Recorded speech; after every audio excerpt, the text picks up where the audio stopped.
Good evening, ladies and gentlemen. Welcome to Super Bowl Game Saturday. Cat and D-Trag, and if it's 7 p.m. on Saturday night or Friday, whenever, it's a weekly stop for classic gaming goodness, especially when the long week has ended. And the shorter week of the 4th of July has ended. We're back to Super Mario Sunshine, and after a mere 42 days, we're finishing the game tonight. Yeah, because we had an extra part a couple weeks ago when Nocturne was feeling sick, so we couldn't do the next part of Croc. That's going to be next week, though, as is. So we come back where Mario was last time, taking a rest over in Rico Harbor. We went and got the remaining shine sprites of the ones we could collect, but we got one more thing we got to do. Started last time. We're going after the blue coins. You have to get to all 240 of these things in order to get the remaining shine sprites. And then we have to go back to Corona Mountain to beat the game. Tonight we're beating the game. So this is the finale of it, but it's not going to exactly be the finale because I got another part set for this in...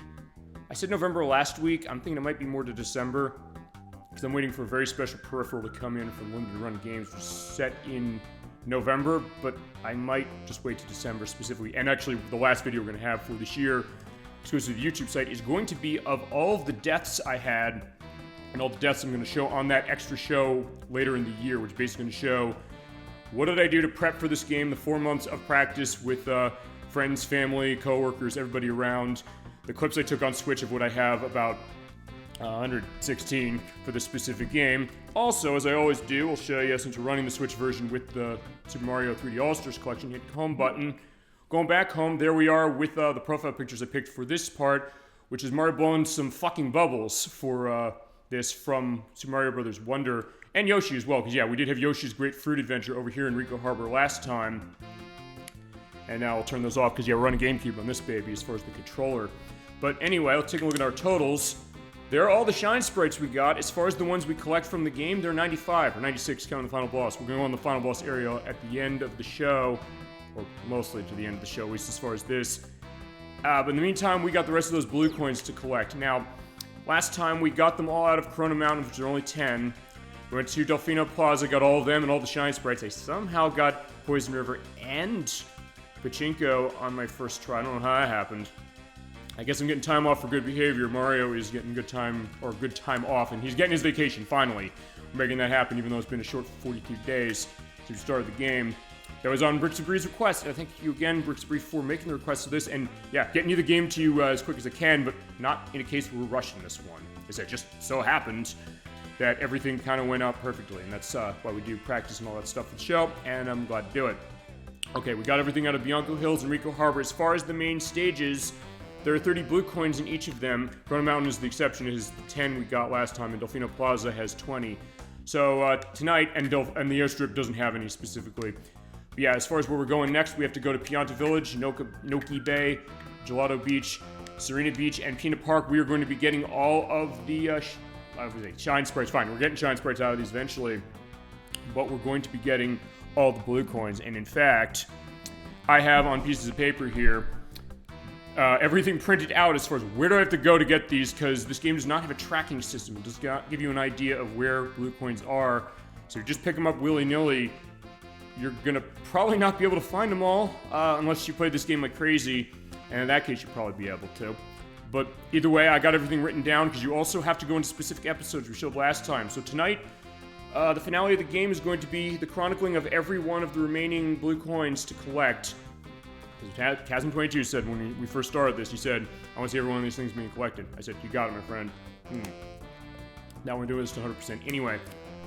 So, with that, I think we get started. So yeah, Mario, we gotta wake up because we got a job to do. So now that we're in Rico Harbor, we got everything out of Yoshi's Fruit Adventure, we're gonna exit. That is where we left him off last time. Now, we do have the choice of where to go. I'm gonna start with Pianta Village, just because that's where we went last time, and also because it's one of the harder places to go, although, chat, as far as you, if you have any requests of where you want to see me get the blue coins from next, feel free to let me know, we'll do it. But first, we're going to start there. Let's go get the rocket miles, because we do need that in order to get up to Pianta Village. Bye-bye, in fact, there's a Pianta right there, bouncing right off heads. Boom. Yeah, Mario's all about jumping, more known as Jumpman going back in the day. And we shoot up and see, I cannot get that far yet. But yeah, okay, in that case, I just dove into the arch. But that's fine. Just come over here, charge it up, pull back in A, jump out of that. That's your quick way up. And then the pipe we go. Let's go. Alrighty, so I got my paper. You're hearing it rustling. Actually, I'm also not on camera for the show yet. I will be on camera a little later because I got some other stuff I want to go into, and I will have to be visually representing it. But for now, I'm going to keep the camera off. Also, it's, given the time it is right now, the sun is actually shining right into my window, so it's not going to look great coming off of the video for that quite yet. Wait a couple hours for that. Mario Sunshine time. Hi, Chasm22. So good to see you tonight. I know you said you wanted to see me getting every single one of the blue coins. We are getting every single one of the blue coins that I have not gotten yet, of which I've got 95 of them so far. Darn Pianta Village, and for this one, I got the paper written down. So good to see you. Feel free to go into memories or experiences on Super Mario Sunshine, or anything based on what you saw of this as far as the 4 months of practice, because after 42 days, we're meeting the game tonight. But we'll have the extra parts in December for the purposes. Okay, so for Pianta Village, as mentioned earlier, you do have to go to specific episodes to certain things. The way I did last time for certain things was I was just going to go around and go to the episode that allowed me to get the most blue coins at once. This one I'm going to do something a little bit different. I did see a lot of practice. That's absolutely true as far as cats do. Yes, you did. And you're going to see more as it is when we have the aspect of it. Yeah, I guess that's how we were able to get 42 days, and I thank you so much for the purpose of that. I will also see how many times I get to the case of making you say, this is stressing me out. Actually, we do have to go back to Sandbird in Gelato Beach for some of the blue coins, so it'll feasibly happen then. Okay, so what we're going to do now is going to Piantas in Need. That's episode 6. We do have to go here because we did save them last time. They're in Lava Goop. They're going to die if I don't save them. Or fine, Mario's going to die. He's just going to fall over and die of a heart attack or something. They, I guess, will live. But the mayor is like, okay, fine, we're having this trouble, so we're going to do this again. We did do this last month, but the one thing I didn't do is when you save them all, they will drop blue coins when you talk to them. So like before, there we go. And feel free to go on anything you got on Mario Sunshine, anything Mario, anything you're playing currently, anything out of the Nintendo Direct we had, because we haven't talked to that fully yet on the show, and the limited run games announcements that came a few weeks ago. I'll have some time feasibly as we go along to do that. And the Switch Online update, the big one. So Monday, we got a Switch Online day of 10 games that they put up for NES, including the last of the first-party Nintendo games, with one exception, that being a game they haven't released yet, which is Zoda's Revenge Star Tropics 2. But that's going to feasibly be next, I guess, at some point. Alright, so yeah, the Piantas, they're going to be on fire. We got to go get them. 10 villagers trapped in slime, get 3 minutes to save them. Also, don't do the slip and slide method of shooting the water and then sliding on the bridge. You go through the bridge. Showed that last time. That'll be in the death compilation, which honestly I've only had, I think, 35 deaths of this game. And the only case I think I'm going to have them tonight is when it comes to, what is it? Going back to Sandbird again. So yeah, she's getting a shower. Don't worry, it's sanitary. They take enough of the fire goop, and then as you bounce on them, they go. And then when they're in shiny state like that, they're good. I can come back from later. As soon as you talk to them, they will then say, like, thanks the bundle, and some of them will give you, not a shine sprays, they'll give you blue coins. But I'm gonna wait, because what's going on is that I want to make sure the timer will stop when I save everybody. There's 10 of these guys and gals. So what we're gonna do is get that set, and also show the idea that, yeah, the hover nozzle does run out. I didn't actually show this specifically as we went. It runs after some time, but if you bounce on something, or if you get into a case where you're able to land, it then will let you do it again. So for the purpose of this, you can basically jump on them, and even though you touch the goop on the ground, you're still burned. If you jump on them when they have it, you'll be fine. But I am running out of water, so I definitely have to be a little careful on this. Whoa! Yeah, they're saying, like, no, as far as that. Like, yeah, just take your nice shower. It's like when they're going to the beach, the idea, like, hey, you know, you have the beachfront areas of, you know, the showers on the side. Alright, but I do need water. So, where water is in this mission, it is not over there in the, lake. So what we gotta do is, ow! Burn. Alright, so yeah, Mario got burned specifically, but that'll be fine. Yeah, so go to the hot springs. And there's not a thing as water temperature as far as the idea of, you know, me feasibly scalding the Piantas to death or something. That would be the mature rated version of this game. I don't know if there's like a mature rated take on Mario Sunshine. If you know of one, feel free to let me know, but alright, fine. There's 8. Basically, just as long as you go on the path, you find the rest. So yeah, he's looking at... I like he was also looking there saying, like, oh god, he's gonna die, what am I gonna do? I was like, yeah. I guess he doesn't have enough water. He's not one with the water. Alright. Alright, one more, and she's getting a look. Uh-oh. Mostly you oh, there he is. Okay, so there you go. Yeah, thank God you can pull the camera out far. So that's cool. Actually, you know what? Fine. None of this. I'm not gonna do that again. You're not getting special treatment. Okay, there we go. So we're all set. So with all 10 of them set, the timer stops. Mario will live. I do have a pen and the paper to go along. So on episode 6, we do have to talk about me getting hit by something as I wasn't watching the screen. There's gonna be something for the practice footage that I'll show. So, at the beginning of the level, I'm gonna go in order based on what the guide is, and it came out of Mario Party Archive, I think it was. I get the name wrong all the time as far as what this is. They're linked below. Without them, you would not be seeing this perspective, getting the blue coins. Okay, so first we want to talk to her. Hi. Thanks, Sweetums. You should drop the blue coin. Now we do want to get these things, and they do ask you for a save on each of these. Keep that in mind when we get to Nickie Bay, because at that point, I'm going to be editing in something that shows the game crashing. It's going to actually be a loud noise when it crashes when I edit it in a few days.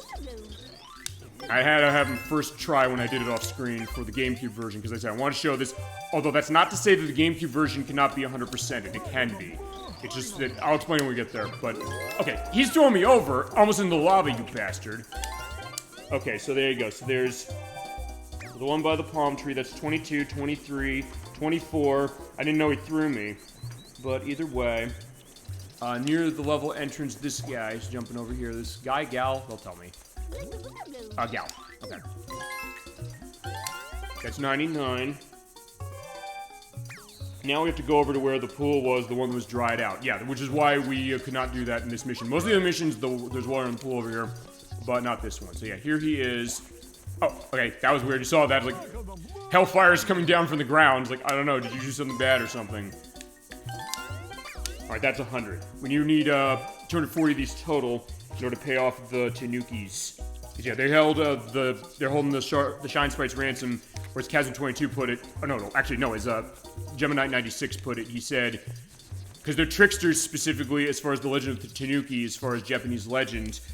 Basically, what they did is they said while everything was going on with the craziness in town, they said we're just gonna take all the Shine Sprites that are there that are not being stolen yet. We're gonna hold them in our place, and we're gonna basically charge money for them. So yeah, they are holding that idea, and like, yeah, the police never think to arrest them, because I guess there's no one assuming. Or as we're gonna see, we go back to Nickie Bay, the one's wearing a hat, so it's basically a very effective disguise. Or I think of this Fairly Odd Parents perspective, and he's like, yeah, well, at least I won't have to wear this fake mustache and read this Colonel's Guide to hiding out in Mexico. That's number 27. 28 is right here. Not all of them will give you blue coins, but as long as you talk to a bunch of them, you'll get tons out of them. So there's that one. 29 is on the path, so basically just walk along. This is gonna be the rest of the night, and actually it's worth pointing out one other thing, which is, I don't know if we're gonna need the whole 5 hours for this part. So, for the purpose of that, just to let you know, I do have a little bit extra planned, sort of, for this, in that, since I'm using the Super Mario 3D All-Stars collection for this, which you can still buy, even though it has been delisted and you'll go to the store and buy it. It is secondhand. You can go on eBay or anywhere specific to grab a copy if you so desire. It's like $80-something, which, for a game that I was afraid when I bought it when they dropped it, because they said, hey, by the way, we're gonna stop selling this in a few months. Like, you are? Like, wait, why? And I think, is that everyone? Let's see, 1, 2, 3, 4, 5, 6, 7, 8. I started with 95 tonight, so yeah, that's it for those. So then the next thing is that, fine. Okay, before I go on as far as where I'm gonna go next with these, if I have extra time, as far as it, which I probably will, I'll take a look over the collection, seeing the other two games in this, which are Super Mario 64 and Super Mario Galaxy, as a little bit of a preview. And next time we come back to a 3D Mario game, it will be with Super Mario 64, just to let you know. Okay, so what I'm doing now is I'm looking in the book. I should probably show you the book when I go on camera later, because I'm going on camera later. I'm only not going on it now because the sun is still setting. So yeah, when the sun sets completely and when I have reason I have to show stuff for certain things, because that's my ideas of that tonight, I'm coming back on camera. But for now, I want to take a look at a few things, because there are, as far as the Shine Sprites, we're getting Shine Sprites off of these, the blue coins. Based on the mission you select for Pianta Village here, they sometimes come here at night, but some of them require to come here in the day, like for this one. So I'm looking for anything I can come in for the day for, anything that says, oh, you don't need to do anything special, like this. See it sign? Hit it. with water. There's a blue coin in. There is also something I will put in the link list, which is that, I'll show this. This language here, I think somebody translated was able to figure out what it meant or kind of come up with some kind of translation thing. I'll have that below when I edit, though. Hello, everyone. Hello, Dollyfin. So good to see you tonight. We're playing Super Mario Sunshine. We're finishing the game tonight. We're going on a big blue coin hunt. And we're completing the game. We're getting 100%. So we have 104 blue coins set, and we only have to get to 240 next. So good to see you tonight. So good to have you on the show. Last week, as a surprise case, we did Mr. Driller. If we were to go into more on Super Mario Sunshine, more about Mario, more about Nintendo stuff, including the Nintendo Direct announcements, or anything else you got for sure on gaming. Woohoo! Okay, I think fine. That's the Sonic way of it. Or like Yahoo! Like yeah, you gotta do the woohoo! There you go. That's the Mario case. And I do have enhanced acoustics in the new Super Game Saturday studio, so you're gonna hear that as well. So good to see everybody tonight for sure. So let me look as far as the other ones I got. Because some of them, as I said, have to be here at night. But not this one. And some have to be at episode 3, some have to be at episode 5. These are to be episode 6 for getting the Pianta saved. There's something with 8, because as Chasm22, you said, when it came to the blue birds that have blue coins, you said, quote, oh, well, hold on, before I say that. Okay, I want to make sure that happened again, because I want to see what happened with the camera. It looked like it went underneath the ground. Or I can't do it again, I'll at least have a picture when I edit saying that. Or showing that, I should say. Okay, I guess I can't specifically.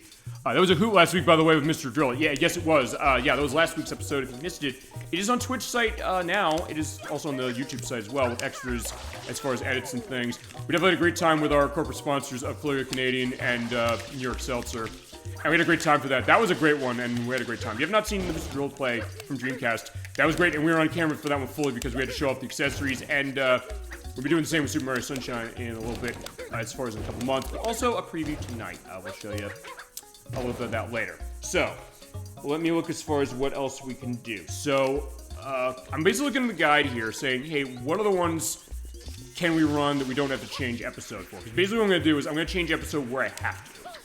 So in that case, okay, I was able to launch onto that and grab the side of that ledge, just by that flip. Okay, so the M's with the red. Shoot those and they will give you blue coin. Yeah, to go back to Kevin what you were saying, when we see those blue birds, you said, like, kill those fucking birds. Like, hasn't played too. It's like, you seem so angry at them. Like, I don't know, maybe this the stress that was going on as far as seeing this game go. Yet I did Poison River and Pachinko perfectly last time as far as one shot. I don't know how that happened. I guess it's 4 months of practice, but either way, I'm glad it happened. We had a lot of good times, and we had a lot of good fun times with this game as it's been, and as even after the finale tonight, we're not going to be done yet. Okay. So we have to come here, so yeah, if you fall down there, that's a lot of death, and I guess Mario's feet are actually sinking through the mushroom. I actually never saw that. I guess because of the way the game's handling the slopes, like, yeah, fine, he's just going right through. Okay, so we got the 1 at the start. I gotta mark that off. I'm marking it off as I go. Because there's, unfortunately, this version also does not have a score tally, fine, or not score tally, a blue coin tally. So what I'm gonna do is, I'm looking for the M's that are up here, but unfortunately I can't go that way. So I have to do the Super Mario World thing of punching the side of this and spin it through. So let's see, can you get up from here? Yes, I can. Okay, so look where the M's are. There is one around here. Over there, yeah, it looks weird from this angle. It looks like, yeah, there's like a matte painting that's off. I can't, oh no, okay. What I'm gonna do is make the run, jump. There we go. And you do have a good amount of time, or sort of time, for that, for the hover nozzle. Thank God for the hover nozzle. I'll say that right now. All right, there it is. It just comes right down. So that is number 2. Actually, the picture I have in the guide I'm looking at does not. I mean, they did the one at night. You can do this one at night or day, and you can barely see it. The other one is there any other ones underneath here? Yeah, because if I can just be down, if I can leave from being down here, I kind of want to do that. And from the looks of it, yeah, I think we're good. We don't have to come back down here. So yeah, only 2 down here. So perfect. So the game is having some mercy. So let's go out and I'm gonna try and see, can I make it to that mushroom? I think I can. Yeah, there you go. I was gonna say, this is a game where sometimes I take, fine, I've said this before, sometimes when it comes to platform games, When I think I can take a risk to make a jump or a hover nozzle over, I will do it. But it's also one of those cases that sometimes, and feel free to go in this chat as well if you want to, which is, when it comes to a platform game, when you play them or if you play them, when will you handle, I guess, a read of a jump? And it can depend on the game as far as when you'll think, oh, can I make that or not? And not very good platformers say, you would feasibly get a sense like, yeah, I might not be able to make a jump like that. But I do need some water, so let's get some water. And the rest are going to be over here, and then other ones we have to switch episodes for. So, let's go to the hot springs. Everybody's having their nice festival, and yeah, the idea of summer. So yeah, happy 4th of July, 2 days afterwards, ladies and gentlemen, for it. Yeah, I guess that's what you did for 4th of July. Yeah, the mayor awaits, yeah. Wait, they keep saying that as far as it, but like, no, the mayor is not awaiting. Broom man, you're, getting the broom in my hand. Okay, there you go. I always love ideas of clipping that way. Let's go see the mayor. Yeah, you say that, but you're standing here doing nothing. Okay, fine. I guess if nothing else, they're telling you that because after you save the peontage, you go and talk to him and he gives you the shine sprite.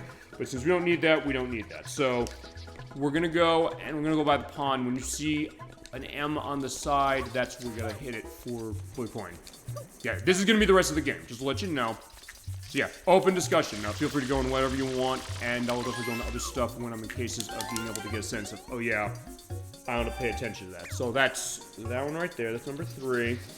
Number 4 is going where the stream is. Yeah, those things are still alive, but yeah, fine. I'll let them live. Right here. Yeah, it doesn't have water in it, but regardless of whether there's water or not, come here, grab that.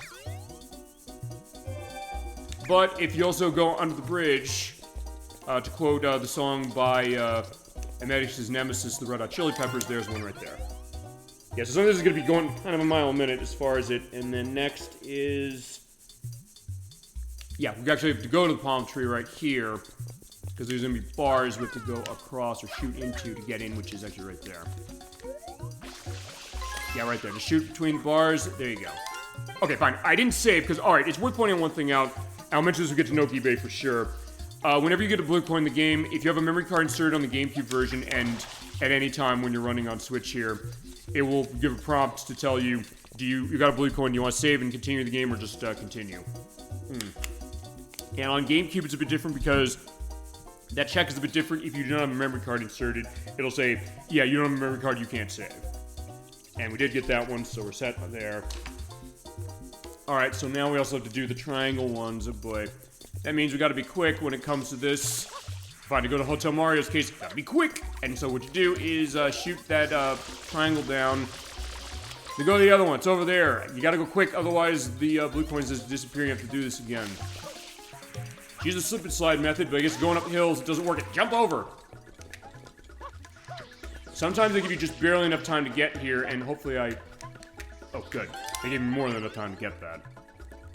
And it's not going to be consistent going backwards. Sometimes going backwards, it might actually be less time. We saw that with Rico Harbor last time. And that was, yeah, that is probably the tightest of these in the entire game, or at least one of them. Yeah, using that slip and slide method, you're going to be good. Just spray water on the ground and do the slide, and you go faster. And whoa, no! There you go. So, like, yeah, I'm doing the baseball dive, just like grab that thing. Fantastic. That's 7 and 8, and there'll always be a pair of those when it comes to those triangles. Next, we have to climb up to the palm tree that's by the pool. That is over this way. Yeah, over here. Or by the hot spring. So you have to climb this tree and be careful not to fall. Also, in one of the later missions, I don't think you can do in this one, there's a hint that somebody gave us in the last part we had, which like, don't worry, despite what it says about the nose, the water's totally sanitary coming out of there. At the nighttime missions, you come here, you ground pound that, there's a blue coin on that. But for this, we're going to climb up here and get the blue coin that's at the top of the tree. So it's number 9 on this, on the list. I'm basically just going in order mostly. But I also have to go where the fruit tree is, which is back down there. Also, do I want to... I was gonna say, yeah, I don't have water to shoot down because I shoot down at an angle. So like, yeah, fine. I was gonna say, do the slip and slide method down the tree, see what weird shit happens. It was like, oh, actually, apparently not, because it just doesn't do anything. Okay, so, here's the here's over on the side. So in the tall grass over here, here's another. Yeah, this is gonna be your guide doing it, and as I said, this is not a bastardization of some Call Me Johnny and the Super Game Brothers plays of this, because they did not do all these on screen. But as I said, it also made sense because, yeah, it was, well, okay, fine. So I'm going Johnny has done it that way because he's live streamed this game before. But in my case, like, yeah, we're doing them all live. I guess feasibly this is gonna be your guide about how do you want to do this. So, fruit tree. Let's find where the fruit tree is, which I believe is on the wall. So yeah, look around the wall, see where there's a another M mark. In fact, it's right here.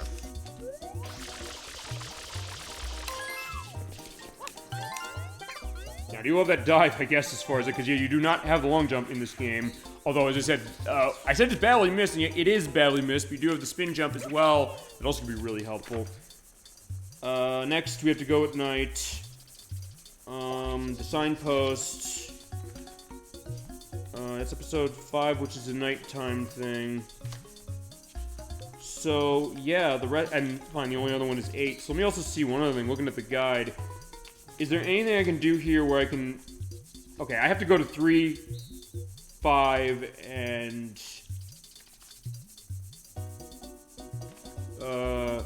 8.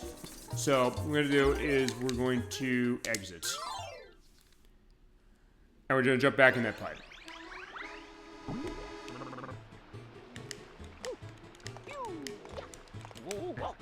Okay, so, yeah, this is the other thing. You have to know what mission's gonna be, and thankfully I do. Or finally I have it written down this way. But I also was surrounded by people who knew as well. So we're gonna go to episode... Fine, there's only one episode 8. Let's just get that one. Which is, yeah, the killing of the bluebirds. So let's go do that. That is, the palm tree. So we're going the fluff coin hunt. Yeah, that's for the red coins we got before. Going to that tree, there's a bird there. We're going to kill the bird. Oh, is it? I did look as far as that. I said, are we actually killing the birds in this game? I mean, they have a shine... fine, some did have a shine sprite in them. But this one has a blue coin in them. Anytime you find a blue bird, there's a blue coin inside. But I don't know if that means that, you know, it is a real bird. It might not be real. It might be the case that, hey, it's a fake bird, and then Bowser Jr.'s, you know, magic paintbrush he stole from EGAD caused something with that. So, alright, so just keep climbing up here, each of the platforms, and we'll see it as we go along. I believe it's next to the box. It has the rocket mouse in it, which is the red box we'll see as we go along. Which is about right there. Fine, let's get on the swing.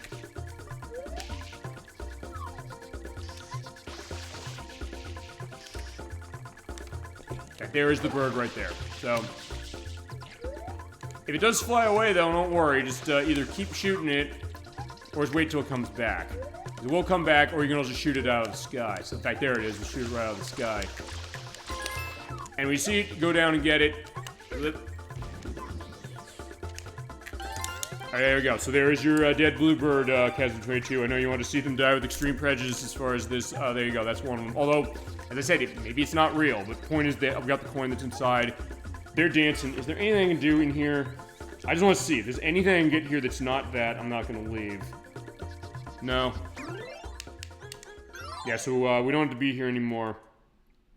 So next we have to do 3, and we have to do 5. So, is that right? 3, 5. We did the 6 ones. And... yeah, let's do 3 and 5. Because for 3, yeah, great bluebird killing there. It's like, yeah, I guess that's true. Like, I guess good shooting that way, as far as it. So, like, fine, there you go. I guess they're just melting, I guess. I don't know. But anyway, let's go to episode... let's go to episode 3. Episode 3 is... oh, this? Okay, this should, I guess, make up for the fact that... oh, right. You know what, we're not doing this one first. We'll do that one last. That should make up for the fact that I completely did an unorthodox way of beating this. That's not even what I did on the test. Which is saying, fine, we're gonna not do the crazy thing. We're gonna go to episode 5, because what we're gonna do in episode 5 is we are going to do a couple things. We do need Yoshi here, because anytime you see beehives, you eat the bees out of them, all of them, or enough of them, and then the last one is blue coin. So he wants pineapple. We'll get him pineapple in just a second, but before we do that, going back to the pool, because this night, we do have the nice night atmosphere here. It is barred off, but yeah, Mario can jump through that stuff, no problem. He's wiping it off. In fact, I think he tilts you in here right here. Let me talk to him. No, he's just getting tired. But he says, yeah, you think, like, how do you know this? He says, hey, you know, despite what it looks like, it's totally sanitary. But that's a hint that if you pound it, there's coins in there. If you're going for coins, for 100 coins. And there's also a blue coin right there. So that is that one, number 14. And then I'm gonna get the ones for episode 5, which are...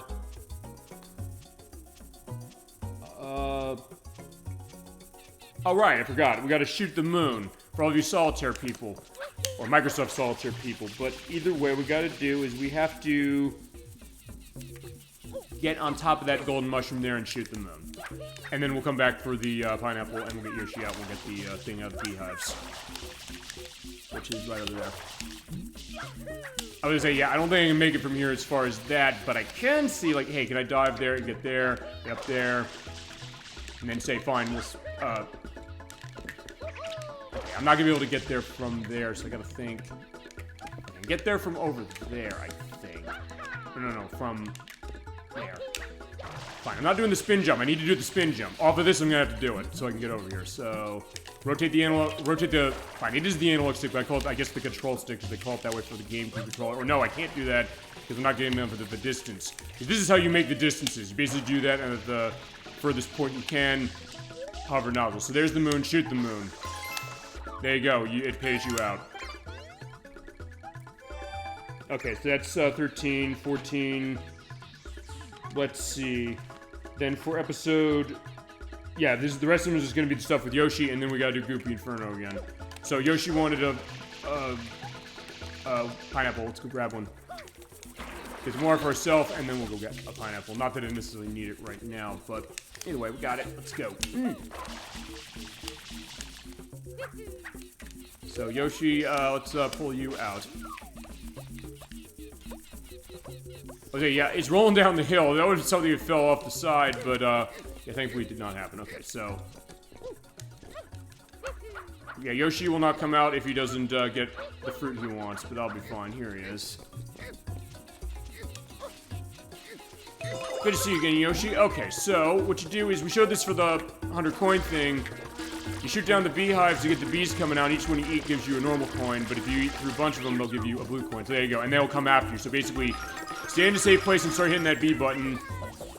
If I was going 100 coins, I'd be saying, oh no, I gotta get all these. And you do not get hurt as far as, you know, getting stung by the bees whilst on Yoshi, but you do have to, be quick. And there's the last one.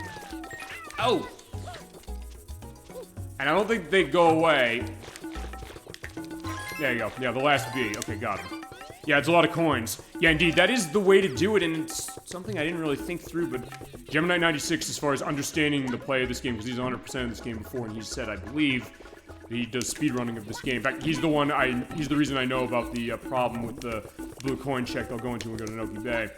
It does give that perspective of what's going on, and you do get a lot of coins. The idea is like understanding where you can get a lot of coins. In fact, okay, fine, because right, I'm sorry, actually, wait, no, we did use Yoshi, I think, for the 100 coins last time. At least I think, oh, yeah, last time, I think we did, as far as doing this one. Alright, so come on. Keep shooting the juice. And then they come by, and I'm just gonna get them out of the way, just because... Yeah, it is nice to see that, the catharsis. Yeah, there's tons right here. Like, this is the way to get tons of coins. Especially if you do it faster as far as getting the bees out. Thank you for bringing that up, Dolly Finn, because I don't know if I really went into that enough on the past parts. You can get more coins off of them. If you don't do it as fast, there won't be as many bees there to even get normal coins off of them, because I got like 20-something from that. And the last one is the blue coin. So there you go. That's all of them for that and that. And, actually, there's one more I forgot. We do need to find blue butterflies. We did see them. We were in Rico Harbor last time. Yeah, okay. Well, that's the idea. Like, that's the one thing I guess that goes to, and we can get to this because I guess we'll do final thoughts as far as this game as is. And that is, fine. Here are the butterflies. You gotta eat all the butterflies, and when we do, they'll give a blue coin. For some reason I don't remember doing this on the test, but maybe I did do it. I mean, I would have had to, otherwise we wouldn't have gotten 100% doing that. And that is the idea of knowing all these little things, even more than some of the other 3D Mario games.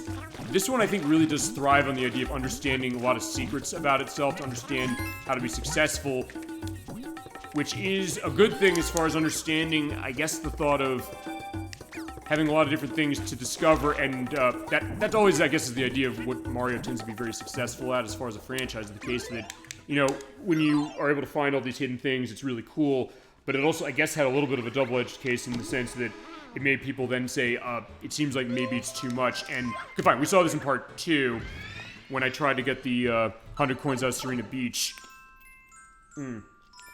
I missed one coin that was out of the, what was it? Out of the torches at the first episode, and I was not able to get 100 coins. And all right, so fine, we have to go back to Goopy Inferno. That's episode 3, and yeah, Shadow Mario's coming back to take FLUDD away once more. And we do have to go through this again, so we have to go back there and get FLUDD. But yeah, in that case, it's something that it's been very alienating. That's been the interesting thing, and that's why I think it's good we've looked at this one first, because fine, I was requested by Brixabri, I should say. Dolphin, you also said, I'd like to see it too. Fine, she said, I love it. Everybody said they wanted to see it, so I said, we're doing this one first because it was asked. That's why this game that was very well reviewed and liked when it came out, and people were complaining when the Gamecube came out saying, we're not liking Luigi's Mansion, we want the actual Mario game as far as, you know, the 3D Mario game like this. We eventually got it, and then people then turned on this game over the years saying, hey, it's too difficult, it's too cryptic. Lecter's brought up a good point when he played it, or when he mentioned last time we played it, which is saying, this is a game where the controls feel too slippery, that it can be kind of a problem that way.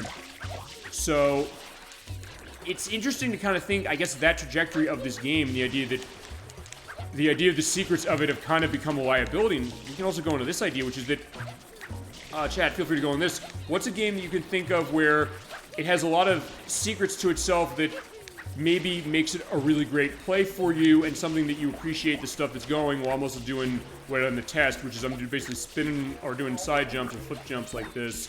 Basically get the water onto the goop, so because if I touch it, I'm going to be in a stun lock haze and most likely die. This is how I did it on the test. I did it a totally different way last time. I basically somehow got over there underneath. I went on like the edge of that platform, somehow found an area where the fire didn't hurt me, and I basically just dive off of that, and also those things are actually bringing the fire back. Alright, shit, I'm getting burnt. Yeah, is that lava? Oh yeah, it absolutely is. Yeah, and that's why FLUDD getting taken away from you in this mission is not a good case. And, whoa, shit! No! Yeah, that's what happened. Okay, I'm glad I got to show that part of it, which is that, yeah, if I didn't get out of that in time, my life is going to be completely drained. You have no recovery time when you land on that lava again, that lava goop. So, oh, especially when it's raining down, or the other thing to do is, I think I've got enough distance to do this. Uh-oh. Back off! Alright, fine, here's a death compilation item, boom. Fine, at least I get to show what happened, because I didn't die here when I did it before, so that's, I guess, what I deserve.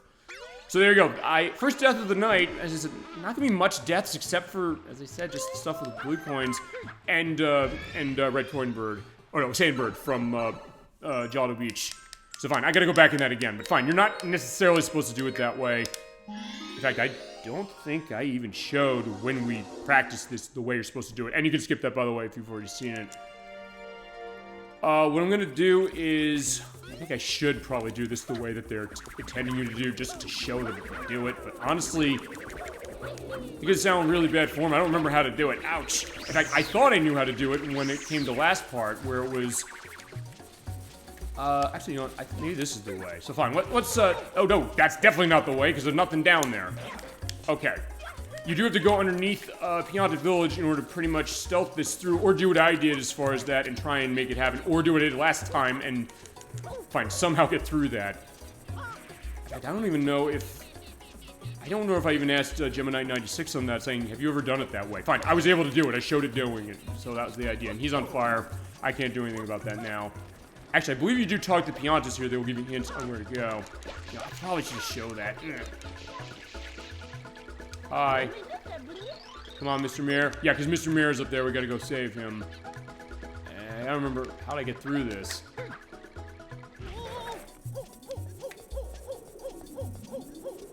Wait, that's, I think, how I went last time, and no, I don't know. Wait, is this what I did last time? Fine, let's find out. Yeah, because I should show, like, yeah, the way the game wants you to do it. Yeah, when you do that, you do the punch off, it shakes off, and then it falls. So, basically jump from an angle so you stand there and just wait and don't move. And oh shit. He's, I was gonna say, yeah, that's gonna be bad. Like, go, Mario, go! Yeah, games like the Batman Arkham games are cases of many secrets where it feels satisfying. Oh yeah, you're right. That's actually a good point. Wait, this is what I did on this is what I did last part. Fine, I guess I'll show doing it on this part now. Why not? Yeah, that's a great one because yeah, and we have not played the Batman Arkham games. We'll start with Arkham Asylum as far as how it is. We talked that idea enough, and that is, yeah, you have the Riddler's secrets in that game. Whoa, no. Where, yeah, it can be great to find those, and it's like, yeah, you feel really satisfied when you finally see something like that. Yes, crawl on the side, or basically do the, yeah, Batman Arkham City. Oh, that's another good one. Yeah, because I have Arkham Asylum and City on 360, and they're also new versions. I also heard it's horrible on the Switch, because they ported them all to the Switch. Ow, shit! Okay, fine. This, Captain's Way 2, this is what I did last time. In fact, Dolphin, this is also what I did last time. In fact, yeah, you didn't come into the show, I think, until right after I did this. Yeah, this is the easy way to do it. You go underneath that, and then if you do... Oh, shit, no! The camera blocked me! Alright, shit. Alright, that's not how you're supposed to do it. Okay, fine. Yeah, so Mario's dying. Okay, so fine, what happened with... Fine, that was my fault, though. It's like, yeah, the camera did block me, but it's also something that I walked off wrong, because you have to be very specific in order to do, like, a side jump or flip jump off, and then dive over, which we did last time. So fine, let's go do this, and then we'll be done with the blue coins over here. That's also why I picked this one first, because then, at that point, it means that the other one's feasibly easier. And chat, you have your choice also where you want me to see me do next, of which we have left on docket for that. We have Peanut Park, Gelato Beach, Noki Bay, and Serena Beach. Your pick as far as where you want me to see me go next for the blue coin collection. We're going all places, so if you have a preference, feel free to go into it. And we go into more stuff with... Yeah, the Batman Arkham games, that's a great case as far as secrets, especially when Arkham City came out, because Arkham City was them kind of going full... No, it was them going open world with the Batman Arkham formula, because Arkham Asylum, it is pretty open for the kind of game it is. Almost like a Metroid-like experience, in the sense that you have different ways to go, and finding those Enigma tokens for the Riddler is pretty satisfying when you basically kind of look around and give the hints as far as them. But, yeah, so that's a really good example of a game that's about secrets where you're gonna love doing it. I guess, as far as a game where I guess the secrets and it may not be something that you'll like, fine. As far as me, what do you think about that? I don't know. I guess it's cases where you figure something out, it's like, wait, how was I, okay, fine, I guess a game like, how was I supposed to figure that out? It seemed like it was too cryptic. But then also doesn't be set to that. Or Calendar Man, which I guess that's something in Arkham City as far as that clipped through that, I did not know that happened. I guess that's something as far as a mission in that. Maybe the achievement for collecting everything, is that the thought in that as well? Just wait till that goes. Yeah, because you do have to go a roundabout way. I believe this is how you're doing it. So I might be actually doing this legitimately for the first time in a while. So fine, let's do it. Oh, yeah. Okay, so this is the way you have to do it. Okay, good. Good as far as that. Whoa. Alright, so I'm glad I get to show this. In fact, so Captain's Way 2, when we practiced, you did not see this, because I said, fuck it, we're not doing it that way. But fine, this is the way you're supposed to do it, and then you have to go up and get to... here, or somewhere over there, I guess. Okay, now, oh right, I think... Whoa! Let's take me back to the beginning. So I think I have to go over there, or I have to go over there, or up there. Okay. Alright, there's a life over there, so that's good. I can grab that and get myself a cover. So yeah, punch through, and there you go.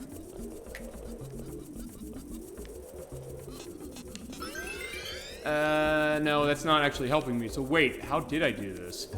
Okay, maybe... Oh, wait a second. Is that what it is? I have to bounce up there? Hold on a second. Can I also see down?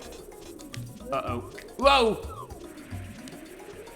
Actually, here's the thing. I don't think... Yeah, because you go on that, you slide through. Alright, so fine. So at least I got the life I lost back. So fine. Alright, we're gonna do the way I was doing it before with the thing with the water. I think that is how you're supposed to do it, and then you basically go through a massive labyrinthian perspective. You come up underwards, and you get over there safely. But fine, since I've died too many times for the purpose of this, we're not doing that. But for the purpose of discussion in this case, it's fine. Fine, this is the trouble I should have been having when I did this for the purpose of actually doing the mission. So this makes up for the fact that I didn't die for this one. When I did it last month. Yeah, getting for the blue coins is the harder thing, because yeah, as soon as I get that, I do need FLUDD for the purpose of being able to do that. Actually, fine, I can jump down there from here, so honestly, that was... I could have feasibly done that too. Ow, stop it.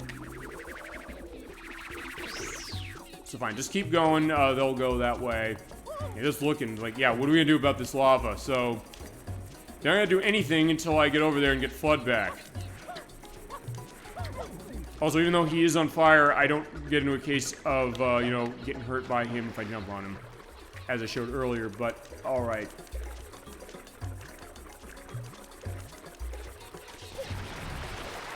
Alright, and yeah, the lava is keeping the fire out of the way, so fine. Yeah, you also sort of use the spin jump. You basically are right at the edge of the water this way, and because of the way the water physics in this game work, it will spread out, so that you will then get enough of a clearage. So it's like that. This is what I did on the test. In some ways, this is easier than going the other way, because you don't have a way to put the fire out until you get FLUDD back. So if you can do this enough to make enough of a set of this...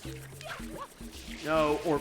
Okay, fine, that's what I was trying to do, because I said, eventually I'm going to run into a case where I'm not going to have enough of a water distance from doing the side jump from over here. Or even the spin jump. Fine, the spin jump gets good distance, but it's also the case that for this, I'm spreading more water doing it this way, so... Yeah, but also, yeah, when they bounce, they actually create more lava, so you have to be careful of that, too. In order to kill them, jump on them. But they also will spread as well. And yeah, when you touch it, fine, it is hurting you. Ouch! Fine, it's worse when you run into it as opposed to when you just flat out touch it. Yeah, if I can just do the spin jump from there, that's gonna be fine. No, get out of the way. Yeah, so let them go. I was like, yeah, I think Dolphin mentioned this on one of the parts before, saying there's like a Pac-Man vibe to some of this game. Like, fine, they look like the ghosts, except, yeah, they're blue and I can't do anything to them. Okay, yeah, they're popping there. Okay, there we go. Yeah, alright, because, fine, that's what I have to do, is like, because I want to dive from far enough away to get the water over here, but not too far that I go into the lava and get myself hurt. So that might actually be enough of a distance for what I need to do, so... I'm trying to turn the camera, it's not letting me. Alright, there we go, that's enough. Perfect. So now as long as I'm careful, we'll be set and we don't have to do this again. Unless I somehow get myself killed by the fire after I get FLUDD back. Because yeah, FLUDD's here. And right here is the blue coin, so we're going to get a blue coin finally. Perfect. So that is one of the ones we need. And you need to beat episode 3 to find this. So that's right up here. That is number 16. I got the sign already. I didn't actually take down, but I got the sign. So now I gotta start cleaning this place up. So like, yeah, there's the lava. So now I can go down here. I can just go off this way and then say, FLUDD. Hey, FLUDD. Welcome back. Good to have you. Yeah, you guys have to go and just spray water and make it safe for everybody to walk. And you have to go, as I said, for the mission on top of the mushroom in order to save Mr. Mayor. But for this, like, yeah, I don't care. Just spray, sweep from side to side like a fire extinguisher. And speaking of fire extinguisher, we're putting him out. I don't have Yoshi here to put him out with his guttural juices. But either way, he's going out with water. So yeah, stay still, let me shoot you. Oh, fine. Go to Star Fox 64. Hold still and let me shoot you.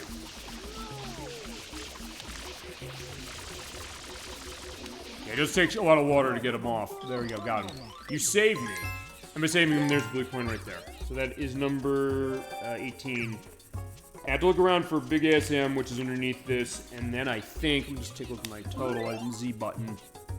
I have 2 more, so I have to hit that one over here, find where the Big M is.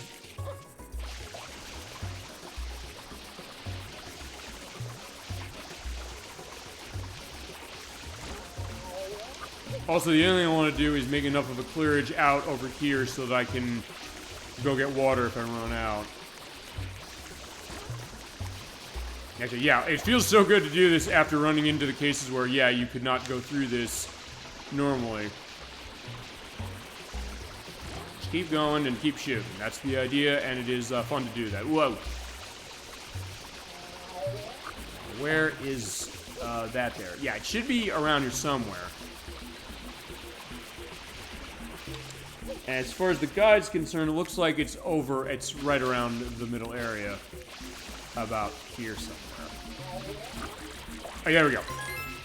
That was it. It was underneath the lava, but I got it early. So that's 29, and then the last one is... Yeah, I'm not letting them go around. You also do that, you rotate the control stick while it's on the ground, and you hit the R button. You can clear it out that way really quick, and it's very nice. Whoa. Ow! But yeah, if you do still run into it now, you still can get into a case, and if there's enough around, you can get stun locked, and it's not a pleasant sight. Let's see. So, which one did I miss? Let's make sure which one I got. I got that one. Because there's 30 at each stage. I got the one on the moon. Got the one out of the nose. Oh, I hit start. I was meaning to hit Z. I'm running out of water, so I have to go get some more. The M up there, that M, that one.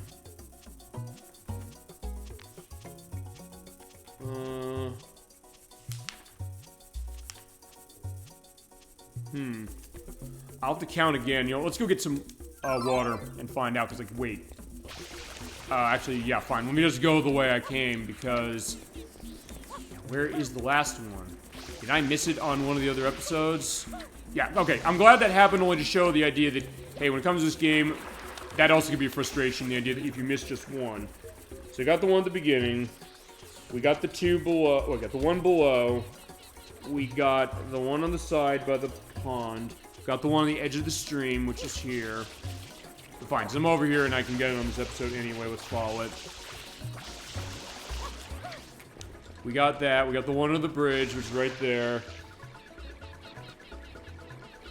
Got the triangles. We got that one.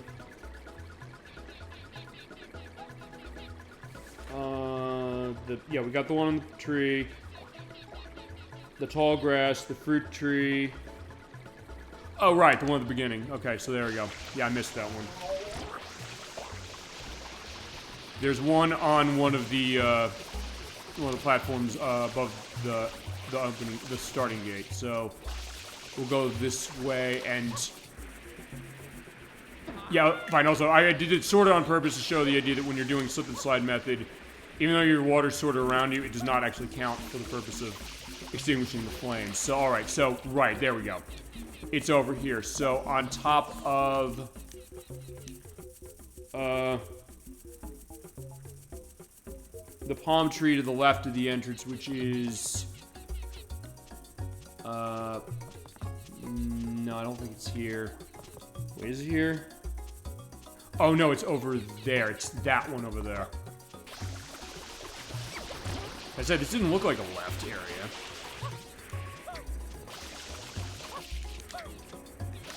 Okay, so yeah, in this case, this will be the last one. It's up here.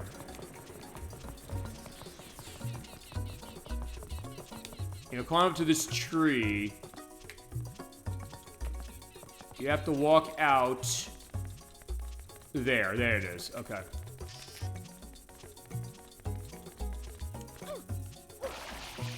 There it is. I'm just going to do that, and boom, down we go. Got it. There's 30. Fantastic.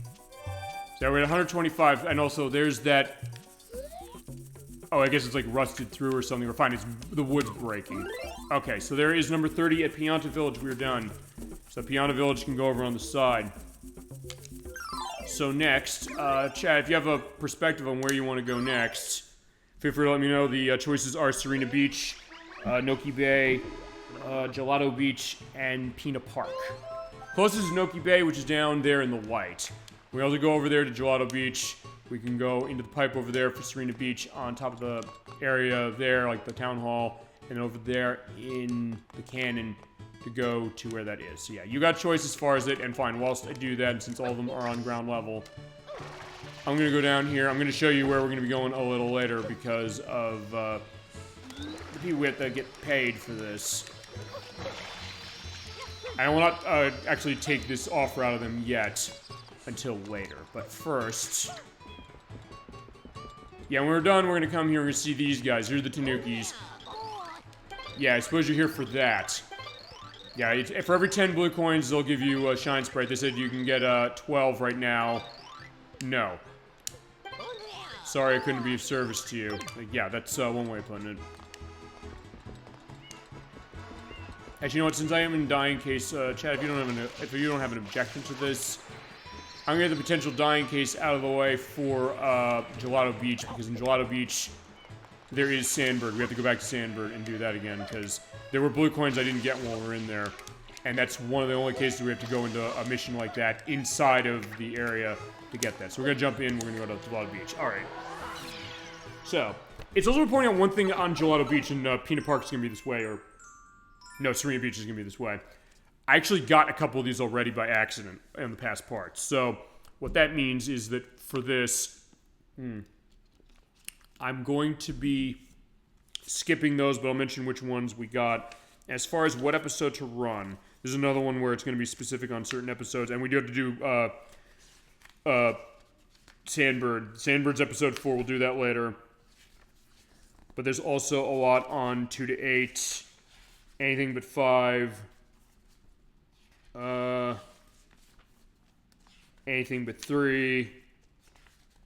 I think, honestly, for this one to start, we're going to get the most coverage going to episode 6. Red Coins of the Coral Reef. Because Yoshi's here. We do need Yoshi for the purpose of what we're doing for a couple of days. Basically, I'm looking at that guide and I'm saying, hey, which one can I get with the least amount of action needed? Okay.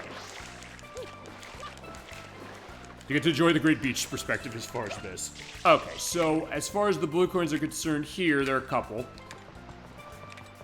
One is you run up here and you go right in the center of the palm tree. And get that one. That's number 1.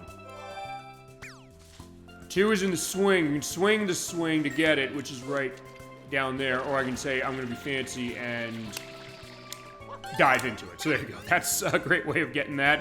What you're usually supposed to do on that one is basically jump on the swing and then shoot your regular nozzle backwards like this. I'll show it since we're here. Basically swing out enough and then go the other way. It's like, wee, look at that. But eventually you will feasibly fall off, or in that case, I will walk off.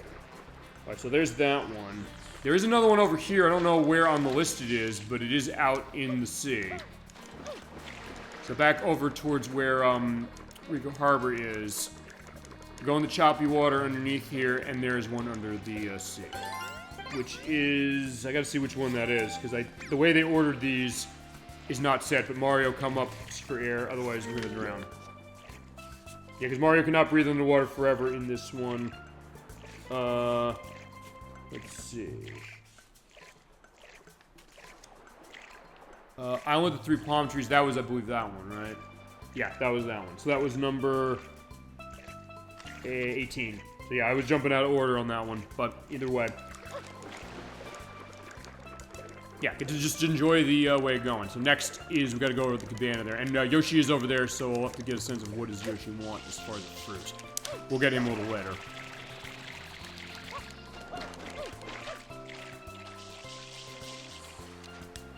I know, what about you? What do you have to say, my friend? You know where the coral reef is, right? Yeah, it's over there. It's in the sparkling lot there, I'm sure of it. Look in your eyes, I've seen it before. Go get him.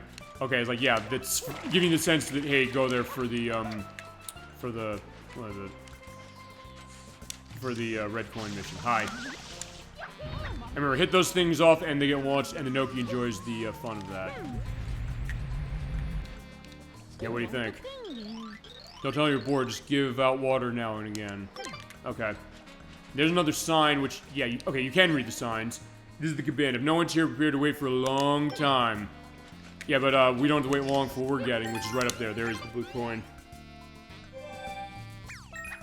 Okay, so next, there's going to be an M around, which is over on the side, and Mario's getting hot.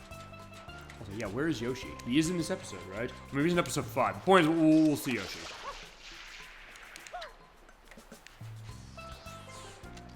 Okay, actually, that's over there. So actually, I'm gonna go a little out of order. I'm gonna shoot this one. When we see triangle, you know what that means. Go to the other side.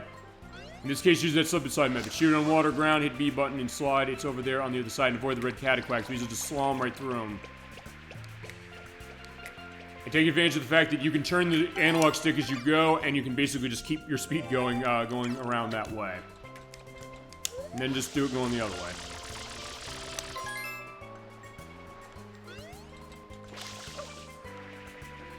Alright, Yoshi's out over there where the sandcastle was.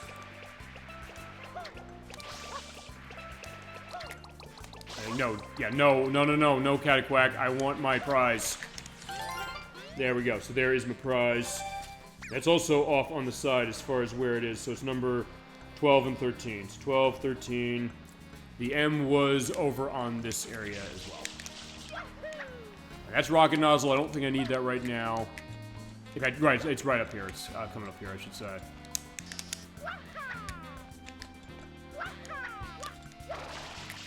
Okay, it's right over there.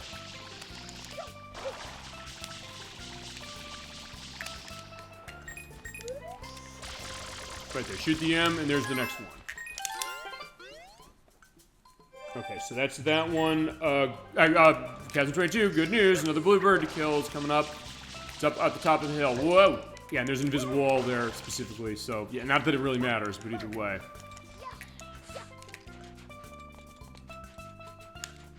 So yeah, use that wall kick. Do love the way the wall kick works in this, because it slides down the hill, or you slide down the wall in this one.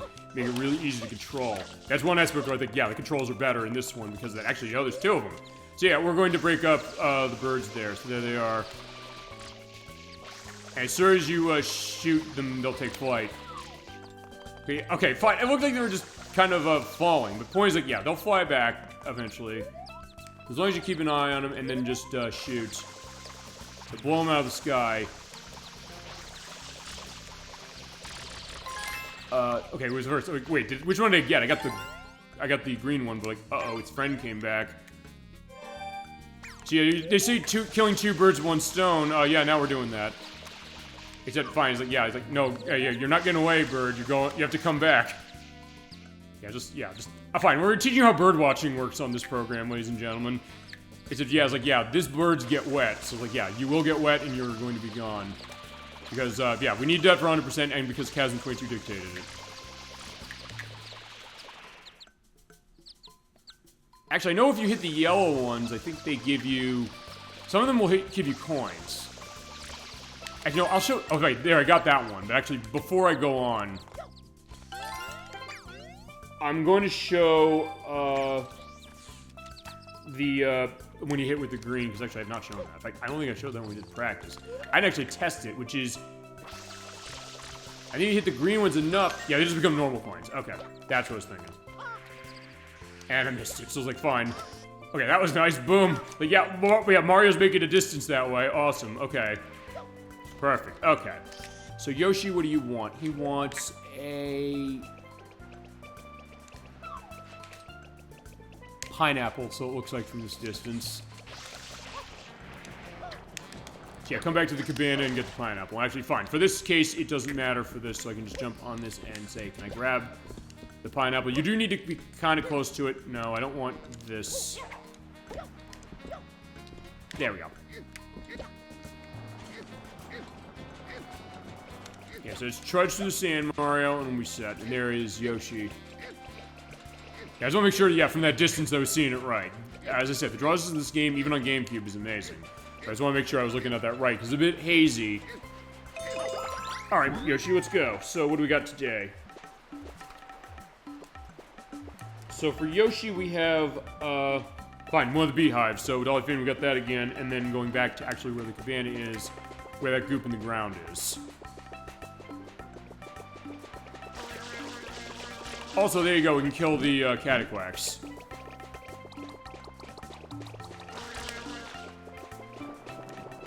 Alright, so yeah, as usually the case, yeah, shoot that with Yoshi, and then spray that, and it creates a footprint in the sand, which has the blue coin in there. Okay, so next up, there is the beehives. Yeah, beehive again. Shoot from a far enough distance. Come on, beat. Yeah, I'm trying to hit it from a distance just so I don't get myself stung. Yeah, his juice is going at an arc. And yeah, it is actual juice. It's not like intestinal thing. You'll just joke that idea, and I kind of take that. Even the sound. In fact, I remember going to the stories as far as the practice of this game.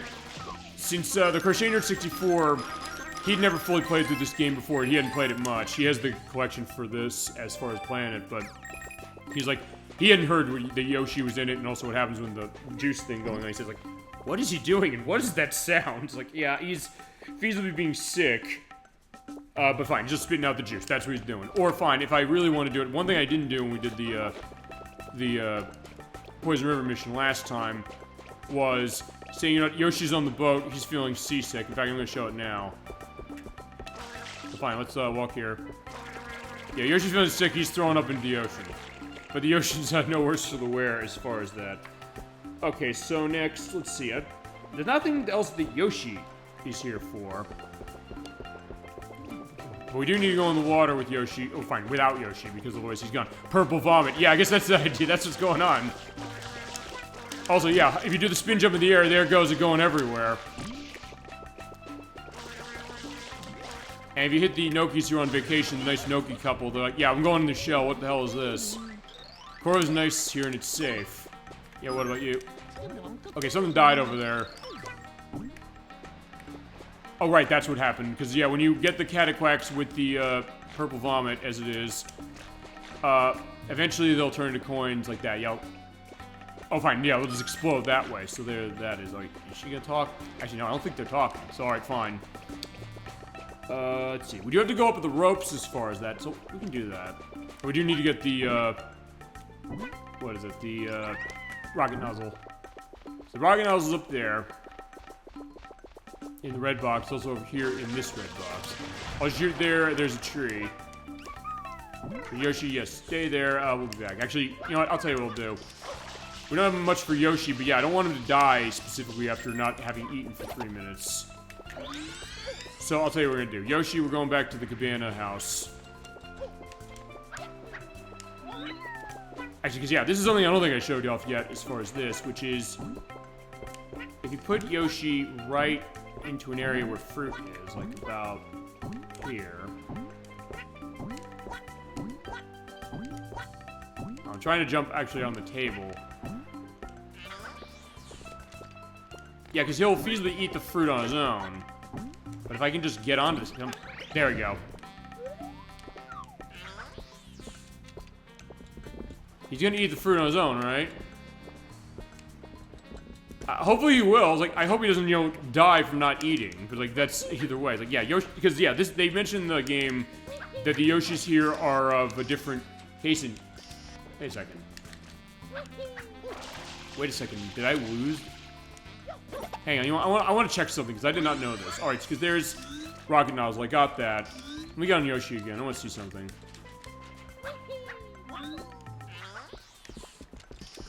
Oh, okay. I never knew that before. I'm gonna also have to ask Gemini 96 on this one. So apparently when you get on Yoshi, any of the rocket nozzle upgrades you have go away and you get the hover nozzle again. I did not know that. Okay.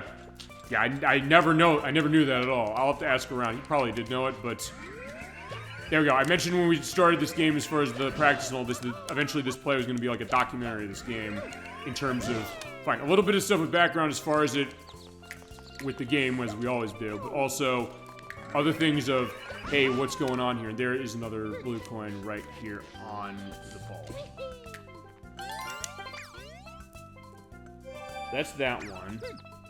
Next is... Fine, the one I got over there. So if you climb the ropes all the way over to the end there where the cabin is over there, fine, it's another cabana. It's where we did the Watermelon Festival. That was where one of the blue coins was. I got that on part 1. So, the other one I didn't get on part 1, I show where it was, is if you go over this way... Fine, let's go... Okay, that's not the one I was expecting, but there's where the turbo nozzle is if you want to use it. It's right over here, so if you climb or shoot up that way. I'm going backwards. Yeah, right up there. You sort of saw it. It's over there. So, like, yeah, boom. Now I can grab it. Whoa. But yeah, because of the way the sloping is working, I gotta be careful on this. Get up there. There it is, and it's behind there.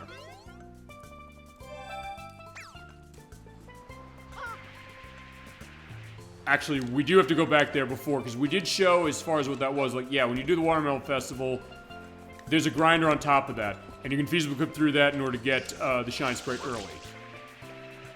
But if you bring a fruit over there... Yoshi, how is your nice fruit time going? Actually, wait, I want to see one other thing, which is that... Okay, fine. There's Yoshi. Oh, it's also... Okay, so... double duty with Yoshi. Alright, there you go. Also, so Yoshi's having a meal all of his own, so he's just having a great time. Yoshi, have fun. So, alright, if you jump on Yoshi, your water also gets recovered. So, we do need to take one thing with Yoshi. So, fine, Yoshi's having a binge on fruits. So, he'll be fine. He's just having the time of his life. And he is changing color as it goes because of the fact that when you eat a fruit, there's certain colors will change. And the properties of the platforms are created when you shoot the juice, the cataquacks and other enemies that are susceptible to it will change as far as whether it moves upwards, downwards, or the sides. Yeah, we'll take one of these over here, we're going to put in the grinder, and there's a blue coin for doing this. Yeah, we do have to jump up on the top of this thing. Ow! But of course, that's happened on my test as well. I walked into the grinder. Yeah, if you do walk into that, you're gonna get hurt normally. But there, that's that one. There's that. There's... Okay, the other one I got last time, or earlier time, part 1, I believe, is actually under here. So if you go under here, there are coins there. You see the question marks. The one in the middle there of that row was a blue coin, but I got it already. So that one is off the list. So you have to go out to the coral for a lot of the other ones, and actually also... Alright, I have to go and get the rocket nozzle again. Actually, since I'm here, let's go to the coral. Let's get the ones that are in line. So, these are... Yeah, that one there. Alright, there's that. So I usually look for schools of fish and also areas around the surf cabana and the coral reef. So yeah, we're out in Coral Reef for all you Sega Marine fishing people. So look around, basically look around for where there's blue coin out here. There's none in the coral area, at least I don't think they are. Yeah, they're not. They're near it. So basically look for the schools of fish. They'll give you an idea where they are. And some will go with them, so it actually makes it harder. You have to follow them and make sure that, yeah, don't get away from me, blue coin. And yeah, that's one right there. Because of the way the swimming controls in this game are, they're very slow. It's not like Super Mario Odyssey, which definitely made the swimming controls way better. You have to be quick as far as it and then dive down, because they'll also try and swim out of the way. And like with the red coin mission, the blue coin will go underneath the water and they'll spread. So like, yeah, they're gone. So it's not going to be easy to get them to go. So basically just wait till it comes back and then look for the shadow. Where is it? Yeah, okay, I remember this being a pain when I did the test as well. Okay, there it is. Yeah, but it has a mind of its own. It's like, fine, get back here. Yeah, and it can clip through the ground. It's like, yeah, Okay, yeah, I remember that being an annoying one.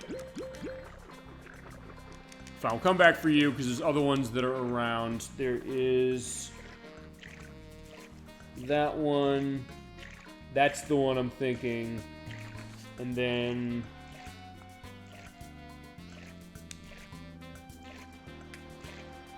or have I, you know what, I'll just sit here. It's like, yeah, Mario's like, whatever, okay. Just going for a nice swim today, I don't care. Yeah, come to me, blue coin. Alright, there you go. It did come to me. Perfect. Fantastic. Awesome. So, alright, there you go. That's the way to get that one. Yeah, you have to look around here. Yeah, it's fine. He's good as far as under the water. Okay, it's over there. So that's where it is. And there's another one over there. So there's two in the water.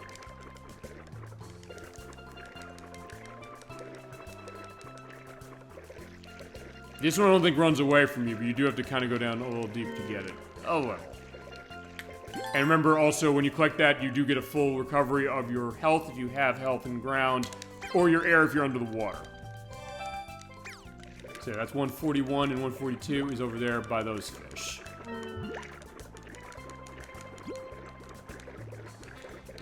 Now, just to do the same thing there, like, yeah, just going, having fun. Good, it came right to me. Fantastic. Definitely what we want to do. So that's all the ones in the water, I think. Yeah, he'll go up at the top eventually, will he? No, I guess he won't, so fine. Mario swim up. That's good, and... Oh, wait, no, that was... I was hearing a rumble when I was just looking at the pages. I didn't know what that was.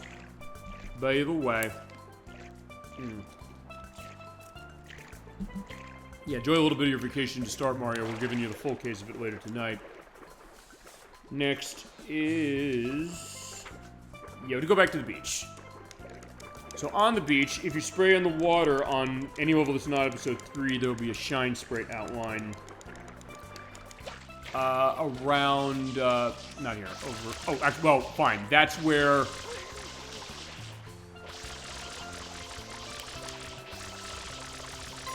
okay, no, that is one of them, never mind. Yeah, fine, that's the big one. Actually, there's a couple of these here. Wait a second. I just want to make sure where I'm seeing that, because I get the sense that that's one that's maybe earlier or later. Yeah, this is also why I tend to go in order with these things, but fine, I've been not following that advice. So there's 3 of these. Okay, no, there you go. So that's number 23. So there's 3 other ones along for it. Okay. So yeah, there's more on the beach. I also want to check episode I'm running red coins, which is 6. Okay. Easy look around for any other outlines, so we just spray the beach.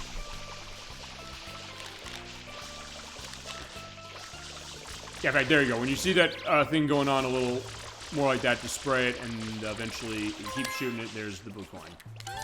That's 1.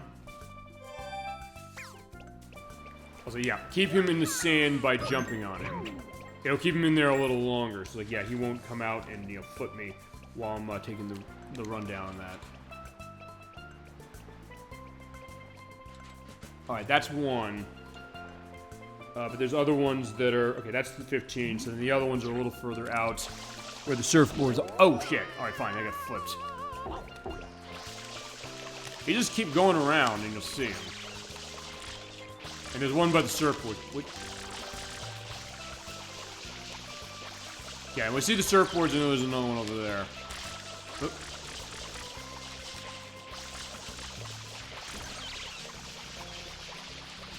Okay, there you go. So by the surfboards, Mario can go surfing later.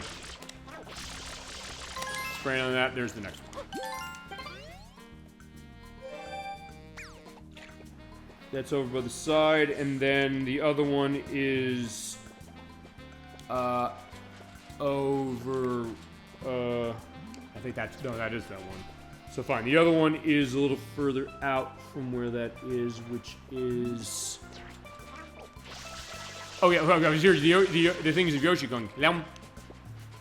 So yeah, look at Yoshi, he's totally fine. He's having the time of his life. That's one way to keep Yoshi alive. Actually, is that... Oh no, that's a Pianta. He just sprayed the damn beach. We'll find this thing eventually. That's the idea. It's all about secrets. It's all about shooting around things as far as what it is. And so let's see. Yeah, the one by the side of that.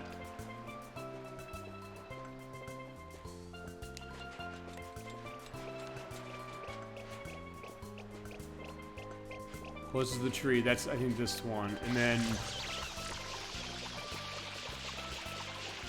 It did take me some time to find this as well on my tests.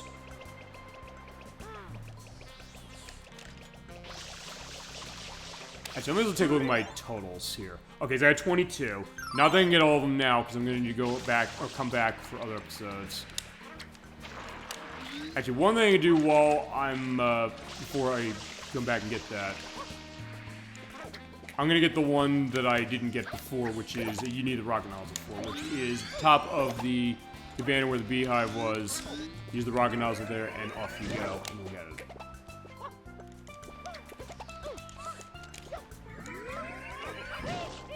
Oh, okay, and it looks like the triple jump sort of inhibits your shoot off of the rocket nozzle, which I did not know it did.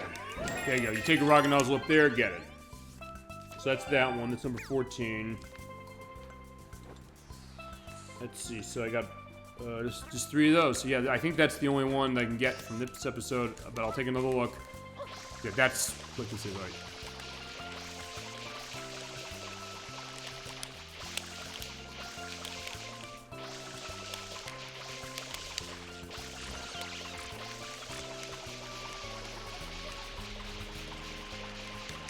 There's also the time where you have the camera out, so it actually can help see.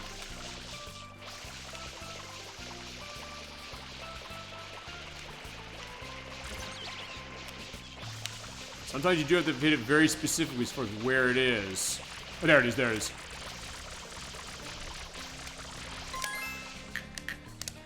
Got it. Okay, there we go.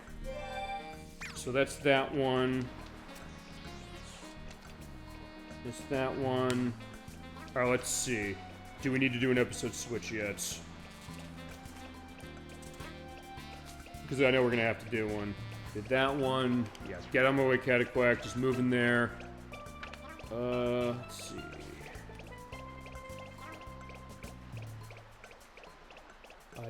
Yeah, I got that one.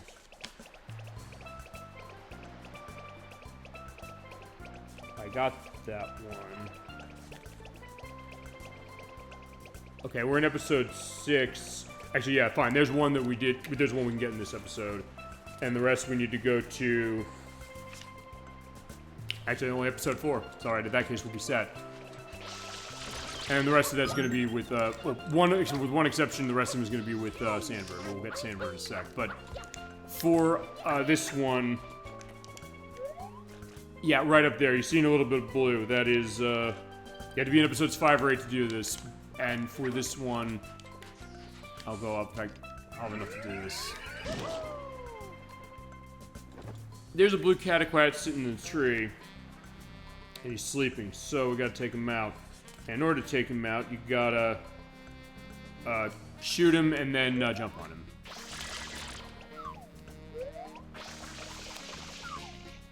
Right, there he is. So, yeah, shoot him out of the tree, do that, bounce on him, there's your blue coin.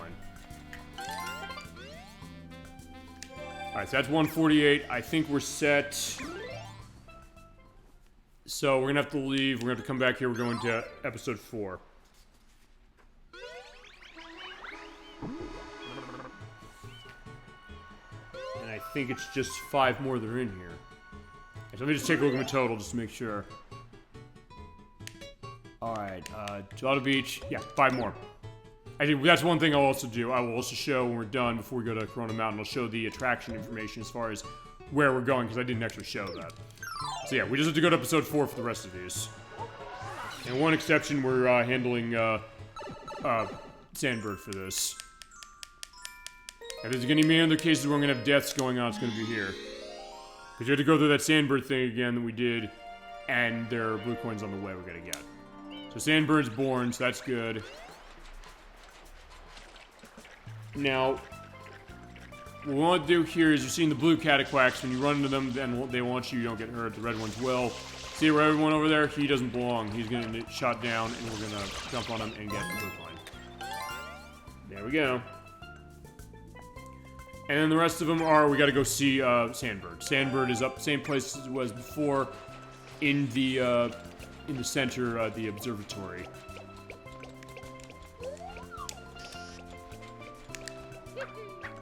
We just take the mirror platforms up and then go right in the center, and we'll see Sandbird. And then we have to go through that specifically. There are 4 blue coins in there. In this case, I'm not going to have to really mark them, because we'll just know that, hey, as long as we get 4, we'll be set. Bounce here and go into the hole over there on the side. So there we go, and make the dive. Okay, there's blue, or fine, there are blue coins in here for Sandbird. You usually do this for the red coin case like we did before. Mario. So yeah, it is legendary sandbird. So zoom camera out. Pay attention to where the clouds are.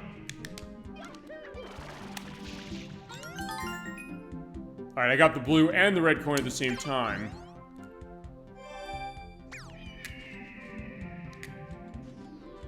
And remember, if you do get stuck somewhere, it's like, yeah, don't worry, you can wait till he comes around again.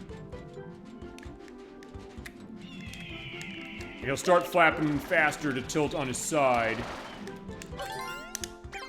That's 2. When he starts doing that faster flapping, you basically have to use the hover nozzle to get on the side of him. And if you do it right, you can basically shoot right up him.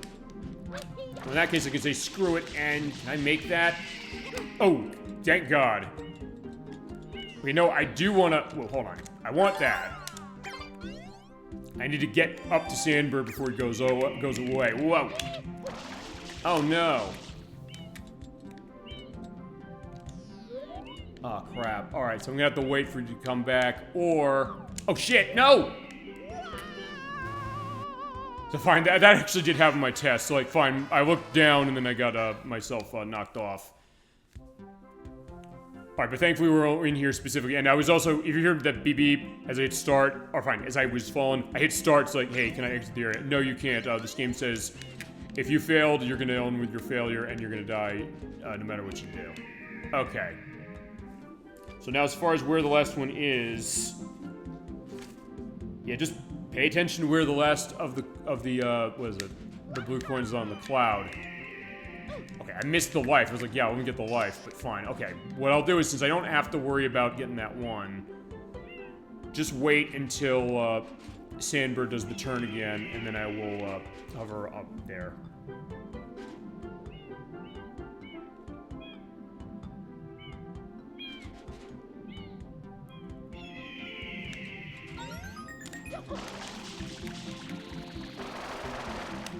Whoa! Ugh. I'm hanging off the damn thing. I don't think I had that happen even in part 1. Okay, there you go. You can do that. Whoa! You turn, Sandbird. Okay, where is the last one? So yeah, as long as you just go survive one turn. Fine, not just for this, but when you're playing it normally. All right, so there it is. It's in that cloud. I see him starting to flap his wings. It's like, wait, no.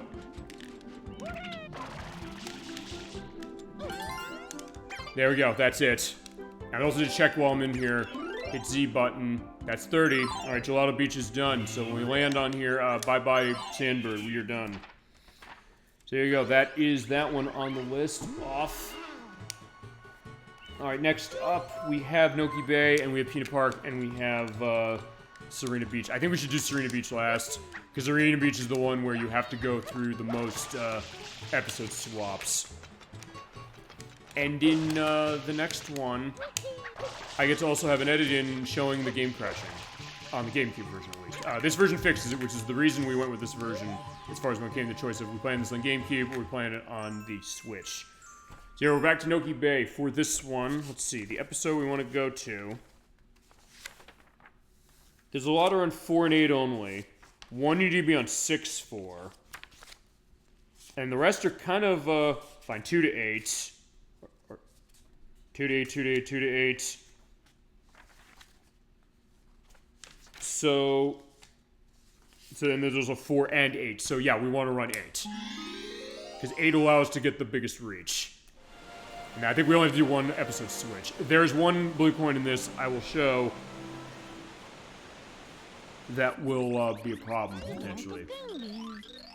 Now, wait for you, Mario. Grandma's at the top. Yeah, that's when you go down under the sea, and we do have to go do that. But first...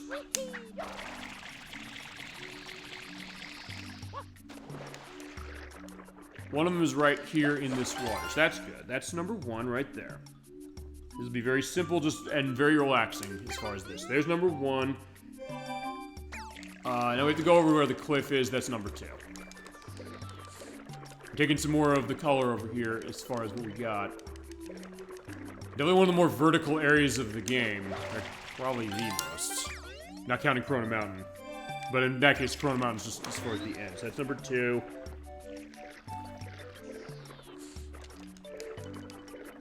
we'll go over here because there is... I gotta be careful getting this one because otherwise I'm going down into the underseer, and I don't want to go there yet because if I do, we're going to be we'll have to get stuff in there and come out because you can't leave from there without exiting the entire level. All right, here is the Tanuki. So yeah, he's wearing a hat, so he's trying another perspective of business. Now my business is up and running again. Please use my boats for any time you so desire. I don't have any oars, so you have to use your FLUDD. So yeah, there he is. He's wearing a different hat, so it's the same guy from the shop in town. It's like he thinks that's gonna keep him safe. He's like, fine, I guess it will. So on the side here, what you gotta do is swim downwards. You have to go down actually pretty far, it's my point now. And remember, because we are in the mission where I have the diver's helmet, your life or your air meter goes down way slower than it normally does. Oh, yeah, except that bastard's down there and giving me trouble. Again, thank God it's not Big Bertha from Super Mario 64. Right, there is life at least down there. But yeah, let me get the blue coin. Okay, there we go. I think I got it just as he got me in his mouth. So that's that one. We're good there. Okay, never mind. I guess he didn't. Okay, so let's swim up.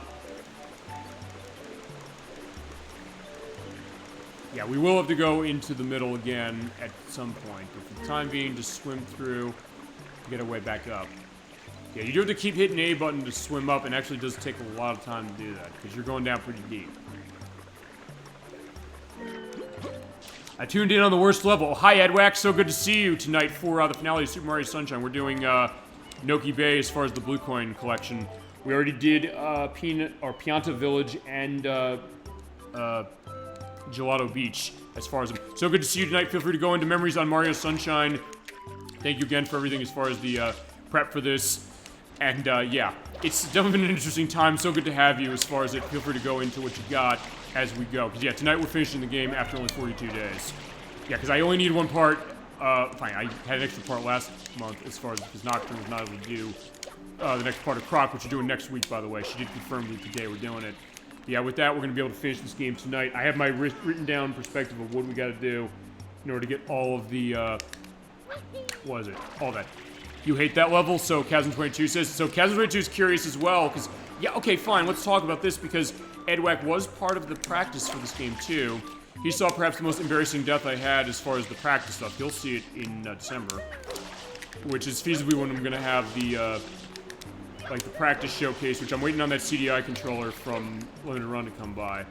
But yeah, Noki Bay is too vertical, which is funny. I was earlier saying this is the most vertical level in the game. So I guess Edwack's take is not like in vertical levels in, I guess in this game, in Super Mario Sunshine itself, platformers, feel free to go on that, as it is insanely vertical. That is true, because yeah, we're going to be going up high. It is also the case that if you have a vertigo case, you're not going to like that. So we need to find the spring pad. We need to get the rocket nozzle. The rocket nozzle is over here. Yeah, it's right over here. It is also something, yeah, if you do make a mistake, it's going to be a long way down. And this is not even the highest we're going. Actually, this is immediately one of the hardest ones to get the blue coins out of, because there are cases where I said, on the test, where is this thing? I was like, I had Gemini 96 next to me saying, like, it's here, here, here, here, and here, but even then, it's like, I know there's certain areas, but it's like, I think you went there already. It's like, yeah, I think I did, but it's also the case like, oh, it's right here. My favorite level is Serena Beach, the hotel. Yeah, the Hotel California as it is. Actually, wait a minute. Okay, I do need the rocket nozzle to get that one. For this alcove, I can get this one now. In fact, I will show feasibly why Edwack is in the case of this. And actually, I don't have the rocket nozzle. I don't know, maybe I'll not be able to get it here. I do hate the no FLUDD challenge as well. I actually died 4 times tonight when it came to just getting the blue coins out of Goopy Inferno, where I did it on my first try last time. Yeah, you walk in there, you get the punching bag out, and you're knocked back. Actually, I might feasibly have to come back to this in another episode, because I don't have the rocket nozzle here. And the rocket nozzle and the turbo nozzle are not always in the same areas. Yeah, that was tough as far as that one. And the platform challenge as far as the things with the those no FLUDD challenges. Actually, that's the other thing, because I know we can go into this, because that's been one of the controversies when it's come to this game, which is that there are people who don't like FLUDD, as far as a gameplay mechanic, as far as a character, as far as it feasibly being too radically different from other aspects of Mario. I mean, and even the people who made this game said, hey, FLUDD was kind of a radical departure. We initially thought maybe this wasn't such a good idea. We had 10 ideas of what FLUDD was going to be. We picked this one only because it fit the theme, not because we wanted this, actually. The dev team did come out and say that. But other people said, fine, the levels you get FLUDD taken away, they wish the game feasibly like that in the way that Super Mario 64 or Super Mario Galaxy was. But other cases were fine. In my case, I guess I miss it because, fine, I guess you relate so much or rely so much on FLUDD in this game that's like, when it's taken away, you're like, wait a minute, where'd it go? And you miss it, and you're like, yeah, all these fancy maneuvers I'm doing, except for that where I ground pounded and the hover nozzle does not work when you ground pound. So I'm glad I get to show that. It goes away. And I guess I gotta get a sense of like, where the hover nozzle is. Oh, no, not the hover, the rocket nozzle. Okay. Alright, so that's one thing. Oh, fine, yeah, because at least you saw there was like a fake, what was it? A fake, bird. Okay, so as far as the other ones I gotta get, one of them the pulley, in fact, down there is one of them. Let me get some water, because I can go grab it here. So I'm gonna need to do that. So, for that... Yeah, see where those wall indentations are? I mean, hitting some of them with FLUDD has been... And some of those will, let you... what is it? Yeah, you hit those in the pot, and some of those you hit them, they'll get stuff going on the wall. In this case, you actually have to hang off the side of the wall, and I'm actually going to do it a way I probably shouldn't do it, which is, oh shit, missing the grab. And the other aspect, I guess, where Edwack's coming from when I get it this way, which is that fine. If you make a mistake, you got to climb again. Although, good news is because of the way the wall kicks are working, you're like, yeah, you can just feasibly get yourself back quickly, but it is a little bit of a thing for that. Actually, then, Edwack, feel free to go on this, because we have not really talked this yet. So this is going to be the finale of the gameplay before we do the extra parts in a few months. What's your take on this game? Do you like this game specifically? Do you like it more than other 3D Mario games? Is this your favorite 3D Mario game, or are there other ones that you like more? And at least feasibly also, if Nickie is there that way, that's the idea. Oh wait, Chasm22 said he hates the no FLUDD challenges. Sorry, I thought Edwack said that. We're like, okay, fine, sorry. But, no, I get that for sure, because, yeah, they're pretty damn difficult. And actually, I missed one of the hits for one of these things. Actually, that's... Yeah. Actually, it goes to something Electro said last time, saying that, hey, I tried to like this game, but I couldn't quite get into it, and he mentioned the idea of the controls. Okay, this is not how I was supposed to do that, but fine, that's how I did it, and fine. That's one thing I like about this game. I love how open this game is, so you can feasibly control this any way you want in terms of getting stuff, and even do stuff like that, like, wait, I shouldn't be doing that, but I did it. Okay, that's good. Let's see. So I got that one. Okay, this next one. Let's talk this next one. On GameCube, there's a bug in the software where, when you get this next one, I couldn't grab onto that. Yeah, okay, it's also sometimes weird when you grab onto things like that, because the idea is that you are supposed to be able to grab on the side of them. I think you need to kind of sort of walk off the edge of some of those things to make them go on. Alright, there we go. And in this episode, you do have the rope bridge to get your way up here a little quicker. In this case, I say, fuck that, I'm saying, well, I'm just using FLUDD. Okay, so, fine, what I'm gonna do is, I think you just walk off here very slowly, and... There you go, you go in a hanging state. It's sometimes weird when that happens, so I get the idea of when Electro said this game is slippery control as far as the movement. Like, yeah, you know what? He's got a point. I can't say he's wrong on that one.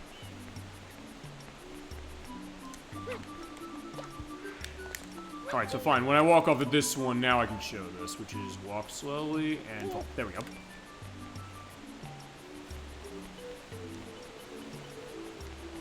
And some of these are on timer, but it didn't go specifically on this, so yeah, just keep going on this one and hang off. Alright, this blue one, this is the one I'm saying there's a bug in the GameCube version. I'll explain it. Oh shit, right, I forgot. Right, I forgot about that. Because Mario cannot hang on forever. And like Metal Gear Solid 2, which we did play for the show and actually finished last month, this does not have a hang bar. It's not also something like in that game where you can do pull-ups to get it longer as far as the length of the bar.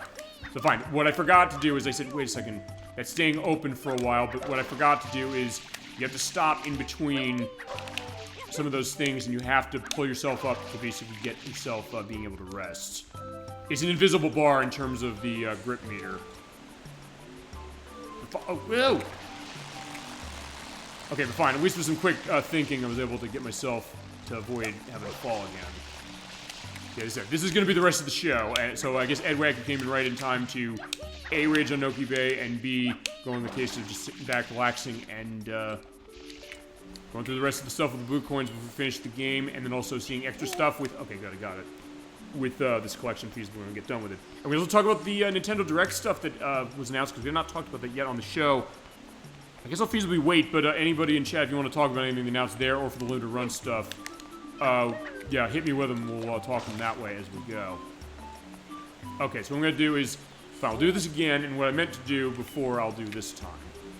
What I forgot to do, I should say, which is, instead of going the whole way and thinking you can do it, stop here, go up, and then slowly walk off. Like that, and there you go.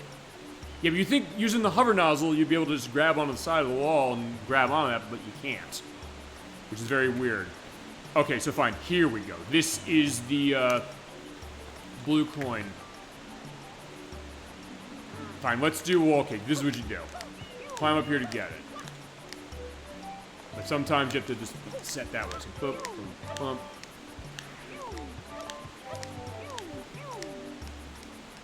Wait, can I get this, please? There we go. Okay, Dragon Quest III HD 2D. I'm definitely looking forward to that. Oh yeah, absolutely. That Square announced, which is out. Did I take the date on when they came out? Or coming out? Yeah, it's November 14th. For Switch, and I think it's on all the other consoles as well. And they announced Dragon Quest 1 and 2 HD 2D, where they're basically doing graphic styles like the Octopath Traveler games that are, that's looking really, really nice as far as that. Okay, that blue coin. On the Gamecube version, there's a bug where if you collect that blue coin, there are times when, because of that check it does for the save, when you have a memory card inserted, the game will crash. When I edit this, I will put right here footage that happening. I'm going to warn you there's going to be a loud noise when the game crashes, because I did a test on this. The game crashed in front of me first time I tried this about a month or so ago, and I took the footage. So yeah, you just saw right there what happened on the Switch version. Here's what happens on the Gamecube version.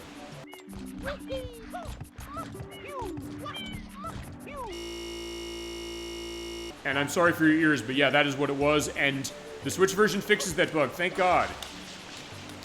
But as I mentioned, actually no, I didn't mention this last time. In fact, I want to follow up on something from last time as well. We can go into more stuff as far as the Nintendo Direct stuff. But yeah, you're right. I agree that Dragon Quest 3 2D, HD 2D, and 1 and 2 were awesome. I definitely can't wait to play them and get more stuff on. We should definitely do some Dragon Quest on this program if you have a suggestion of which one you want to see first. But yeah, to follow up on something that we did last time, when we did Serena Beach, the challenge when you have to clean the goop up in 3 minutes. Apparently, this version introduced a bug into the game this way, because I had it where I had almost the entire beach cleaned up. You have to clean up about 90% of it. So, Gemini96 told me. And then at that point, it says, like, okay, you're good, you can go get the Shine Sprite. I had it happen when I had less than 90%. And what was this? I dug into it and I found out that, hey, there's a bug in the game where sometimes it will trigger the win condition on that in cases when it doesn't mean to. And I actually found a case of someone online saying that they had it where they entered that mission and it instantly gave them a win. And they didn't patch it out. They, as far as all the patches they did for this Mario 3D All-Stars collection, they did not fix that. So you can actually feasibly still do it in the 1.10 version of the game that it is always going to be at now. So, okay, so using the wall jump, that was number 7. I just want to make sure which one I got. So, okay, so we're going to go this way. Yeah, this is going to take some time as far as this. for it. So yeah, as I make that walk up again, yeah, we can go into some of those things with the Nintendo Direct stuff. Speaking of RPGs, we have Mario & Luigi Brothership that is out in November, actually the week before Dragon Quest III HD 2D. That is on November 7th. It is the 6th Mario & Luigi game. The first one since Alpha Dream was put out of business because of how horribly Mario & Luigi's Bowser's Inside Story sold on 3DS. And another game that actually is broken. So yeah, if you buy it nowadays, there's a patch that came for the game you could download in eShop. You can't download it anymore, so the game actually feasibly can get into dead game cases for you. So at this point, yeah, the 3DS version is not something you probably want to own, and unless you already patched it specifically before they shut the stores down. So there you go, as far as it's, so yeah, DS is probably where you want to go on that one. Or then maybe they'll re-release it. But that new one, they are going to bring back some of the people who worked on the earlier Mario & Luigi games. And it does look really cool as far as what they showed. And I love Mario & Luigi. When we start Mario & Luigi, we're going to start Superstar Saga, which to this day actually is still my favorite one. Although I haven't played Paper Jam, and I haven't played enough of Dream Team to get a sense. Of what I played of those, I like Dream Team of what I played of it. I don't like Partners in Time at all, but I will give that one another shot. And, let's see. I didn't play Paper Jam, as I mentioned. Let's see. I haven't played much of Bowser's Inside Story, but that's another one that seems like it's been well-liked. Okay, so, actually, hold on.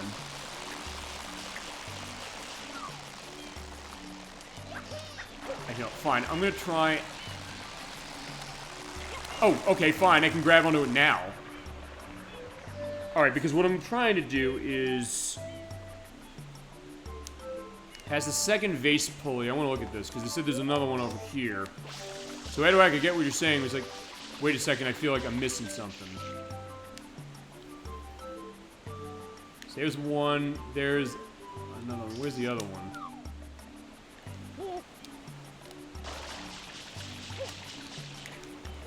Okay, so I do have to spray the wall a little bit, because there's, fine, there's one, there's two. Actually, I do need to feasibly spray up. Yeah, but there's that. There's a game that's out on the 18th. Actually, I might not be able to get this from here.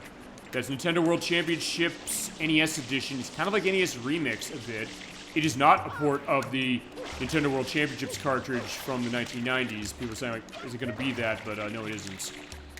Which would mean that it feasibly have to go to the Tetris Company for the Tetris part of that, and also to Square for Rad Racer, which has not gotten re-released, I think, at all. As it is. Although I think it was on Wii Virtual Console, at least I think it was, but you can't download it anymore if it was, and that might not be right, so I'll have an edit down here saying if I'm right about that or not. That's coming out. That looks pretty interesting as far as what it is, and has a nice collector's edition coming out with a gold cartridge replica. Let's see. There's Fairy Tail 2, which is based on the anime that is out in in the winter, I should say. Okay, it's by the second one, so I think I just have to shoot off that second one to get this. There's Fantasia Neo Dimension, which is the newest game by Mistwalker. Those are the people who made The Last Story on the Wii, and they made Lost Odyssey on Xbox 360, which is Hironobu Sakaguchi's company. The creator of Final Fantasy, who recently, by the way, said, he was asked, are you ever going to return to Final Fantasy? He's like, yeah, basically, no, I'm not returning back. I don't think there's a reason for me to go back to this franchise as it is. But he has this new game, which is coming on Apple Arcade, but they're putting it to Switch as well. It is out this holiday.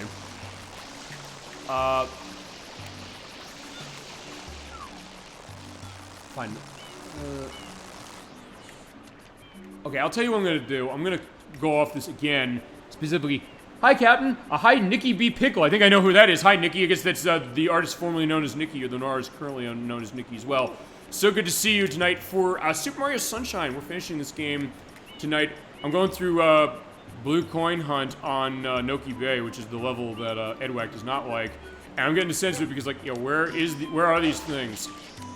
So good to see you tonight. Feel free to go into memories on Super Mario Sunshine or anything Mario or anything of the Nintendo Direct that happened a couple weeks ago. We were off last week.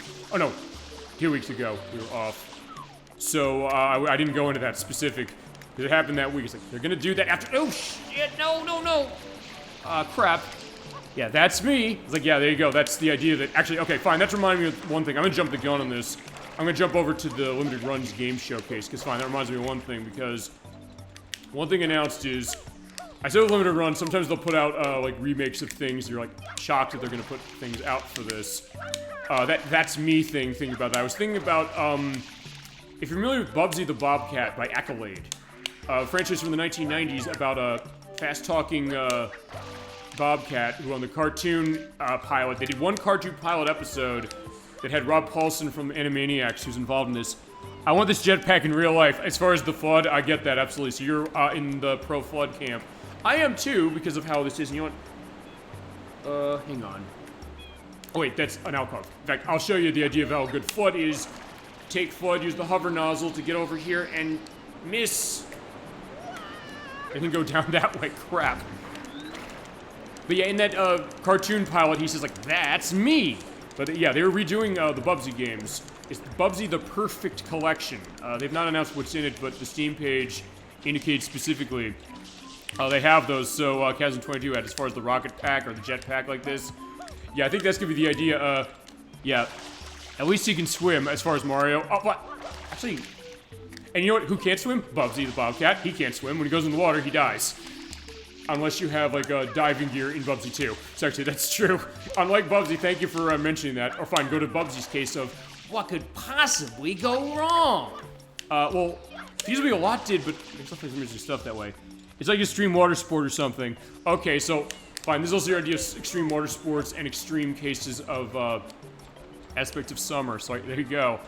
Thank you, Chasm20 for that. I don't even know if I've seen that. But all right, fine. That's that idea. All right, there you go. Getting that alcove. There's a blue coin. I feel like I haven't gotten one of these in forever. That's 9.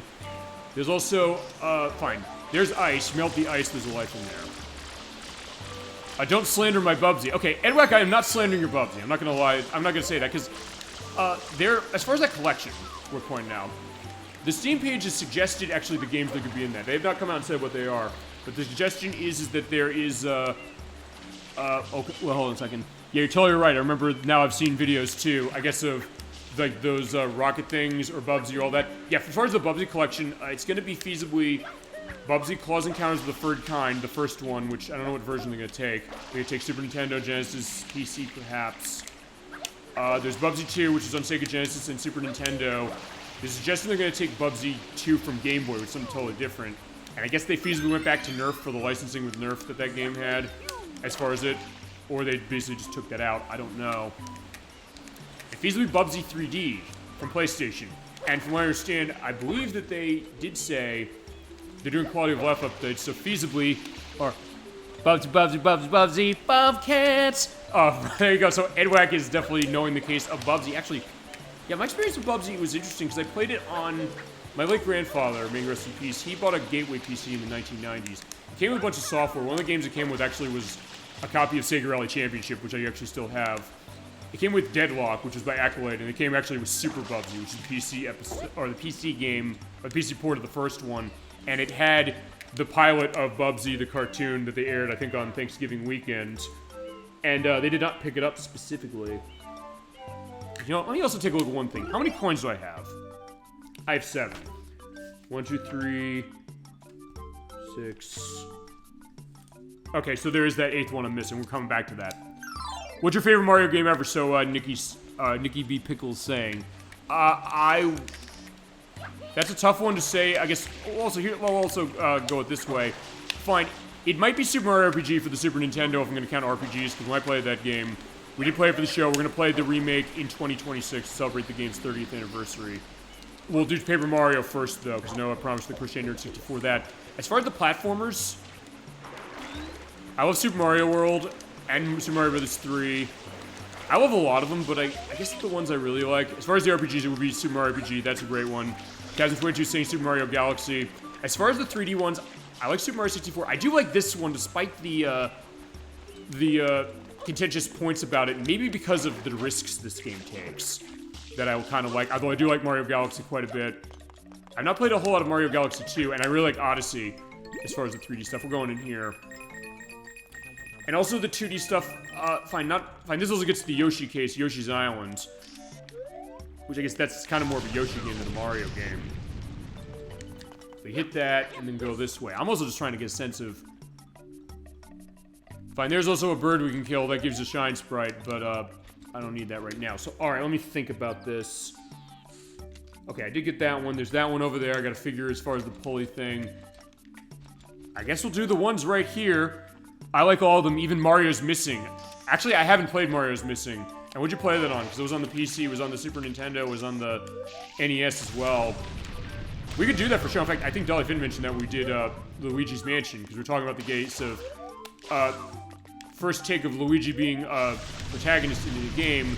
It was Mario's Missing on those systems. Alright, that was one right there. That is number... I'm also looking at the pictures on these so I don't forget which one it is. That's number 20 on the guide I've got. I also have linked list item for the guide. I was always curious about that. I know people said it wasn't that great, but it's also something that I was always curious about the idea, and also the idea of,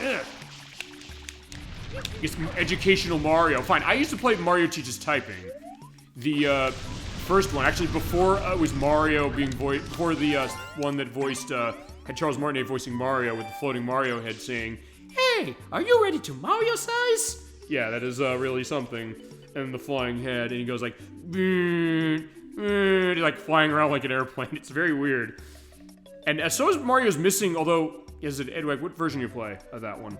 I haven't played either one, but we should probably do this for the show, because we've had a lot of fun doing the edutainment games for the program so far, like, fine, the Freddy Fish games and stuff like that. Okay, so hold on, which was that one?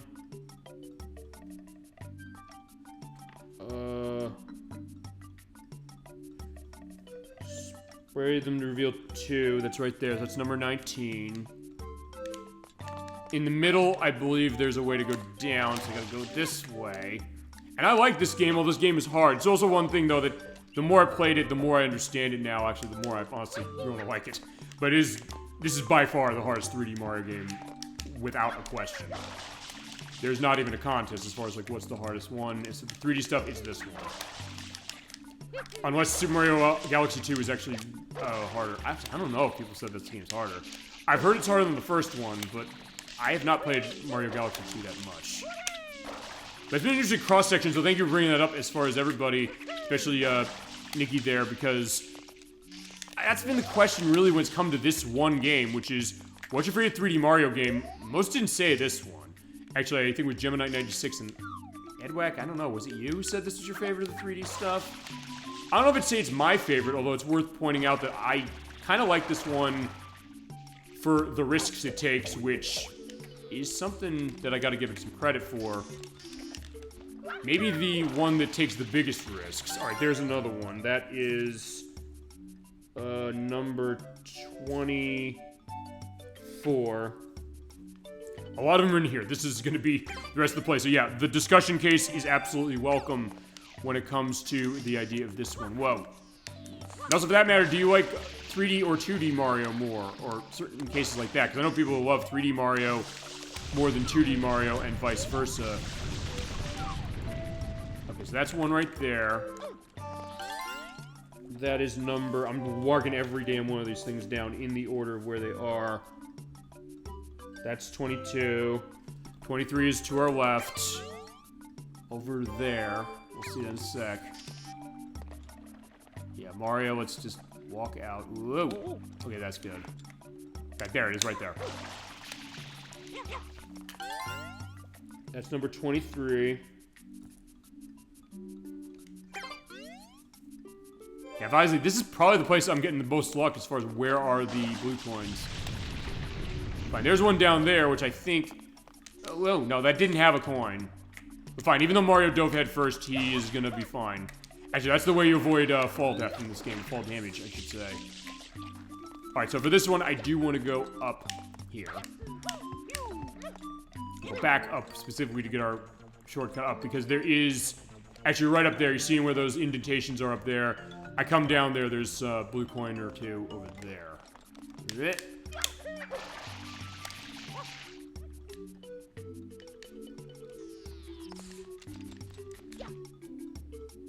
Also, make sure you're hovering soon that way, otherwise you'll go in that whoa state. So, hang the wall. Except I missed it, although fine. I got this one, so like that's fine, so I can at least recover.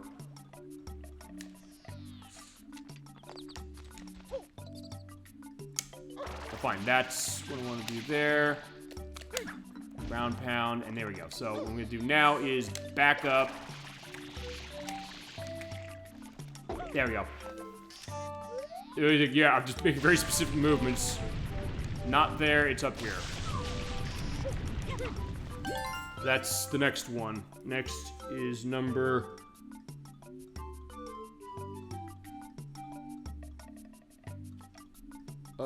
tunnel with 2 tiles. Wait, is that the right one? I'll take that. Just make sure I'm marking down the right one. Okay, no, that was not the right one. So yeah, thank God I got one with pictures.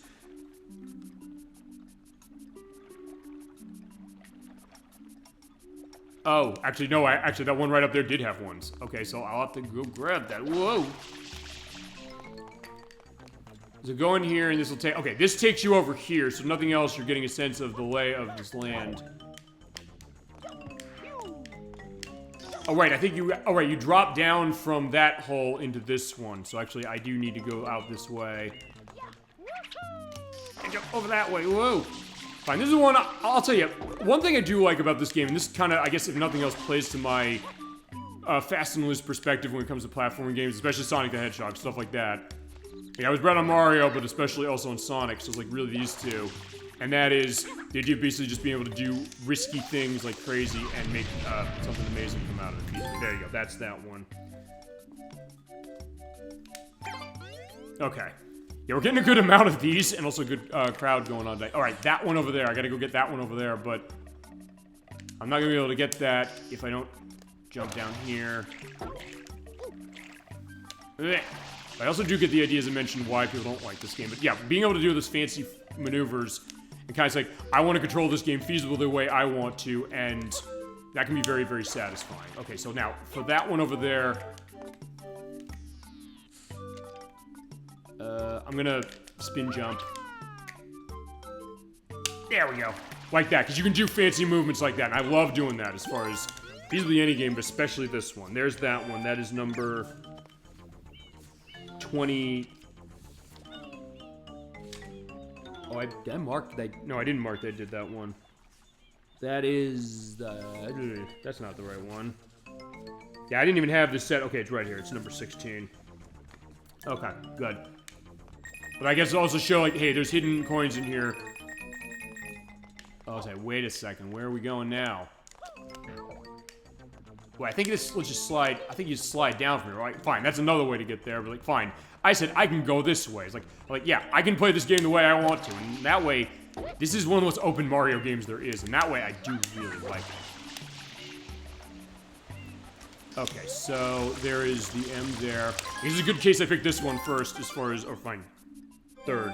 To do. Actually, fine. Edwax, since you're here and you like Serena Beach, we'll do Serena Beach next. And then we'll do, Peter Park and then, Endgame. Now, before I do that, actually, let me hit Z, because I want to see one other thing, which is... I got that one there. I didn't mark that. There's that. There's that. The walls. So there's 2 in here. And the other ones... Okay, no, I can escape from there. It's like, I know there's a thing to that. So fine, what we're going to do is...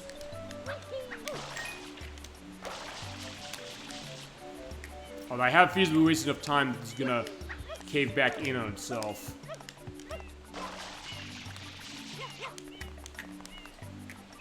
Fine, that's one of them right there.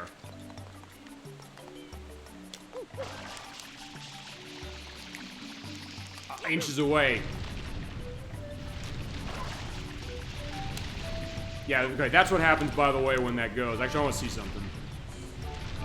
Okay, it just pushes you out, which is fine. So you do have a time limit to get up there. I am running out of water, too, so... I guess, do I really want to take the risk as far as this? Yeah, I do. That's the other thing. This game plays to the idea of, if you like your risk-taking in your games, this is going to be a great case of that. But it said, also, Kaz22, I think, said it best, saying, this is stressing me out, and this is a case where, yeah, those risks can be a very stressful thing to watch, or feasibly to do, if you're doing it as well. So it's not even a case of, you know, this game, you do have to really be in control, and the way this game runs, that is a sticking point, and I get it for sure, because it definitely has a different feel. Even though in some ways it doesn't feel different than Mario 64, you'd think, like, wait, it seems like that doesn't make sense to say something like that, but it kind of does. But there you go, there is that one. That is number 11.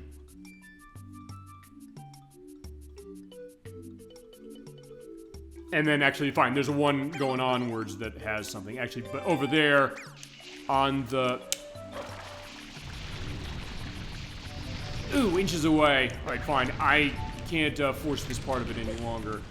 I need water.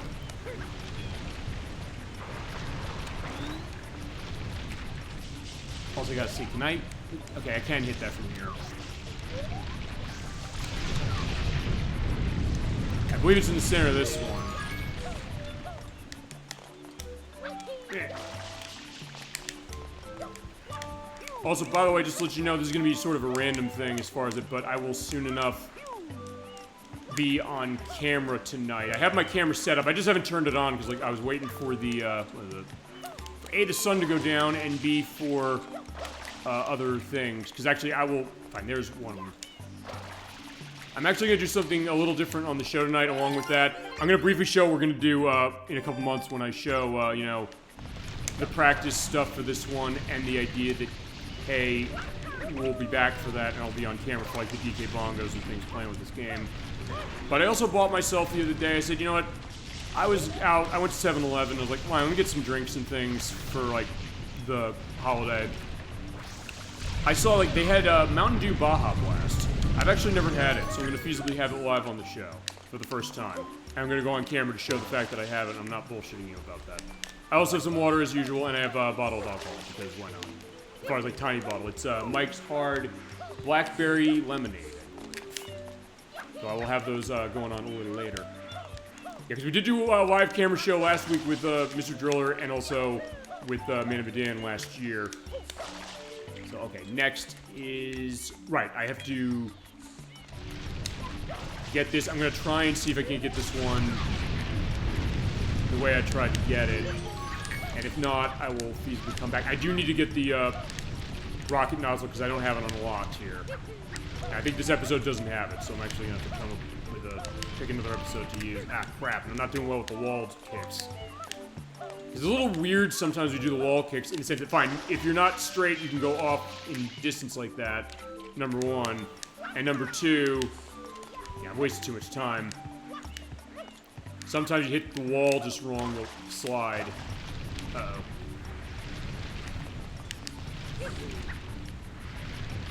Okay, this is getting exciting. The idea that, hey, it's, the wall's closing in really quick. Whoa! Okay, that was like last minute for that. Okay, awesome. I'm gonna... Oh, whoa. Okay, that's not closing in. Okay, so let's try that.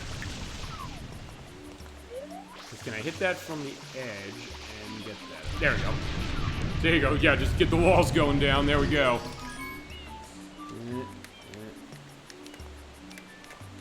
Let's see.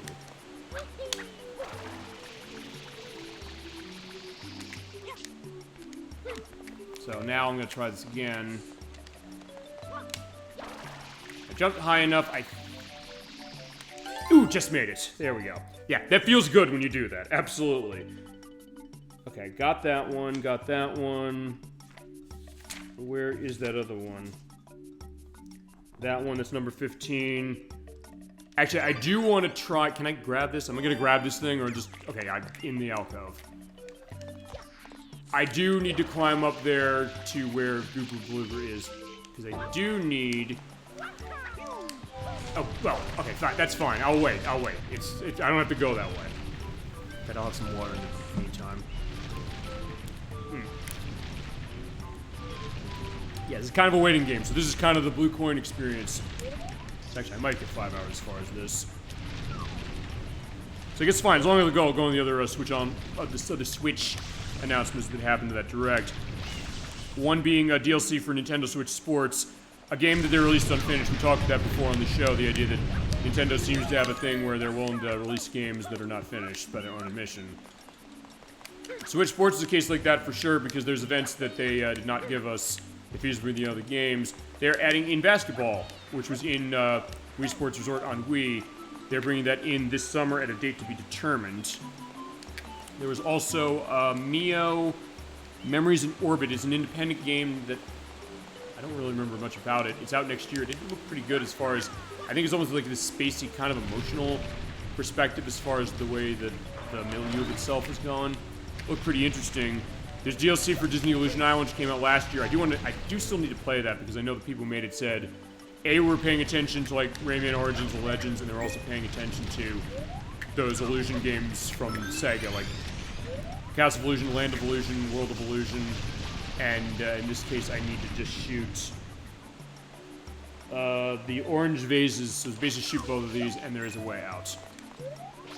They put that DLC out the day they did the direct, so it is out now for you. Hello Kitty and Island Adventure, Edwack and Nickie, I think we talked about that on a show as far as like, I think South Park joked that at some point. They made a game specifically about it. There are two of these, by the way, in the vases. It was a mobile game. They're porting it to Switch. It is timed exclusive to Switch. It's out early next year. Kind of Animal Crossing-ish. We also have Looney Tunes Wacky World of Sports. It's the first game based on Looney Tunes in a long, long time. And it's also the first case where I guess they're doing a Looney Tunes game without the late Joe Lasky, who voiced a lot of Looney Tunes characters. Did a great job of it before his passing a couple of years ago. It is unfortunately something I was kind of concerned about because, like, wait a second, it's being published by Game Mill, who publishes feasibly some shovelware stuff. They published the Nickelodeon All-Star Brawl games, which were fine for what they were. 2 is better than 1. 1 launched without voice acting. They're like, yeah, you licensed this stuff and you don't have voice acting. This new game does have voice acting, so it's not like, hey, they forgot that part. It is here. It's kind of a mixture of a bunch of sports games. I looked at it and thought, like, it's kind of like, I don't know if anyone in the audience has played this, Looney Tunes B-Ball, which is on Super Nintendo. It's by Sculptured Software, which are people who made, they made Monopoly on the NES. They made Captain Novolin for Super Nintendo, which I have to show that for sure. The game about a diabetic superhero. And they also made the home ports of Mortal Kombat for Super Nintendo as well. It's this great NBA Jam-like basketball game as far as that one. I'm getting vibes of that, but it's not just basketball for what they're showing as far as the idea of that. I'm going to try and get that other one here, because there is another one there. Oh, hi Gemini96, he's rolling in with Poochie the dog. So good to see you tonight for finale of Super Mario Sunshine for the play. We'll have more stuff going on later on. I've just been going through Noki Bay, getting all the blue coins. This has taken a while. This is the one that's taken the most time. Edwack is here as well, saying, like, I don't like Noki Bay because of how vertical it is. This was the hard one when we did the test, and you were a godsend when it came to that one for the purpose of running the blue coin check for this. Like, where are all these things? We're looking, and then we finally found the last one before it was actual work time, and I'm going to go down there. Good to see you tonight, for sure. Feel free to go into more on Mario Sunshine. Wait a minute, it's here, I think. Right, okay, I come down here, shoot the wall there. Perfect. Okay, there we go. Where the hell is this thing? There you go. Got it. And a good case as far as, you know, rolling in with Poochie the dog for that. So, like, fine, goes to Mario that way, too. Okay, there we go. That is finally it. Thank God for that one. But we're not done. I need to still come back for Rocket Nozzle. Let's see what else I have gotten. To the right of the... Did I get that? Oh, it's fine if I got that one. And I'm almost in case where I have to swap episodes anyway for this one. Whoa. Also, I've been going into stuff for the Nintendo Direct announcements because we didn't talk about... Fine, it happened when I was off. And also, a little bit around game stuff. And Switch Online Day because we're going to have 10 games to go over on Monday. I promise that. Specifically as far as NES, where the NES controller's charging my Switch right now. Okay, first thing I want to do is... Yeah, that one. Did I get that one? I guess I gotta see, so let's take a look. I'll do another climb up. Whilst I'm doing the climb up, though... Yeah, the other stuff as far as... Fine, that Looney Tunes Wacky World of Sports, that's out this fall. Hopefully it's good. I mean, I love Looney Tunes. It's been a while since we've seen Looney Tunes around. Like, hey, we gotta do stuff with Looney Tunes on the show more. I want to get Duck Dodgers for Nintendo 64 because that's by the people who made Pilotwings 64, so just say that in a sentence and you have me.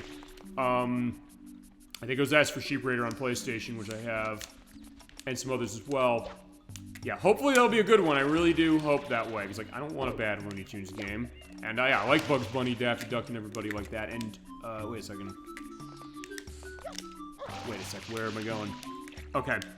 They also announced the DLC for Among Us New Roles. That's not, it's not called A Fungus Among Us, but that's what it should be called because the Crusader 64 said, like, that's the perfect name, you had it right there, you didn't use it. Why not? Good question. I don't know why not either. Now, where is... It's over on the side here, I think. Yeah, that's out now. There's a Formagia, which is a mixture of like a magic RPG and farming sim. Okay, I guess I did get. Okay, that's the one. Okay, good. I just want to make sure. Is that the one? Yeah, that's the one. I got it. Okay, so I just want to make sure I just didn't mark that. That's that one. So I did get all the ones over here. Thank God. What's that?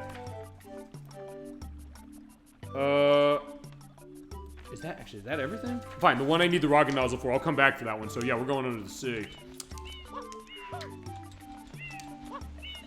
So yeah, Mario, let's take a dive. Yeah, we'll take a dive into the aquatic mine, or later, when we play Sonic Adventure 2. Yeah, but Farmagia, that's out on November 1st. There's also Donkey Kong Country Returns HD. That is the, modern version of Donkey Kong Country Returns, which was on the Wii and it was on the 3DS. This version is developed by Forever Entertainment, the people who made, or they published, the remake of Panzer Dragoon and the remake of The House of the Dead. And they have the House of the Dead 2 remake that the rating has been revealed for it, so yeah, it's only a matter of time before that thing's coming out, as it is. That is out on January 16th of 2025. People are mad because it's a $60 game. I'm okay with it in the sense that it has the extra content from Donkey Kong Country Returns on 3DS. So when we play Donkey Kong Country Returns, which next time come to a new Donkey Kong Country game that's not Donkey Kong 64, that's the one we will do. That's the one version we're going to use. Yeah, there's 2 on top of towers, so we just have to find them down here. Is that right? Oh, no, there's 4 down here. So these ones are going to swim around again. And then we'll leave, we'll come back, we'll get where, what was it? Where, the rocket nozzle is. And then we'll get the rest, and we're almost done for this area. Then, Kazan22 mentioned one of them. He mentioned, Dragon Quest III HD 2D. That is out on November 14th. It's a remake of Dragon Quest III from Famicom.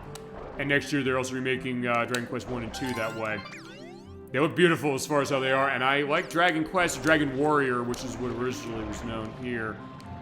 And that was 3, so it's 1, 2, 3. And then there's a 4th, which is somewhere. Also, Red Coin Fish is down here. I somehow got that really quickly in my play earlier as far as earlier parts. That was part 2, I got that one. Where is the next one? Enjoying the idea of being underneath the sea like this. Alright, that's that one. I didn't save on that. I was gonna swim to the other one just to make sure I didn't miss anything down here, because there's only 4. Yeah, I think I got them all. Yeah, I did. So what we're gonna do is we're going to save, because I didn't save on that last one. I'll mark 1, 2, 3, 4. Oh, wait. Yeah, 1, 2, 3, 4. That's all of them. Yeah, we're gonna continue playing. We're gonna quit, and we're gonna come to episode 6. Because the rest of them I need episode 6 for. Actually, episode 6 might have the hover nozzle. Hope that it does. If it doesn't, I'll come back somewhere it does. So, Shell's Secret. Yeah, if you usually have to go there, I'm not going there. Actually, let me also take a look at my count here. How many do I have? I have 26. So, what am I missing? Just, yeah, these 2. Oh, these. Yeah, those, okay, those 2, because it's a circle thing. The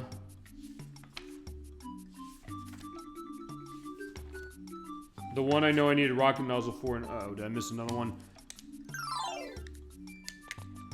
Okay, fine, we'll do this one first, because this is what we have to do, it's the circles. So there's 2 right here, and then I'll also check to see about, if rocket nozzle's here. So there it is, and I think they gave you enough time to swim over to get it. At least I think they did.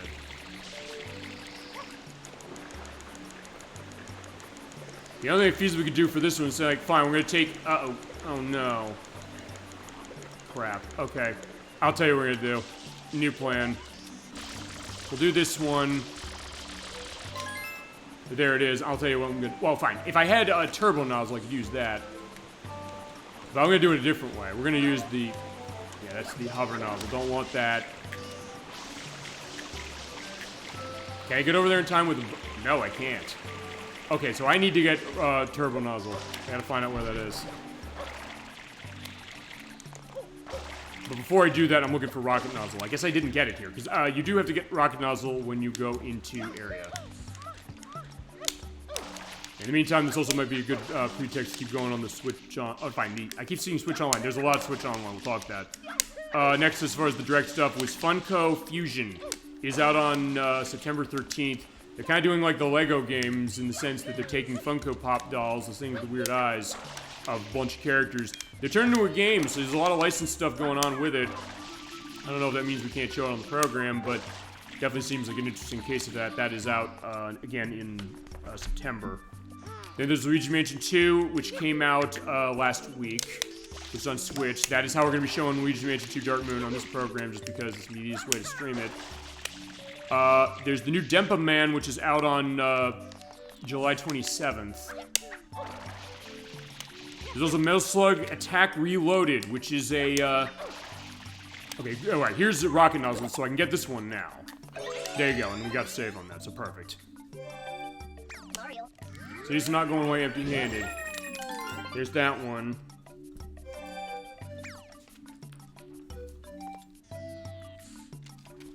That's number 4, so let's see. That.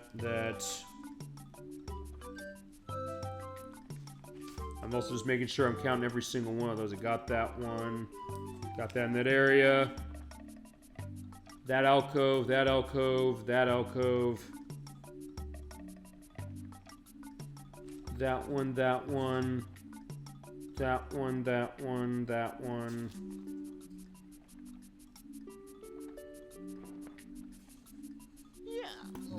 Maybe I didn't get that one. Okay, I have rocket nozzle now. Let's make use of it. Why not?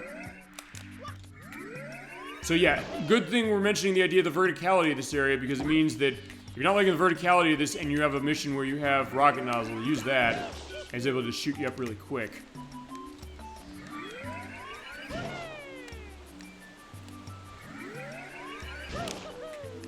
Yeah, but yeah, the Metal Slug Attack Reloaded, it's a port of a mobile game. It's not Metal Slug Tactics, which is still on the way. This came out already.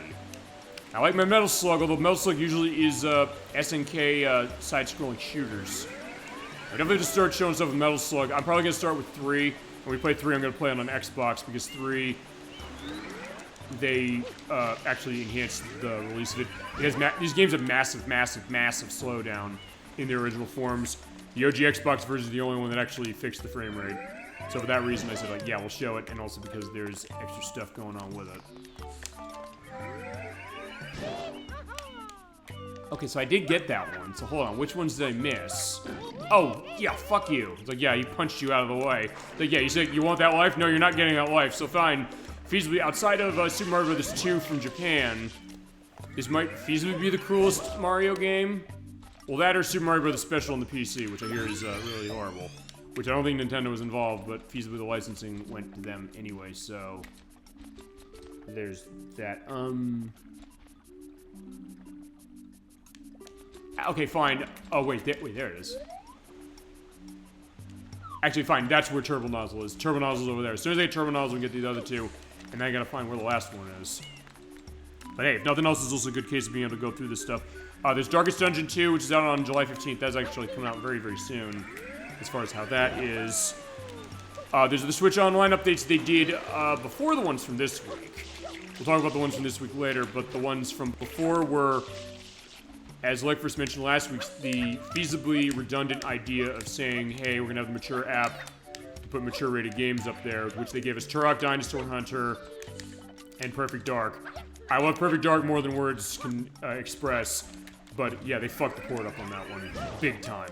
There's music that's missing, there's slowdown cases that are off, even compared to it on Nintendo 64.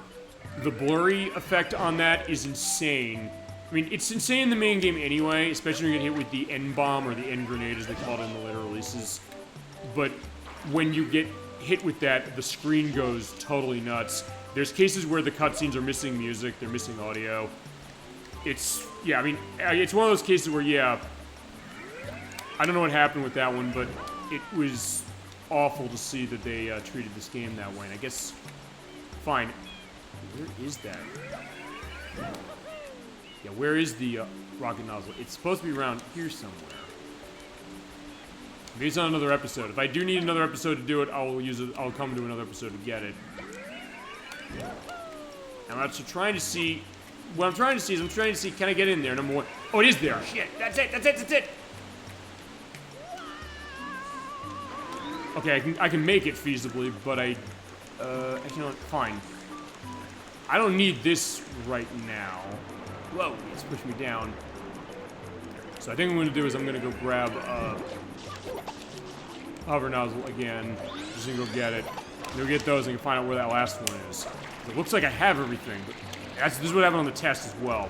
But I get to keep going on that. Yeah, Perfect Dark, Nintendo fixed that, and why can't you emulate Nintendo 64? Fine, if you want Perfect Dark Modern, that one will do, I guess, feasibly, but it's, yeah, that game does not deserve that treatment. I'd say get the 360 version while you can still buy it until the end of the month, or if you have an Xbox One, Series S or X, buy Rare Replay. In fact, I'd say at this point, if you don't have Rare Replay, buy it digitally, because then you get GoldenEye along with it. But they totally remade it, and it's awesome. As far as which version we'll use when we play it, I don't know, and I'll have to figure that eventually when we get to that game. I do want to show it, no question. But also they gave two other cases as far as that on Switch Online that were better, which were on Game Boy Advance. They gave The Legend of Zelda Link's Awakening, or no, Link to the Past, Four Swords Adventures, or Four Swords, I should say, which is the Game Boy Advance version that has the Four Swords multiplayer, and it is a basically dead-on version of the Super Nintendo game as far as the port, which actually I didn't know, because I never really played that version. But there's Turbo Nozzles, you can get that one down there, no problem.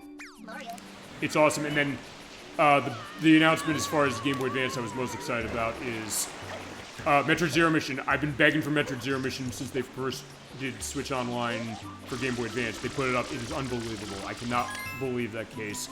I'm so happy to see that. That game is amazing. It's a remake of the first Metroid. It might be the best Metroid game there is, and that's saying a lot.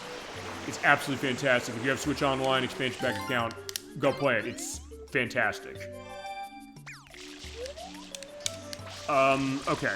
Then they announced something out of Nipponichi. I was surprised to see this. If you remember Phantom Brave, which came out 20 years ago, actually, on the PlayStation 2, and they've since ported it to the Wii, the PSP, and the Switch itself, it's getting a sequel. That is Phantom Brave 2, The Last Hero. The plot of this one has Morona, who's the young girl in the first game. She has a phantom who helps her out named Ash. And in the first game, the whole idea of that was that she was under the perspective that her parents left Ash with her because they were in battle and they died. And she's kind of in denial about the idea of, are they actually going to come back? She's like, one day they'll come back, and he has to be like, they're not going to come back. You can't be putting your hopes on this. But she's so unbelievably optimistic that she's saying, you know what, I have it in my heart. And the idea he's looking at her saying, like, I don't know what to say to her, because like she's going to find out what this is eventually, and she's going to be absolutely crushed. And it's a great game. If you've never played Phantom Brave on the PS2, or again, Wii or Switch or PSP, it's fantastic. And they're doing a sequel to that, and it looks really, really good. It's a strategy RPG that is really, really good. It had great music as far as the original was Tenpei Sato, who did the music for tons of the Nipponichi games. And it's coming out in 2025. I definitely cannot wait for that. And first time, by the way, we come to Nipponichi as far as this program, it will be with Rhapsody Musical Adventure for PlayStation, which we will play sometime next year. I was going to feasibly try and squeeze it in this year, but I realized this is a short game, but I said for some of the extras I want to show off of it, I'm going to need more parts. So I'm going to hold off on that one. But that's that idea. Let's see. Alright, and then there's feasibly the best announcement that came out of any of the things here, maybe even more than some of the other ones, is when they said, coming soon, where they're gonna take you for a ride. Like, wait, are you talking about what I think you're talking about? And the answer is yes, they are, because they're re-releasing Marvel vs. Capcom. Marvel vs. Capcom Fighting Collection Arcade Classics. Weird name, but it's a collection that's coming out for $50. It's gonna have a physical release. People since asked, like, wait a second, this is gonna be like some of the other ones where they got digital versions and now you can't get them because the license ran out. Thank gods, no. It's a collection that's coming with Marvel vs. Capcom 1 and 2. The Punisher, which only got one home version, was on the Sega Genesis, which is insanely rare. X-Men Children of the Atom, which hasn't been ported since the Saturn and PlayStation days. X-Men vs. Street Fighter. Marvel Superheroes vs. Street Fighter. And yeah, that's it. I cannot wait for those games. Those games are so good. In fact, even to the point where I said to Gemini96, I said, I'm gonna decide which version of this game I should buy coming forward when this releases. Because it's on Switch, it's on PC, it's on PlayStation 4, and sorry Xbox owners, you are not getting this. And a lot of Xbox owners I know who are pissed that they're not getting it. And from what I understand, I think it might be a case of the fact that they're running an older engine, and also the fact that I can't get up that apparently now. Actually, I can do it this way. Where apparently Microsoft requires anything that's on Xbox One from before to be equivalently optimized for the new system for Series S and X. That game isn't, so basically, yeah, we're not getting it on Xbox. I think it might have something to do with the engine, and also the fact that, as I've said on the show before, and I edited for the last part of this, the Xbox Series X has been by fucking far, the worst selling console this console cycle. I mean, Microsoft fucked it up as far as coming back, although there is certain things they do really well, like backwards compatibility and holding on to your old stuff. Even as they announced that Call of Duty Black Ops 3 requires an online for its single player. God damn it, what the fuck is wrong with you people? Seriously. But, that being said, the Marvel vs. Capcom collection's out this fall. They didn't say when, but first in line I will be for that game. I cannot wait for that. I need to get this last one of these. Where the hell is it? I think it's over in the alcoves over here, so I'm gonna try that. So let's go in the alcoves and see if we can find it as we keep the discussions going. Anything else you have about what I'm going into? Let's see. There's a new Mario Party game, Super Mario Party Jamboree. They're going back to the Mario Party styles of yore, where you have multiple boards that are kind of going large and in charge in terms of the areas you're going, and the idea of like going for stars and things. Because ever since Mario Party 9 came out on the Wii, it seems like... Well, fine. Hudson Soft used to make the Mario Party games. Their last one was Mario Party 8. They've not made a new one since. They handed it off to, I think it's Cube, who was involved as far as what they were. And actually, I think I can shoot that through. Okay, I can't shoot that through. Okay, so that was the one. So I got that. I'm just gonna look through every single one of these just to see what they are. Yeah, it's out on October 17th. It's the Mario Party that I think people really wanted because Mario Party Superstars, when that came out a few years ago, that was very well received. It was a very good game. I played it. And we should play Mario Party on this show. I guess we should start with the first one. Which, of course, does have music by Yasunori Mitsuda of Chrono Cross and of... Chrono Cross and Shadow Hearts and Xenogears fame, specifically as far as that. I don't know if he's involved in this one. They also announced a new Zelda game. In fact, I think Dolphin mentioned this to me first case when I said, like, hey, did you see the Nintendo Direct? She's like, oh, they have a new Zelda game. And it's a case where Zelda is the character this time. Link's kidnapped. So, for the first time since Zelda 1 to Gamelon, Link is kidnapped and Zelda has to save him, although this is the case of that where Nintendo's willing to acknowledge the existence of the game. But basically the idea is it's running on the engine of Link's Awakening from Switch, and I believe it's Grezzo who's making it, who made that release. It has to be them. And it really looked interesting as far as the idea that you're kind of playing around with stuff for, I guess, aspects of the environment for what you're doing with Zelda to find Link and save him. And they have a new Switch Lite that's coming out for the purpose of the game itself. It's actually out very soon. It's out on September 26th. Like, wait a second. You're done with this game almost already? It's like, yeah, where was this specifically? But alright, there you go. They kept that thing hidden. And, kudos to Nintendo, I'll say this as I go. They somehow avoided everything of theirs getting leaked, which I don't know how they did that, because even most of the stuff with the Summer Games Fest, it got leaked ahead of time. But I guess Microsoft or Nintendo kept the leash tight on that one to find it.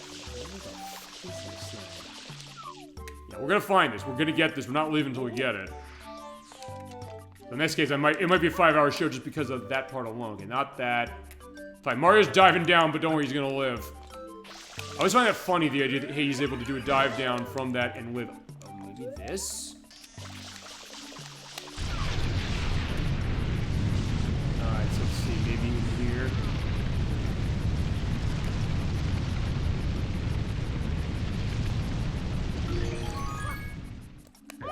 Alright, so there we go. Fine, at least I can wall kick through this way. There's Just Dance 2025, the newest in the franchise by Ubisoft. That is out in October. It's also a case in my thing, they're like, hey, what's the set list gonna be? Because, fine, I have questions usually when it comes to set lists on these things. And fine, it's in one of these things. Where the hell is it?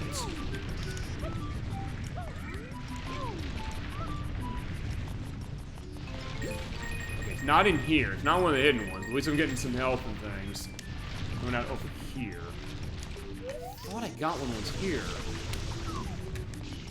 There's that. I got the one right above it, didn't I? Actually, I think this might have been the one that I got. Oh, there it is. In fact, that was the one. Chasm 22, remember? This is the last one we got. He's like, try the one right up there. I was like, oh my god, thank you so much. It's like, this is it. Thank God. If I can get in the hole. So come on, Mario, jump. Whoa. No.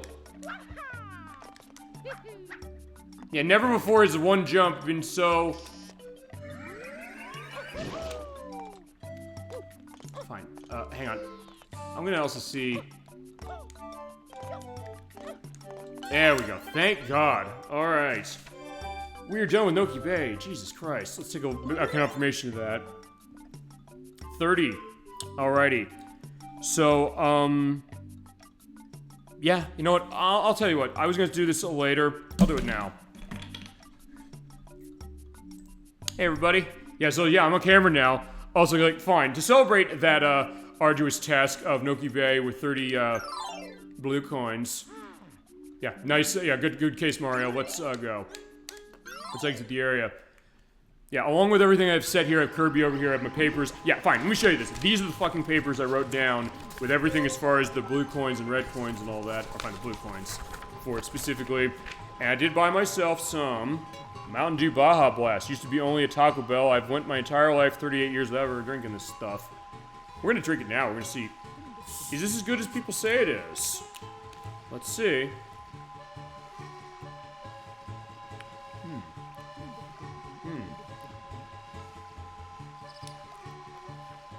Yeah, on one taste. I honestly am not drinking Mountain Dew in a while. Seems like, fine, I should watch caffeine intake.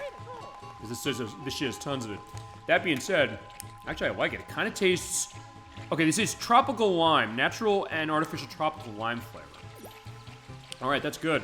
Alright, so I guess I can feasibly be on camera the rest of the time. I just want to give a sense of it. And also, yeah, here you go. Here's the alcohol I'll have. That'll be when we finish the game. That's going to be a reward there. But I also have the water, so yeah, this game brought to you by Poland Spring Water, Mountain Dew Baja Blast, and Mike's Hard Black Cherry Lemonade. Okay, I like Baja Blast, so Chasm22 says, yeah, I've never had it, so like, I just saw it at 7-Eleven, I was like, okay, I think now's the time, I gotta actually have this. I've went too long as far as my life not having it, but that's gonna be the idea. Okay, so next, since Edwax said he likes Serena Beach, we're going to Serena Beach. We're gonna do a lot of going in between and out as far as that. Also, camera specifically, so yeah, it's in the center where Mario's live counter is gonna be. So let's take a look at our big lists. So first on the big list, we're gonna look at episodes 1 through 6 only. Yeah, a lot of these are specific episodes only. A lot. And there are 2 I already got, or 3 I already got. So, I'm gonna go to episode 7 first. And the reason for that is because when Shadow Mario checks in, a lot of the doors are open now. The best level, so Gemini 96 is in line with. Yeah, so, yeah, that's, I guess, you and Edwack are on that way. I don't know if we got into that discussion specifically as far as favorite levels of this game. I like, Actually, I do like this one. I mean, fine, I didn't like doing the thing with the red coins here. And being 1 coin away from doing the 100 coins here on episode 1. You can do it, but if you miss even 1 coin, you're fucked. You're not getting it. But I do like the atmosphere of this place. That's the thing I think I like about it the most. Alright, so there's the list. So we have to go in the water and find where the blue coin is. It is over on the other side. But in the meantime, I'm going the other stuff I have on the list here, as far as on the book. There's LEGO Horizon Adventures, which is out this holiday. They mentioned that at the Summer Games Fest. It's a takeoff on the Horizon games by Sony that are on PlayStation. So the fact that it's on the Switch is kind of a surprise. I don't know, I haven't played a LEGO game in a while, so maybe it might be worthwhile. Or just play Horizon itself, which is very much like Breath of the Wild, from what I've understood. But there's the first one right in the water. Now with that, I got my pen to mark down that that's that.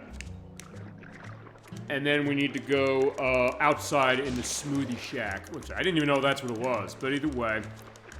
Okay, so going back to that quickly, Stray was announced for Switch. It's out this holiday. Question is it going to run as well on Switch as it does on the Xbox systems and the PlayStation systems? I don't know. Even though third-party stuff is on the Switch, I don't know if I'd count on that, but we'll see. There is the, there's the thing. This place is abandoned, it seems like. So, alright, there's that.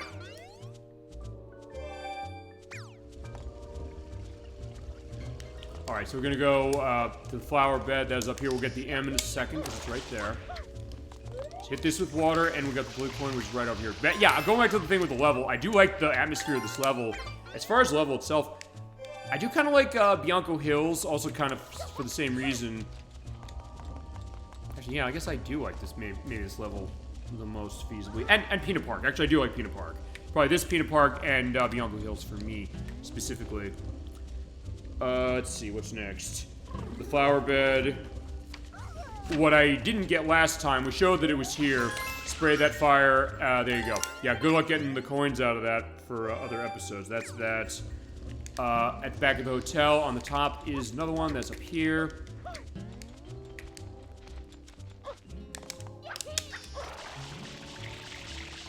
I think I'm just gonna get that grab. It's always the case of, do you get that grab or not? There goes, like, yeah, look at Mario. It's like, he looks so graceful as far as in his eyes there. I'll try and see if I can't do that. That might be something for the thumbnail, specifically as far as it. Let's see, there's that. The lawn chairs by the beach. Since we're doing episode 7, we can do that. I love the music here. In fact, I love the music here in multiple different areas. There's this. I don't think I can get it on this episode. Okay, never mind. Yes, I can. That is the one, so never mind. Just check on off. The Nokis are Covenant Group. We can't do anything about them yet. The only other one right now is actually the M, so let's go get that. It's over here. Whoop. There's that, and we go. I think that's everything before going inside. Is that right? And where'd the pen go? Right here. Alright, so yeah, I'm not even caring about, you know, making it look nice. 4, 5, yeah, we gotta go inside the hotel. So, into the, I call it the Hotel California because you can check out anytime you like, but you can never leave. In fact, you know what? For incarcerating me wrongly, you're getting wet. Yeah, the hotel manager does not seem to mind. At least I don't think he does. Hi, my friend. I'm Mario, the troublemaker inside looks like you. That should tip you off that I didn't do it, you know. Hurry, get inside. Alright, I'll get inside, we'll do it. So yeah, let him run free, let him have full reign of the hotel. So we're going up into the 3rd floor. I mean, I could kill him again. I mean, I have to go to the 3rd floor anyway and run into the boo.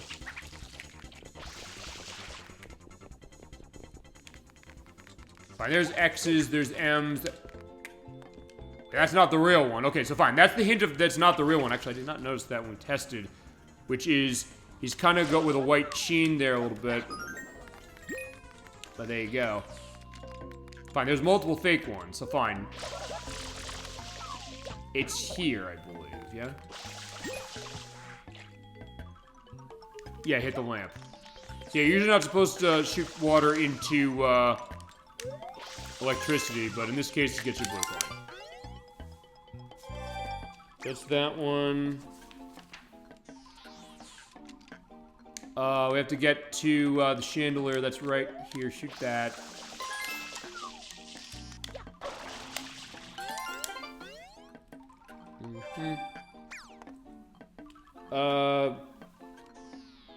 The attic, actually, fine. All the rooms are open, so we just go in all the rooms all we want. So we'll do that.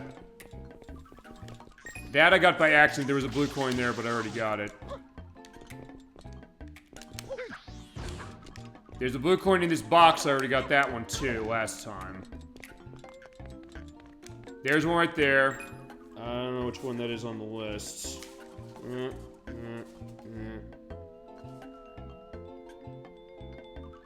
Kind of hard sometimes to tell from what this is. Yeah, it's the one. Just they have a different angle for it, so it's this one.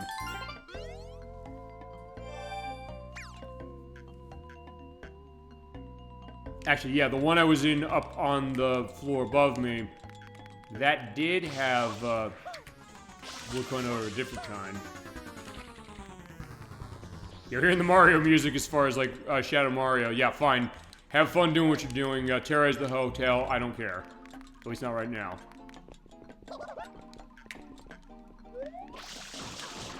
Whoa, whoa, whoa, whoa. Okay, fine. Look at that. There's a sight. Look at that. Like, yeah, I'm juggling the floor tile. Okay, let's see. Oh, I hit the bookshelf, which is one of these there. There's normal coins.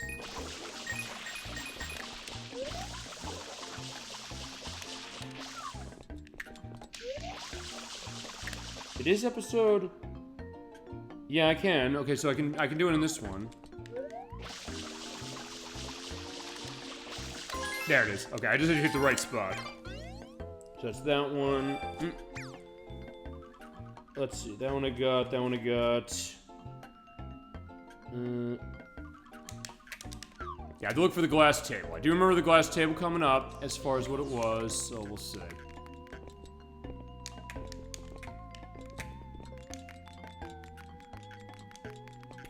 Fine, there's the thing with the attic. Actually, I'm trying to remember if I have to come back here with Yoshi to eat the... Oh, no. I think some of these I can just kill as I see them. I think there are... Actually, are the boos up here? Yeah, they are up here. Okay. Yeah, because we kill the boos, they get blue coins. Okay, so there's that one. That's that one. Yeah, there's only one boo that has it. There is the M over there. I may as well go get that since I'm seeing it. Actually, the way I used to do blue coins, fine, or I say, I'll go get that one. Fine, this is how I played this game normally when I first played it, which is saying, hey, there's a blue coin, I want it. But without a tracking system, that's not going to be an easy case to do that. So that's in the idea with the dead end. The M is over there. We can go get that next. Also, by the way, yeah, as far as my shirt, I do have the shirt for Mario Party 7 with me specifically, because that's one of the Mario Party, or the Mario shirts I have specifically. Yeah, it's Mario Party 7, like, yeah, that's weird. Like, fine, that's the one I got. There's your M. There we go. Yep. And I think as far as the attic, that's all of them. So you see the cracked floor? Crash into it, come on down. So, let's see.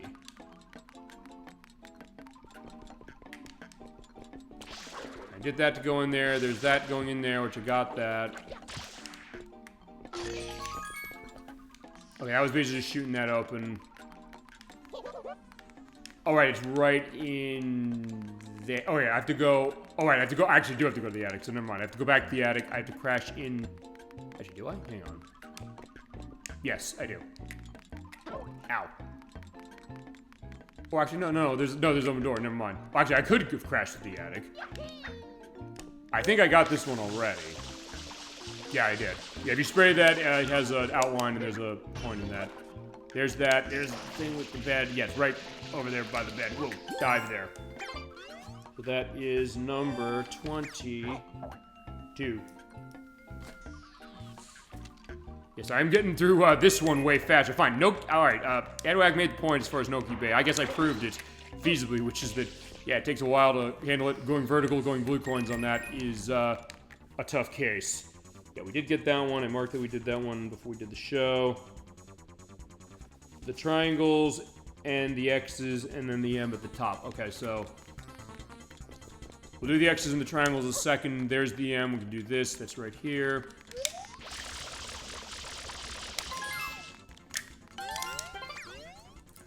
And in between also when it's doing the save, I'm able to do the mark off. So 199, so we only have 41 more. That's on second floor. Easy way to do that is get your hover nozzle out, jump down, boom. Grab it. But going up the other way, that's going to be the challenge, because I have to do it going back. Yeah, out of my way, boo. Ow. Oh, yeah, where's Luigi when you need him? It's like, fine. Yeah, don't worry, it's saying, like, just go up there to the top. Fine, even this game makes that perspective. It's like, that's why I do think, in some ways, there is continuity with... Wait, where is it? Ow. Wait, where'd it go?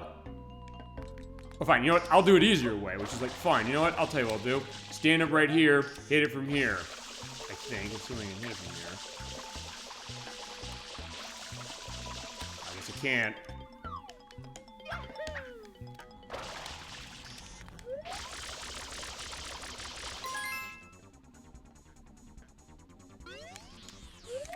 If I can just, I'll tell you what I'll do. Oh, no, I can't do that, because I can't wall kick that thing enough. I'll also show this, because yeah, you can see the timer on the X go feasibly, because what will happen is that it will go back, and it will show right there. Actually, that's taking a long time for it to go back, so they, yeah, I guess they do give you a lot of time. I just had it go too much. Yeah, it's weird, because usually what happens is when you're running out of time, the X is supposed to come back.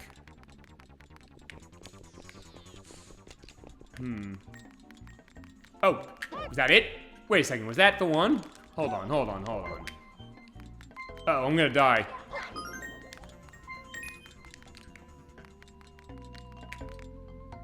Yeah, wait, where'd the X go? It's like, why is it not coming back?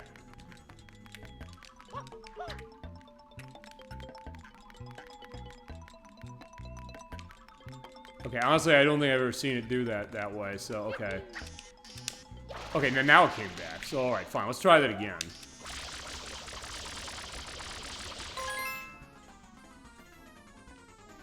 Alright, so hallway where the triangle is, so we'll do that.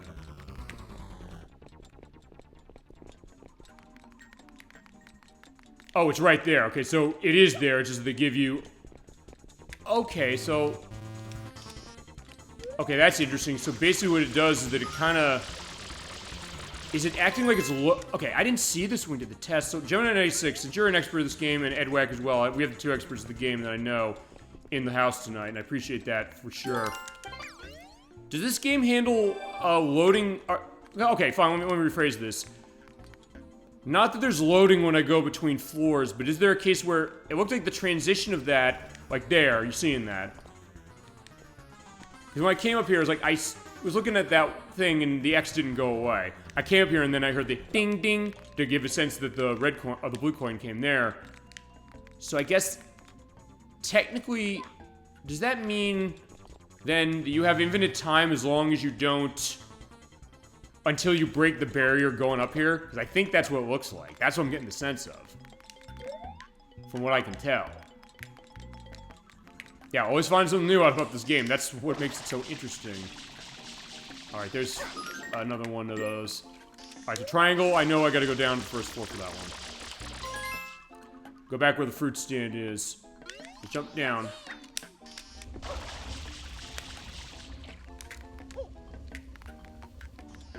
I probably should have dove to that, but like, fine, I got it. But it's also gonna be getting back up, and... Fine. For this, what I'm going to do is I'm also going to try and be as far away as I can to hit that.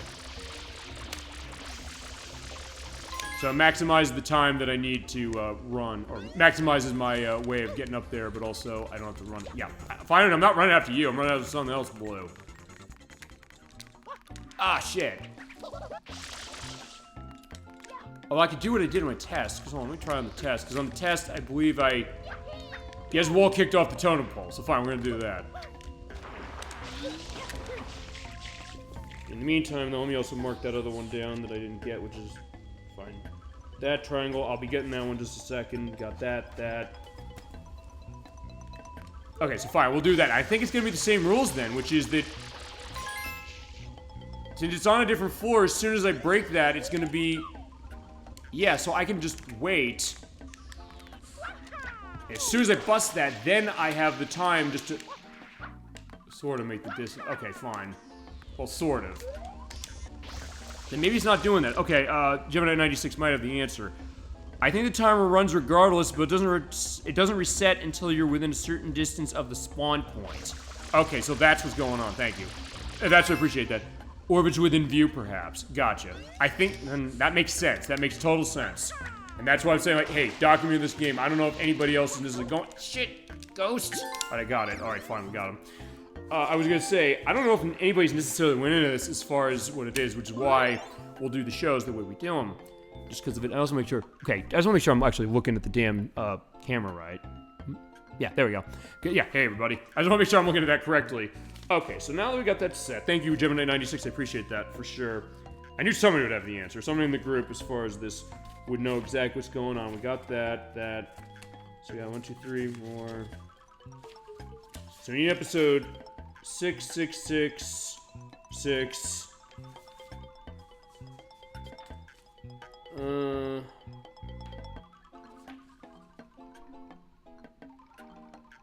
And then 4 and 5. Okay, so actually we're gonna have to leave and go through a bunch of these. So yeah, this is the one, if you're going for bullet coins, you're going to have to... I don't want to Z again. You're gonna have to switch episodes the most. So for this one, we'll go into... Oh, fine. Some of them are out in episode 1, so I'll tell you what we're gonna do. The ones that are for episodes are 1 and 6, so I'm not gonna take my chances on... Except one of them needs to be on 6, so fine, we have to go 6. So scrubbing Serena Beach once more. Also, we'll see if I get the glitch to happen, which is that it is in this version that added it, that this is not in the GameCube version. Sometimes the game will just give you the victory on this as soon as you come in. As soon as this dialogue ends, it might do that. That's what happened, by the way, last time. Well, I said, it didn't seem like it cleaned 90% of this beach up. Okay, and fine, I'm not getting lucky that way, but fine. I don't really care right now, because... I just care about the Nokis. They're over there, so... Ow! Yeah, flashlight warning whenever I do that, as far as walking in that. The Nokis need a shower. And yeah, they'll live as far as FLUDD's case. FLUDD is powerful as far as shooting the water, but not so much that it's gonna, you know, kill anybody. I think it's on both of them. I believe they both give me one. Yes, they do. That's 2. That's that, and then the other one, which is over this way. Yeah, they're there. You can kind of see them. It looks like they're underneath the goop there.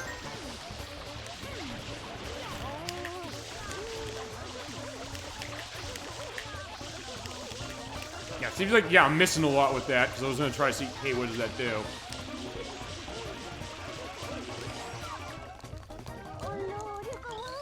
You're asking me many thanks. No problem. Alright.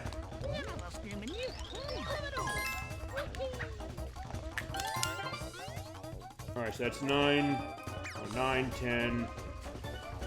So that's all the ones they need that for, I think. So let's go, there's only 3 left, is that right? Let's see. Yeah, 3 left. Okay, this is gonna be easy then. So what we're gonna do is quit, go to episode 4, and then we go to episode 5. Unfortunately, you have to go into the casino for both of these, but there's one that you can only get in episode 5. So we're going to 4 first, and going back to the idea of the music. get to hear the music in the casino again. Specifically, yeah, it's used in New Super Mario Brothers and in Super Mario Brothers 64 DS when you do the casino games with Luigi. I did not know that actually until we did it last time. Yeah, that is the secret of the Casino Delfino as far as what it is. It's more bit crunched on DS as you'd expect, but for the purpose of what it is, it sounds great. Here you go. Let's go gambling, and we have more of the Bottle Blast. This is good. Okay, fine. I'll let you boys know you're coming. All right, fine. Maybe my display of this is in the way, so I'll tell you what I can do. In fact, I'll show you what I can do on the fly here. I can move this to see. Oh shit! Oh no, I'm moving it. Okay, there we go. Yeah. Now I was over there. Now I'm over here. So there we go. And it's gonna happen in real time. It's gonna be snapping in place. Okay, so we're going gambling. I think we had our cases as far as going through this, which was really a lot of fun. But all right, so for Gambling House, we're gonna get this place wet, which you should never do to anything that's electronic. But fine, in Mario's world, we're in the place he goes on vacation. Yeah, it's totally fine. So hit the fire there, and you're all good. And then we go to one of the slot machines. We're gonna pound that thing. And there's no security bouncer guys to say, hey, get the fuck off the machines or something. So stumble on one of the slot machines and pound it. Not that one. Yeah, the Nokis are having a fun time doing gambling. He's there. That guy's saying I got cheated. Actually, is that right? Is that what he says? Yeah, he's saying I'm getting cheated. You're like, yeah, no, you're not. Is that right? Oh no, I have to jump on. I jump on the machine itself. Okay. Okay, here it goes. Alright, fine. Yeah, Mario can get away with that in a casino. Yeah, and there's an M here, but only right above where the dolphin is. Yeah, on episode 1, or episode 4, it's not there, so fine. Now, Mario, we're going to take the elevator up. I feasibly should have something in the edit showing, like, it moving upwards or something. I don't know. I'll see what I can do on that. But fine, the last one is in episode 5. We're going there. Yeah, we're going after hours to the casino that way. And then we're done. And then the last one we got is Peter Park, and then end of game. The King Boo's down below. We already saw him. Also, I go to this. Fine, I'll finish the stuff on the Nintendo Direct things that I have on the list. Yeah, cozy game where you didn't expect it, and also a cooking game where you didn't expect it.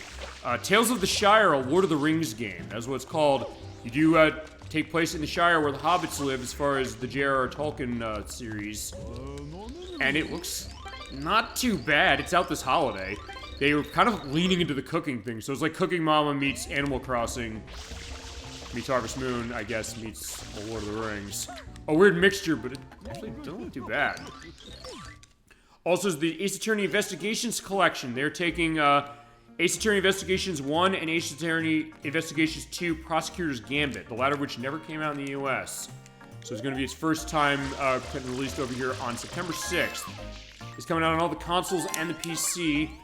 It is going to be physical also as well, but in the US, only the Switch version will be physical. You have to import the other ones if you want it to be a physical release. Or just buy it on the Switch, because yeah, they've run them well on the Switch, and more of Phoenix Wright. There you go. We do need to do that for the show. I think Edwack and Nickie might be calling dibs on those games. Let me just check on Serene Beach. We got 30. Okay. So shit, we've already. Yeah, how far are we? 210. All right, last one. We're going to the park. Yeah, we're going to the amusement park, fitting for the case of the holidays coming around, or that come around, but also for summer. And the recent record-breaking rains have receded. Yeah, it's like weather today as well. We had a deluge after like days and days and days of sun, which is a good case, but also a case that, yeah, you know, that was that idea. So in we go, we're getting fired up. Boom! So, let's take a look at where we need to go.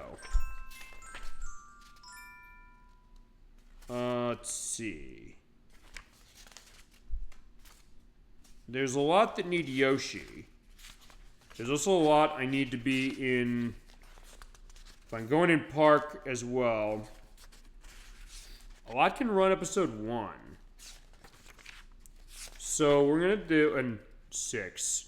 Okay, so in that case, I think we'll run 6 to start. We'll do the Yoshi go around secret. And the reason we'll do that is because we need Yoshi around to get the butterflies. And Yoshi's out here as well. At least I think he is. Alright, come on, Yoshi. Where are you? Yeah, he's here. So what you gotta do is you have to hit out of the ground where... shoot in the sand and there'll be fruit underneath there. Why? I don't know. But as soon as we find coconut, we can get Yoshi out here. Yeah, and there's the sunflowers out here. Yeah, we're getting eaten away as far as the, what are they? Like the Koopa-like things before, which is really dark. I didn't actually know that was the reason. Like, where is it? That's not exactly the one.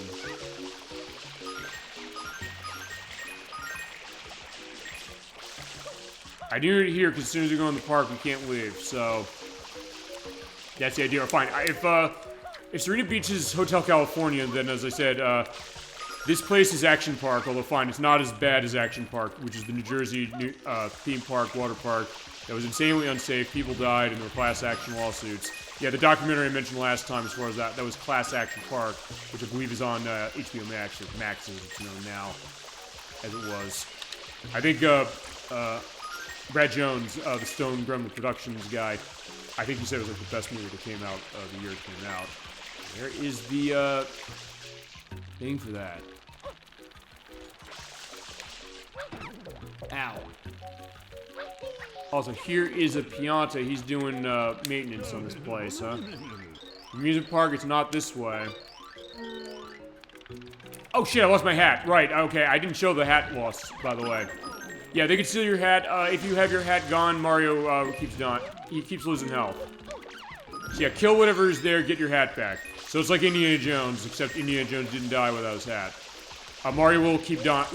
Yeah, that's where that sound was coming from. Me going, dude. Yeah, so there you go. They're dying. Now look at all those coins. Dolphin, you're saying you're loving the coins. There's more coins. Oh, shit. Oh, come on. Where is it? The Durian is one of those cases I wish you wanted one of those. Now, I'm gonna probably get the 100 coin mission again doing this. Shit, okay. Fine, I'll keep talking about the other stuff for Switch. Fine. The 101 Last Defense Academy, that's a game that's coming out. Oh, here we go. I just had to start talking about it and the game said, fine, okay, here you go. Here's your coconut. That's out in 2025. There is also Romantic Saga 2, Revenge of the Seven, which is a remake of another Square game. That is coming out on October 24th. Alright, and there was a little game called, what was it? Metro Prime 4 Beyond. I said it on the last part of this, I said, yeah, people waiting 7 years for that thing with no answer.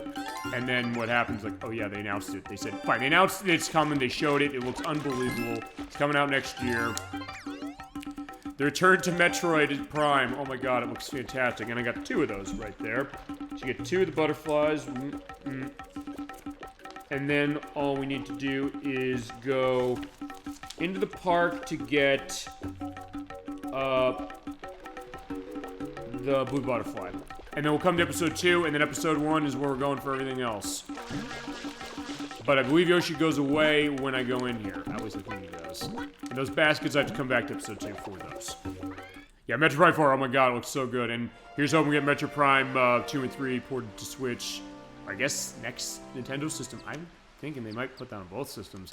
It looked unbelievable. I mean, fine. Edwack and Nickie, I'll tell you this. When we did Pokemon Gen 9, as far as that, I said specifically, I said, hey, you know, why don't we get... Why can't we have games on Switch where, like, hey, they'll run properly? Like, you look at that game, like, yeah, what are the other developers doing? What's Game Freak doing? What are everybody else who get games not running well on this console doing? Because, my god, that game looks incredible. It looks like it's run incredibly from what they showed of it. And I can't wait. It's out next year for sure. Alright, there you go. And I didn't mention Pokemon Legends Z to A. Maybe there's a reason for that. It's like, yeah, otherwise they'd have to be in a case of saying, yeah, our last game did not work properly. We don't want to do that again. Hopefully not, but yeah, the Nintendo Direct thing, my god, they had so many great things. Although, fine, before I go to the limited run stuff, I think we should talk about what Switch Online Day on Monday is going to be like. And fine, well, also what came out on that recently. There's the blue coin right there, which is what I wanted. And actually, there's a lot of these I can get here anyway, but... You know what? I don't know if I can get them all, so I'm going to quit. We'll come back to episode 2 to get the things on the baskets. You do need the rockets coming out of the cannon to get those. So we'll do that. Yeah, the Switch games, they put tons of stuff from NES up. They put up the following 10, technically. The US got Urban Champion, Mach Rider, Cobra Triangle, which is by Rare, which is a very fun boat game. Solar Jetman, which is also by Rare. Golf, the NES Golf, one of the first games developed by the late Satoru Iwata. We also got Mystery of Atlantis, which is by Sunsoft. It came out on the Famicom. We never got it. It's actually been on Switch Online since 2020. I did not know it was that far of a case. It was their Super Mario Brothers killer, so they said. I don't know if that's the case or not, as I'm gonna get the, fine, what I want to do is I want to get the, get the missiles to come to the bags here, to the baskets. That'll bust the baskets. Where the hell did my pen go? Yeah, basically just lure them out and get them everywhere.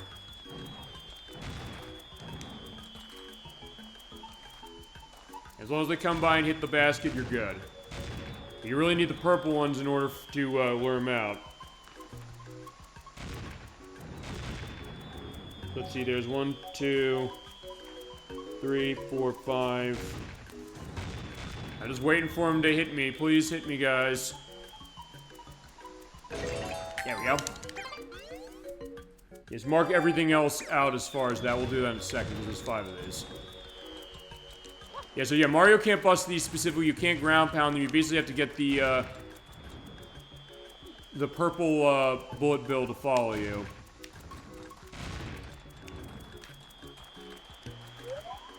You just wait till we see it.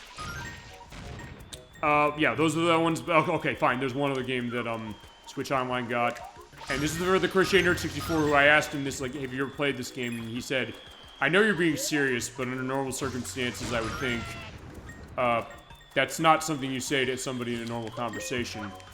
Donkey Kong Jr. Math, which is actually one of the rarest games on the NES. It actually is the second rarest game that's on Switch Online for NES, behind Fire and Ice, which we showed the show before. And shit, I'm gonna die. No! Ow! Fuck! I got shot in the face. Okay, fine. That's one way as far as the death. All right, I'll take that. That was funny. So Mario got a shot in the face. Sorry, but he'll live. It's because I brought up Donkey Kong Jr. Math, isn't it? Yeah, that game is hilarious, though, as far as what it is. And, yeah, Behind Fire and Ice, it is the rarest game on NES that's on Switch Online. But Japan, here's the thing about this. Japan, they didn't get Cobra Triangle or Solar Jetman. They usually get the rare stuff later. And they've had Mystery of Atlantis since 2020, so what they get instead? Well, they got 3 games I'd never really heard of. One being Mahjong, so it is a Mahjong game that was very early of NES. There's Gomoku Narabe Renju. No, Gomoku Narabe Renju. That's the name of it. That's how you pronounce it right. Which is basically Go. If you're familiar with the game Go in Japanese perspectives, where it's basically you put down the black and red, the black and white tiles and things. And Jesus, this is gonna take a while for me to get over here.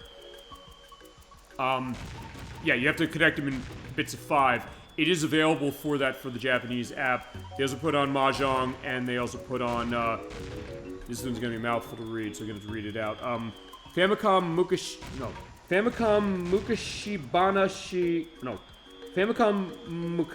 Banashi Shin Onigashima.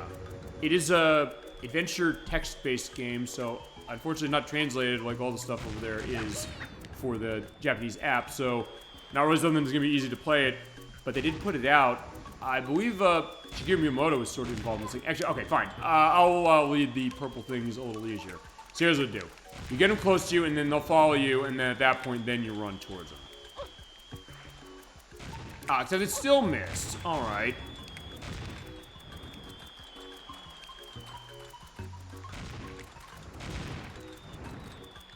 Oh, wait. Okay, I see what's going on here.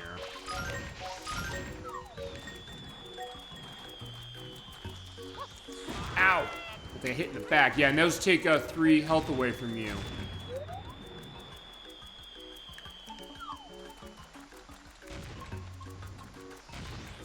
Yeah, over here. Ah, crap! It was inches away. Alright, fine. I gotta stop taking shots in the face. I need to get those things. To the point where I'm gonna actually just destroy them because then I can get coins. Because you get coins off of these. Yeah. And as I showed when we did this, you go on 100 coins to do this. This is absolutely the easiest way to do 100 coins here. Whoa! Okay, fine. He went into that one. That's not the one I wanted him to go into, but either way.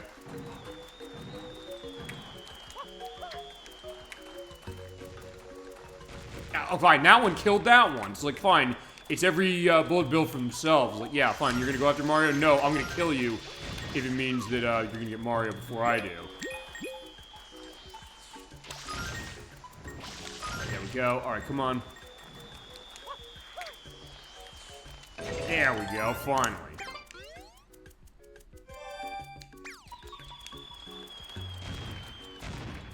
Yeah, but those Switch Online things, those are gonna be interesting. And Donkey Kong Jr. Math is kind of the most hilarious. As far as the best one here, actually, I'd say golf.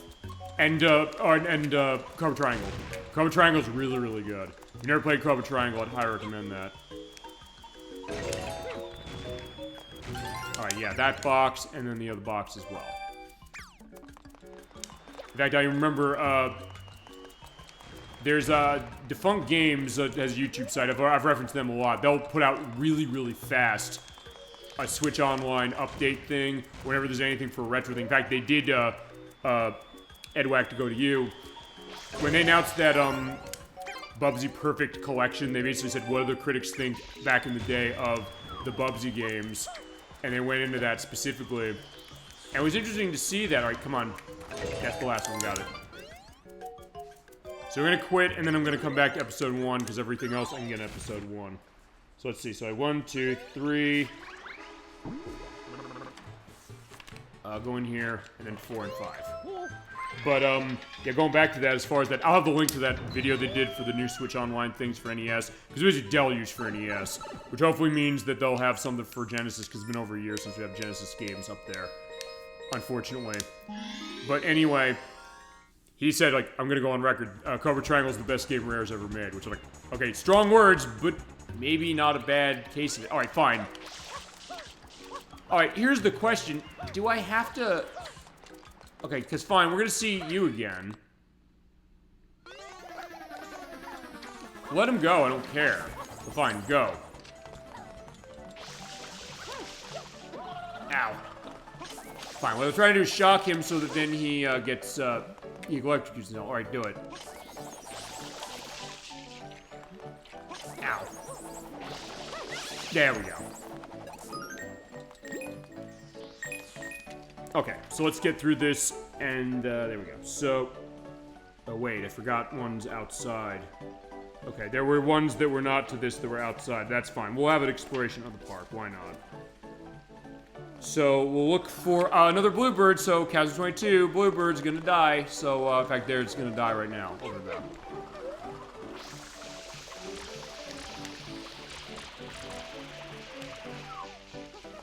Yeah, Bird, where do you think you're going?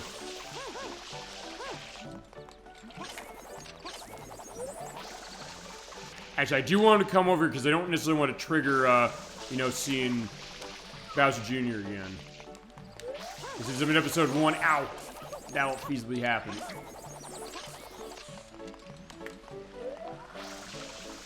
Oh, way to go.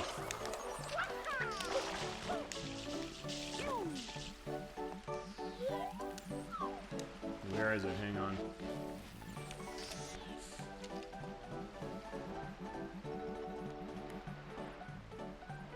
I didn't get him, did I? Okay, no, there he is. Oh, whoa, whoa, whoa. I was like, you saw that. He's like, what's he doing? I'm not doing anything special. Like, he's looking very, I guess he's, I don't know, balancing or something. All right, where'd he go?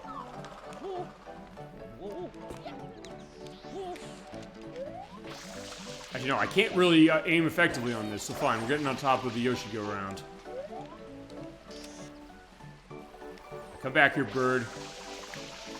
Oh, there we go. He just needed one more shot. So I guess it's based on hits you make on him. Okay, that's that.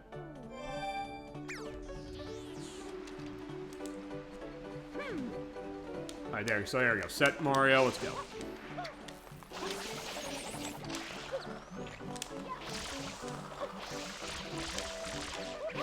Alright, so these you have to open up the shells. So shoot them open, and that one has that one's a blue coin right there. So that's the Clam Cups ride. One of them is right there in where the ladder is. That's it, right here. Pull back, yeah. 'Cause you have to pull back and then jump, and then do the hover and get it perfect. Right, the M is over here. That's by the awning. There's another X thing you have to do. Do that later, but first. You.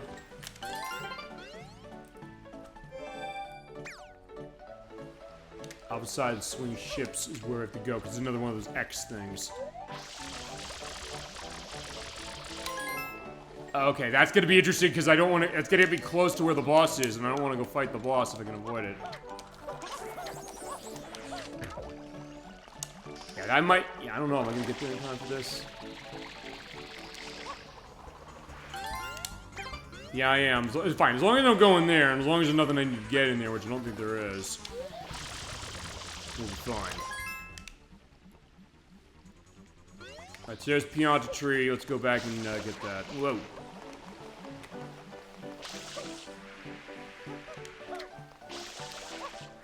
Ow, no. I just got it.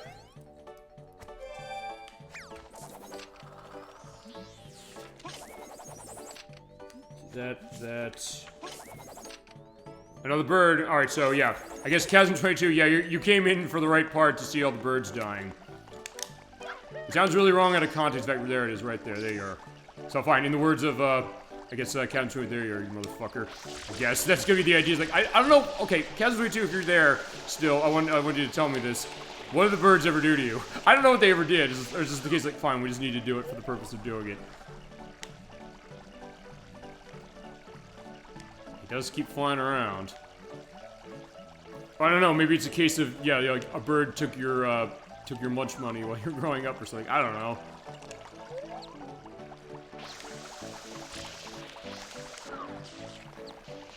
We do get this great honky-tonk piano music for the Peanut Park. Yeah, fine. There's one up there that's on the swing ship ride. Boom, whoop.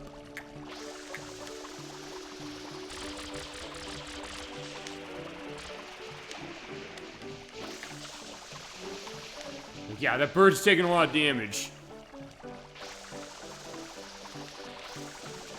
Oh, come on.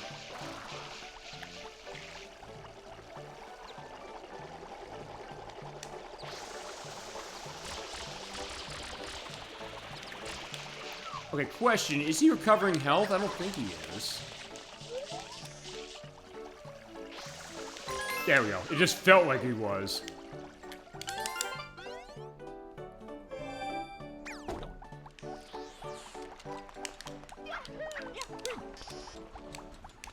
Right up here is another one. Just got a wall kick up there. Try. Can I wall kick that? Look.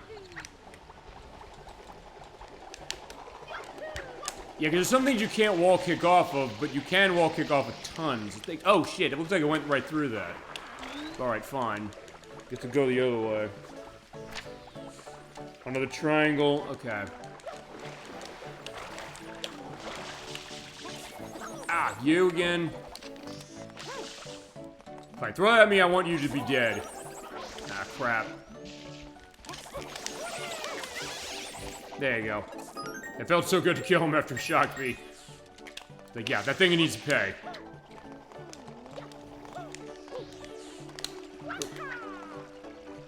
Alright. Oh, wait, right, it's up here by the Ferris wheel. Yeah, it's right there. Yeah, stand back, I need to get that triangle. That triangle needs to go. hop, skip, and a jump, and we'll be able to get this one as well. Oh, it's right down there. It's right down there. Just got it. In this case, I also need to climb up, and I do remember this being something I took a couple tries to do.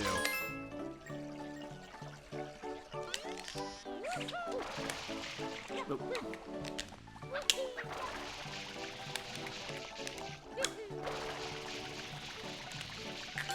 Actually, that seems like it was easier. Where'd the pen go? There you go. Sometimes you just have to stand up. It's like, yeah, fine. You'll find what it is when you do that. Okay. There, go back actually up to the top of the Ferris wheel. So when we get on top of that thing, that's when I'll get the next compass. All right. Perfect.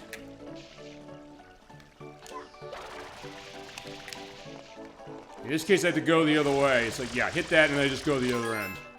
So this actually is going to be a little quick. I have to do this, but whoa, shit, no!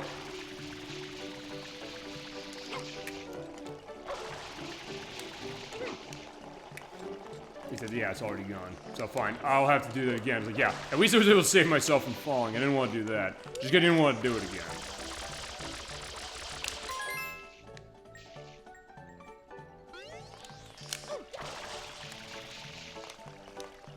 As long as you make a run for it, you should be fine.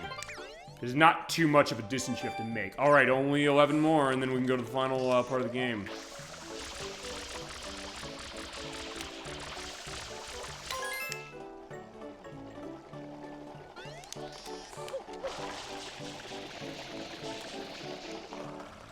No! Just in time.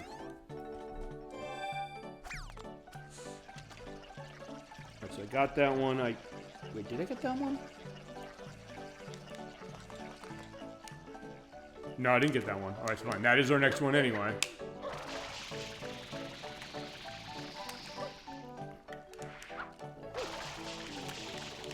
Perfect. Alright, there you go. Alright, for the swing ship, I do need water though, so I gotta go down and get some. So the rest of them are gonna be on the swing ship, and I have to make some fancy jumps to get some of these. And now I'm done with the ones in here. I'll start the episode again. I'll go outside and get the ones that are in the sand. There's some in the sand, and then we'll be done. And then we'll go to Corona Mountain, and we'll be done again.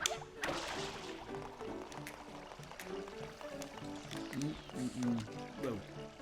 Yeah, that was intended because it does the thing with the camera, so the feasibly you can see what's going on around us. Oh. Okay, so where next?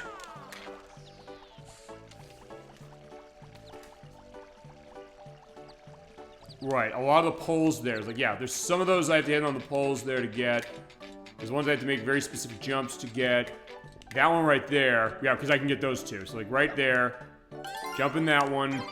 When I come out of this, hold that R button.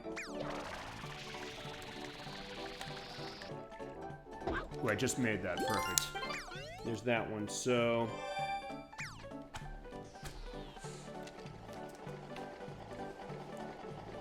Yeah, you have to... Okay, this is another one. Fine, there's one in the cage, but you have to get up on that platform up there. And the way you do that is you have to wait until the ship goes all the way upside down, and then you have to jump on it and make a very specific set of going... Yeah, like that. Whoa, shit! Yeah, this is not going to be an easy one to make. But it sure looks cool when you do it. Fine, maybe that's the other thing, that when you get the rhythm of this game down, it just feels good to do it, and it just looks really cool. But as I said... I do understand the mixed reception of this game. That being said, I also get the sense of this, which is that I don't get the sense of people who hate this game. Even the piece of people like, hey, I don't like this game very much. I don't ever get the sense of like, oh god, this game's a piece of crap or something. Which I think is very interesting, I think, to think. Because you think like, well, wait a minute. When it comes to a game being mixed like this would mean that, oh, they'd absolutely despise this thing. But, okay, that was not what I should have done. Ah, crap, that was not a good idea.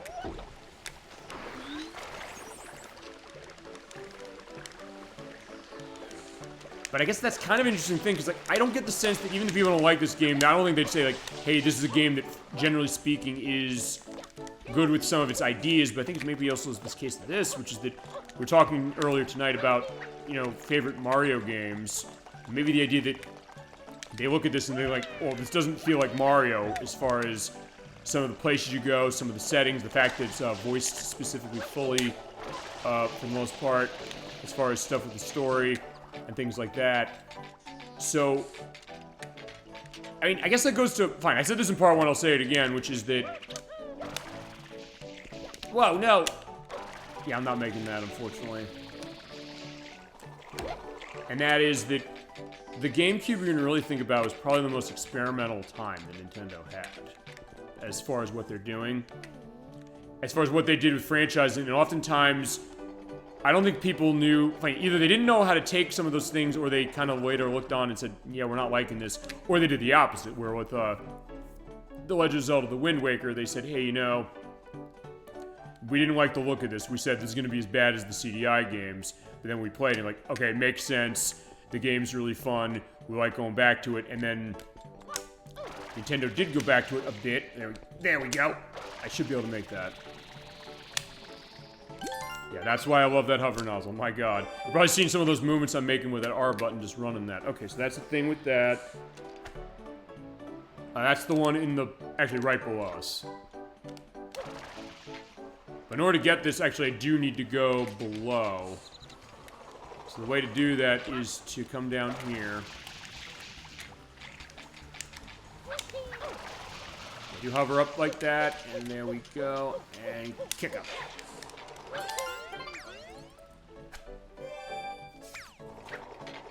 Alright, Stroll and Stew, the guy down there, that big tower enemy. That thing needs to die. As you jump on it from the top, and as you kill every one of these things, you get a blue coin at the end of it all. Oh, fine, you knock off every one of them either by jumping on them or by using the water on them.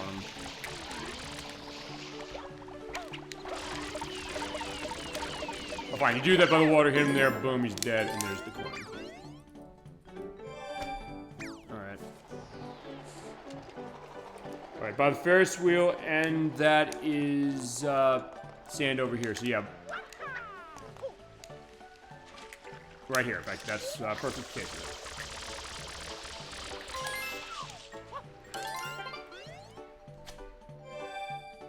And next is... out here. In fact, I'll tell you what we're going to do. I'm going to show off that cutscene when I'm done with everything in here because it'll be good context for us going to the end. So the next one is right up here on the wall.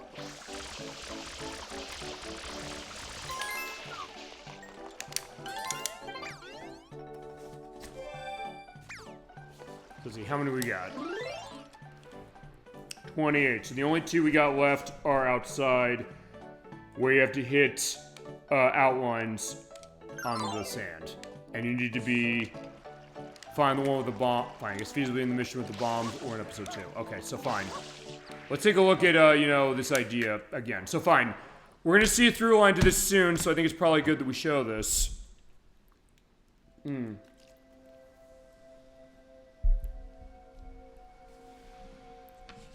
remember, we did see this in part 1, we may as well show it again. And I'll go on the thing with voice acting once more just because of it for Bowser Jr. Yeah, he's parting the Red Sea as if he's Moses or something.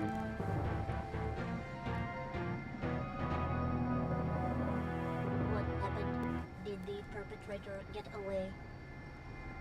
No, FLUDD did not.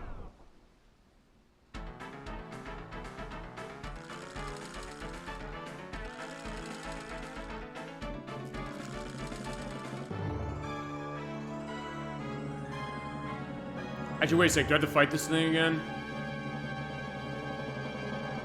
Yeah, what the hell, let's fight it again, why not?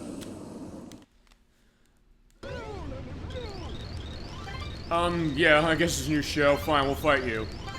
By the way, that was Kit Harris who voiced, FLUDD. I mentioned in part 1 as far as some of the stuff she did.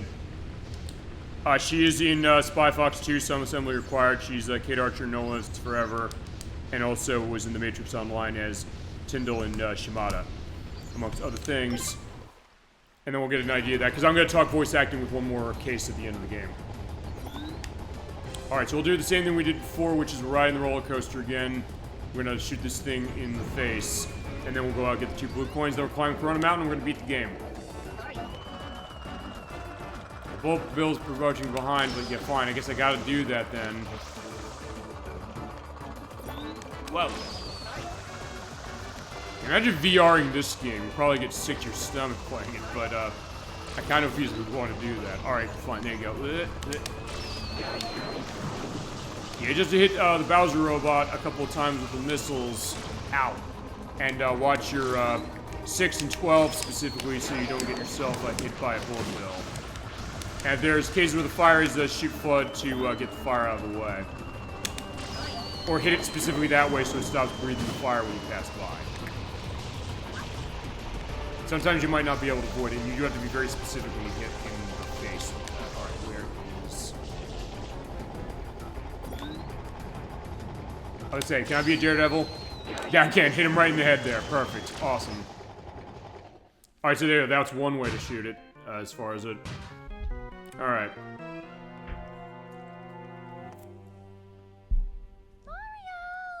Alright. You guys remember, we're going after Shadow Mario, so remember who it was. We said in part 1, we're showing again in part 2, or part 4, I should say. Fine, part 2 of us fighting this boss, like our second time doing it, but yeah, hi Bowser Jr. Leave my mama alone, you bad man. I won't let you take Mama Peach away. Mama? Mama Peach? I'm your mama? And I think as some call me Johnny said it best, she had to think about it first. Holy shit, she fucked Bowser, didn't she? It's like, yeah, I'm never gonna complain about a story in a Mario game again. Okay, that's not what happened, but even then, fine. She's, as I said when we started playing this, she's very perceptive in this game. The most perceptive I think she's ever been in any of the mainline games. The RPGs are another story, because I know Paper Mario, and Paper Mario the Thousand Year Door in particular, and Super Mario RPG, she absolutely is on the ball. On all those in particular. I didn't give it to you, he stole it. From EGAD, from Luigi's Mansion, specifically. Why would you pretend to be Mario? Papa told me everything. He said, Mario's a bully, he never fights fair. I do love how he talks as far as his father that way. And by the way, that's Dolores Rogers, by the way, voicing Bowser Jr. Who is in, actually one of the Mario and Luigi games, Paper Jam, voicing Wiggler and Flutter. And actually, has voiced Wiggler in some of the other games in particular as well, as far as the Mario franchise. As Jen Taylor voices Peach in this game with Cortana and Halo, amongst other things. Actually, she's the voice of Kate Archer in the sequel to No One Lives Forever, specifically. So yeah, the voice actress of that character from No One Lives Forever 1 is in this game, and from 2. And also Zoe from Left 4 Dead. And actually, now I'm thinking about that, I do hear that voice of Cortana from Halo specifically with that case. But alright, fine. Fine, for old time's sake, we're getting one last collection of this, and then I'm coming back in to get the last 2 blue coins. Then we're gonna go and get the last, fine, we're gonna go talk to the Tanukis, and then we'll be set to do everything. But yeah, when you get a shine spray you already got, it is, not shiny. There you go. So 2 more blue coins. Alright. So yeah, that is where we're going, that is who we're fighting against, and also what we're fighting for. And also, we're fighting for our vacations, like, yeah. In this case, I don't think it matters which episode I go to, but I'm gonna go at episode 1, just because, and then we'll be all set.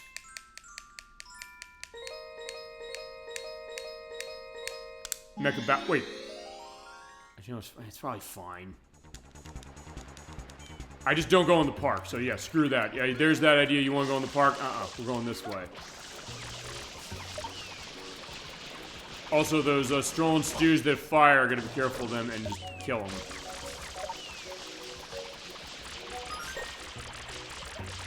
Now, for these, I have to look around where there's a outline in sand. Actually, I'm surprised I didn't see it when I was just doing this before. Fine, just to kill these damn things. Oh, there we go.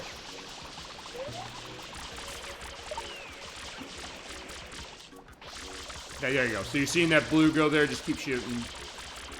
Eventually. Sometimes it's finicky, so you have to keep shooting. If you don't shoot completely, it goes away. So the best advice I have is stand over it. Wait a second, where is it? Stand over it and then basically just let go of FLUDD briefly until the game gives you credit for it. There you go. Because you do have to spray a lot of water onto it. So that's that one. It would help if I turn that on. And then the other side of the tree. So yeah, Chasm 22, you want all 240 of these things. You're seeing it now. It's right around here. There you go. In fact, there it is right here. The last of the blue coins.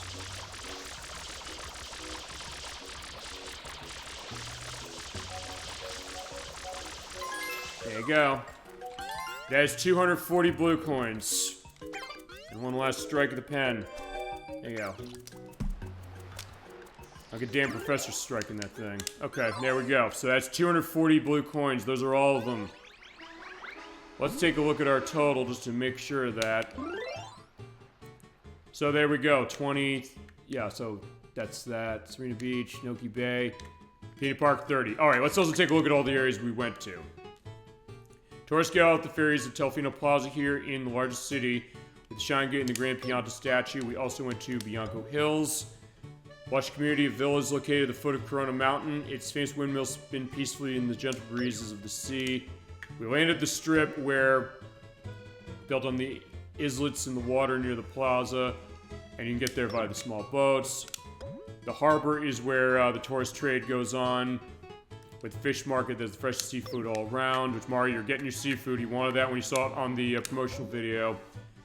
Yoshi's are all about Peanut Park that we mentioned, with roller coasters, clam cups, and the Ferris wheel with a wonderful view. Serena Beach, the favorite of Gemini 96 and of Edwack in the audience tonight. Gentle lapping of the sea accompanies spectacular sunsets, romantic dinners beneath starry skies, with a 4-star Hotel Delfino. There you go, including a casino. Steep cliffs and seabeds are the Noki's home here in Noki Bay. Huge waterfall and 3 soaring towers resonating with mystic history. That's true, it is the most historic case. And the largest beach over in Gelato Beach sprawls under perfect blue skies. Go swimming, enjoy a smoothie, bask in the glow of the Shine Tower. And then Pianta Village. We start tonight. Ancestral home of Pianta is built in giant trees, protecting its wild beasts with giant mushrooms thriving beneath and on the village. And our last destination is over here at Corona Mountain. The hot spring at the foot of it is relaxing, but the lava caves are forbidden for public safety. We are having unofficial business. Ow. So, before we go and fight the final boss, let's get going to see the Tanukis again, the mercenaries specifically. Yeah, they're holding these things ransom. We gotta pay our way through. There they are. Alright, you motherfuckers, let's get these. Pleasure for that, yeah. And then not pictures when Mario gets on the flight home. He says, oh, by the way, they were embezzling. And then they get their asses locked up feasibly. 10 blue coins. So every 10 blue coins, you get a Shine Sprite. For all 240, you get 24. We have 95 left. That 24 gets us 119, and the last of the Shine Sprites is on the final boss. We'll see in just a second. Alright, here we go. This is very satisfying to see this happen, so enjoy. You truly mean it? Yes, we do. No refunds. Actually, no, I'm gonna say no. Yeah, sorry, we're gonna say no, we're not gonna do it, but alright, fine, we have to do it. So he does ask you multiple times, like, hey, you know, you want to do it, but you do mean it, right? So there you go. There we go. All those blue coins, that's what that was all for. And we went from 95 to 119. Awesome. Alright, so, last order of business. With our 36 lives, or 37 lives. We're going to Corona Mountain. Hop, skip, and a jump in the basket, and off we go. Now, we did get the blue coins there already. I did that first because I said, I just want to get that out of the way. So, we just have to get to the end. And we saw at the end, you do have to have the rocket nozzle for this, because the final boss is dependent upon that. Alright, so back in here we go.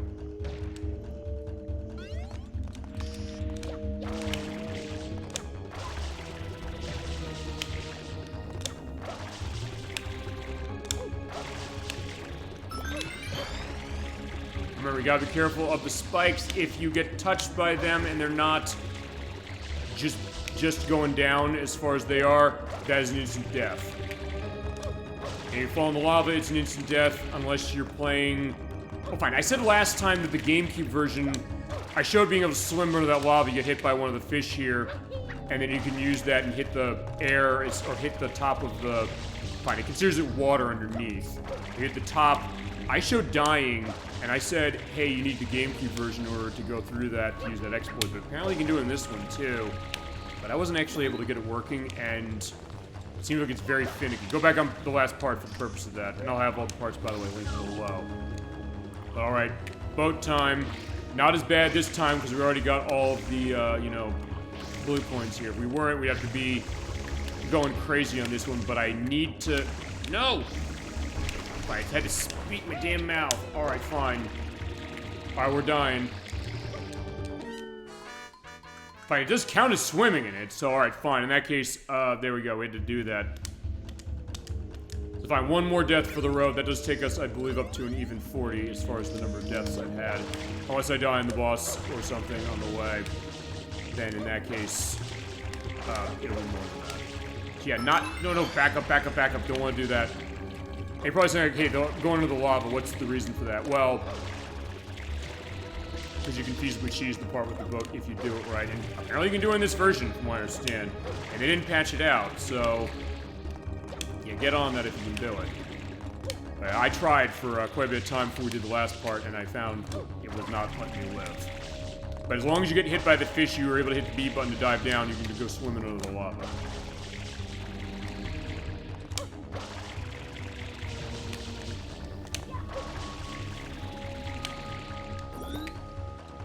Alright, so fine. I'll be a little more careful on the boat. I was like, yeah, I just want to get my ass out of here now. Fine, I'll do the same thing I did before, which is just basically be very surgical with my hits of that R button. And love the fact I can use the GameCube controller for the purpose of this game. Oh, no! Stop, back! Fine, I'll tell you what we're doing. We're taking the boat back in. It's like, so fine. I was gonna say no, we're just backing it into this specifically, but fine. Yeah, I was gonna say, I think I said this at one point. There's some people in the audience I think are gonna shoot me for saying this, but I don't think the GameCube controller is the best controller ever conceived by human hands. There's people who think that. I don't agree with that, but what I will say about the GameCube controller is that for the games it was designed around specifically, there's no other controller you'd ever want to play, or that you'd ever want to use to play them if you have the choice. And Mario Sunshine is definitely a game like that. I just want to get to the end now.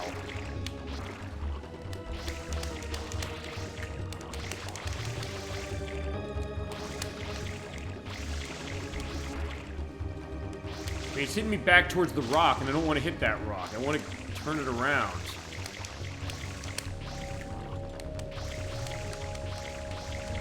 There we go.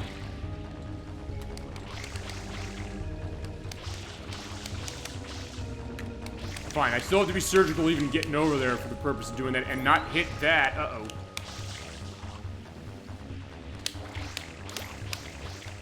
Just spinning around the damn boat. Like, okay, fine. I guess I gotta go in the normal way. But hey, at least I'm getting tons of water for this.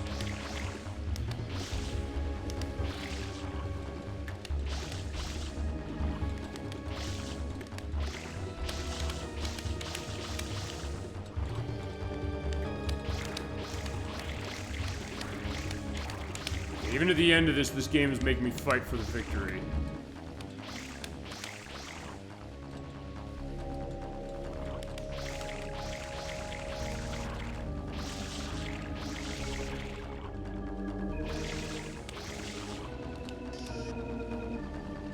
Where is it safe for me just to jump out? I think it's here.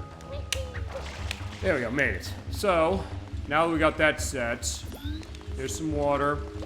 Now let's grab hover nozzle, or rocket nozzle. We need this to get up here. So zoom that camera out, hit that R button, and shoot up into the clouds.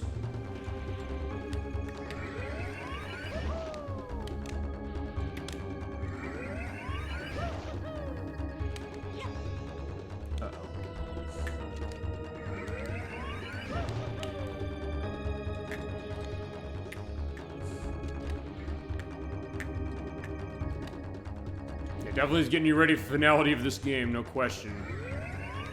There we go. Oh no! I hit the fucking lava. Okay, good. I didn't, okay.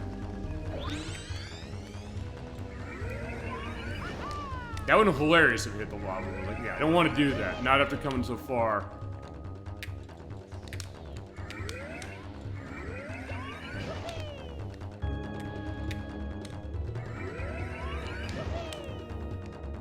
There we go.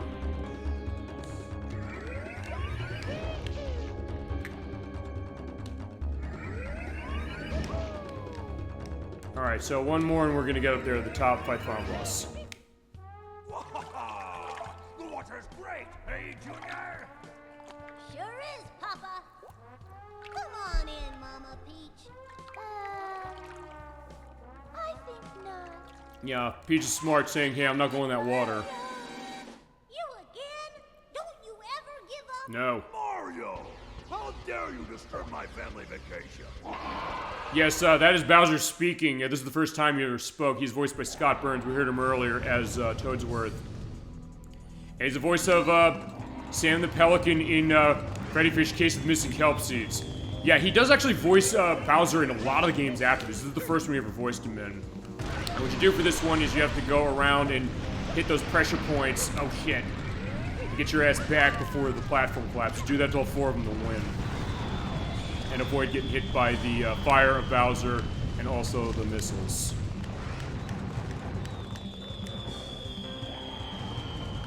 Because they screw it and, yeah, just use that. And he also will drop lives as well, so if that's the case, get that, because it's also full water recovery. Yeah, he does voice Bowser in a bunch of the games, but this is one of the only ones where he's fully voiced as far as actually giving dialogue. It is hilarious hearing him. No. You do have some time to get back, but you do have to be careful, whoa, of what it is, and yeah, don't get hit by that shit. Unless you get knocked off like that. Yeah, this is not necessarily an easy boss, even though there's a lot, there's not a lot you have to do for it. If you do start up here, I have like 30-something lives, we're not gonna game over. And how you do it is, as I mentioned, you use rocket nozzle or hover nozzle. Yeah, rocket nozzle, that's right. Hover nozzle is not factored here. Wait till you get to the top of it, hit the L button, slam down, and bust it.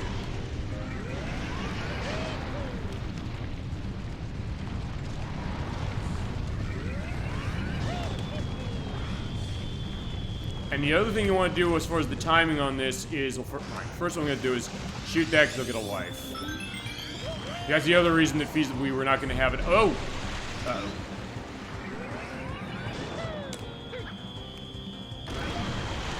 Oh shit, I crashed through it! I don't think I've ever seen that happen before. Alright.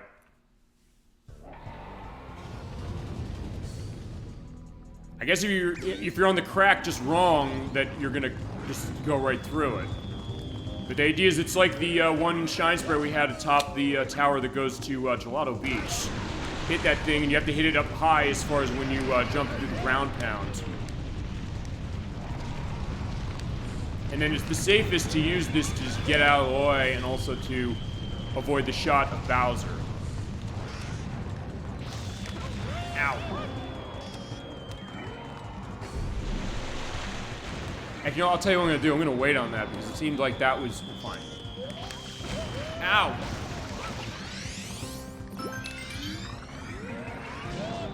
Fine, there you go.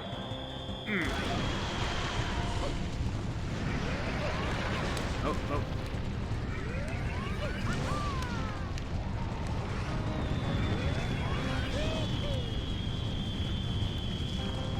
He's not an instant death, by the way, if you go in the green stuff. You just don't want to go in there yet. There we go, just 2 more times.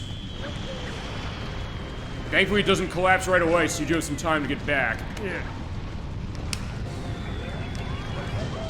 But I am running out of water, so I do need to get something.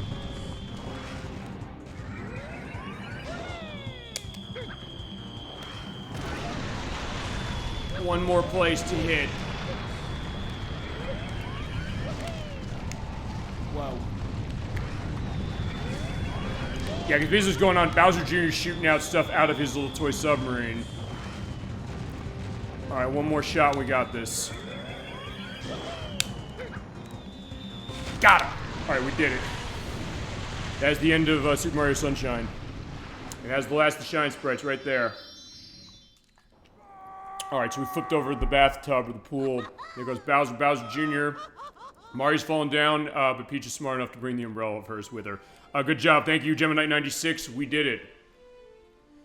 Got some story bit stuff going on, and then, yeah, we'll look at the final perspectives on this. Alright, so there you go. That is it.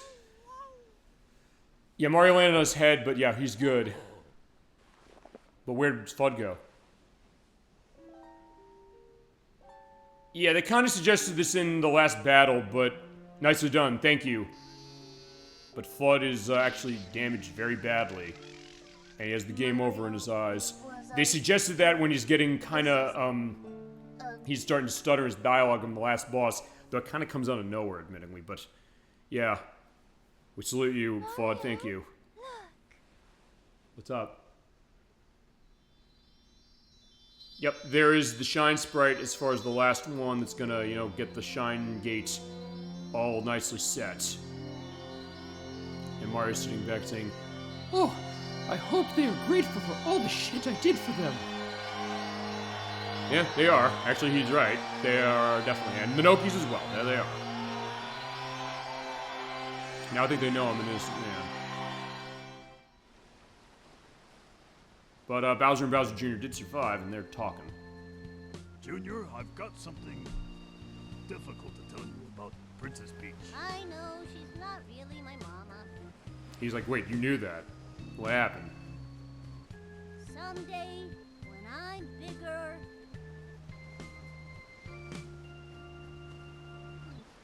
I wanna fight that Mario again. That's my boy. Well put, son. The Royal Koopa line is as strong as ever. Yeah, indeed. Now, let's just rest a while. And hey, give this to Bowser. He is a good son, or good father to his son. It's like, hey, you know what? We said, and there's Georgie playing Persona 5 Tactica for Switch in particular. So, alright, there you go. He's looking down on Serena Beach. He's got the do. But FLUDD is back operational now. Starts now. And our vacation is going to begin. Alright, there you go. So that is Super Mario Sunshine for Gamecube. Yes, we're running Switch as far as it's... Yeah.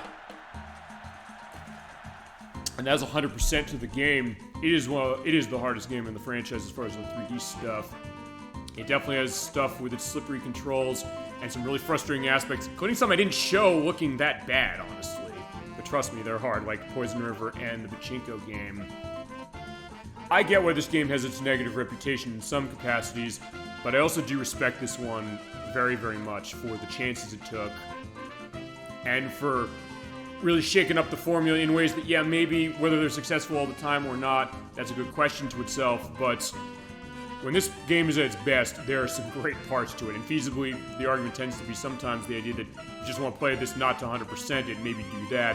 It's 100%ing it that becomes a case of maybe being the kind of thing that turns people off, but aspects of the controls and some aspects of some of the level design and things like that, but it is still a good game, that's not a question for it, and is the big Mario game on GameCube. I think it did live up to it, and I think there's parts that this game does better than Super Mario 64 in terms of stuff with aspects of control, like with the wall kicks and some other stuff like that. And I do like what it does with FLUDD. I think there's some really interesting stuff. I love FLUDD as a character. I like the gameplay mechanics it brings in. Kind of think I do miss those when I pop in some of the Mario games. And even though this is a very hard game, it's something that I personally feel really good for the purpose of it, even though after you get 100%, in the words of Some Call Me Johnny, I'll say it, you...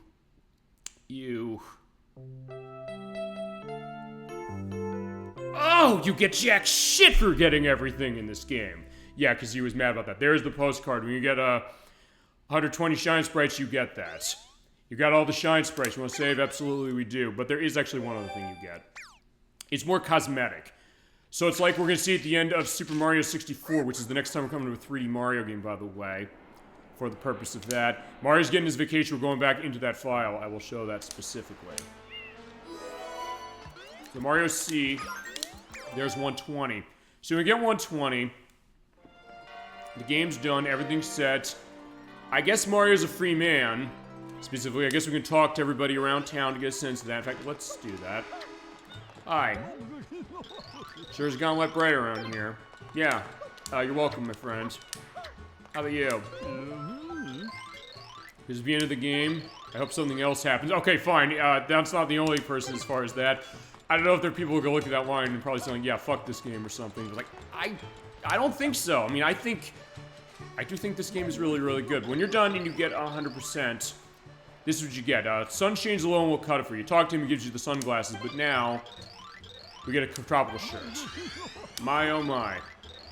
These look good in my gear and ages.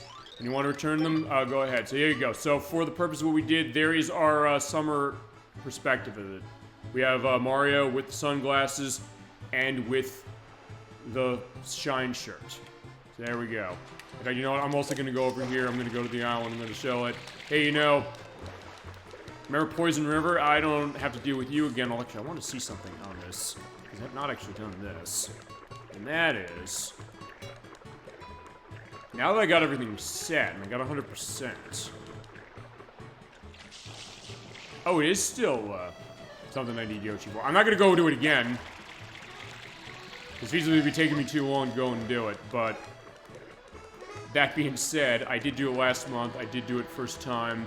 I should feasibly show something else going on with Mario. So, like, doing a mission of some sort.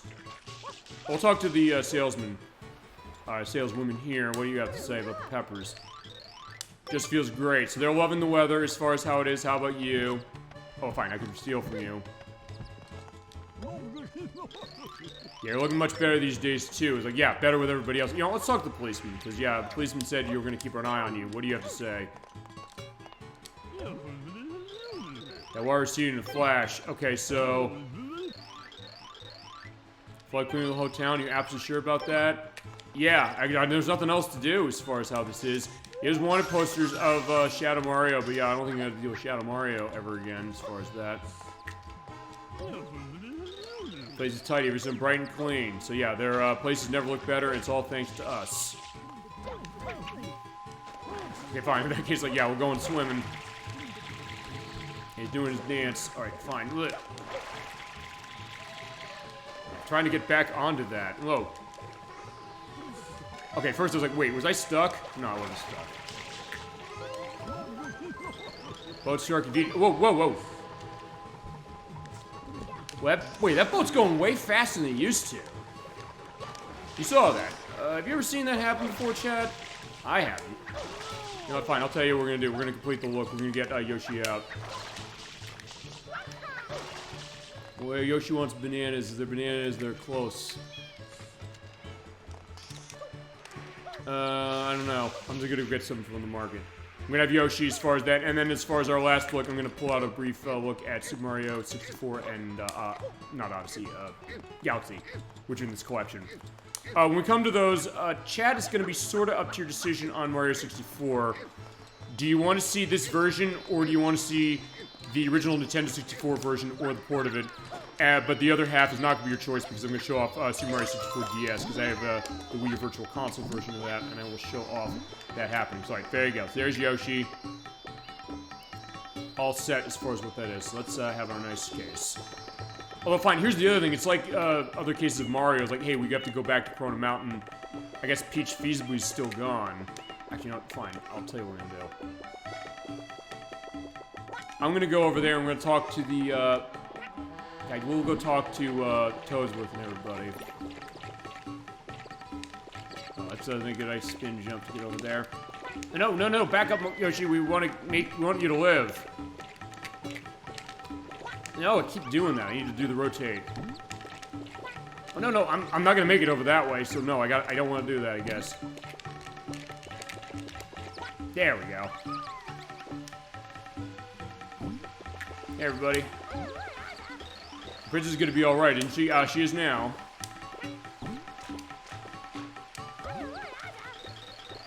Yeah, you keep saying that, like she's fine. I rescued her before, but fine. If you have to go back to, Corona Mountain to see the ending again.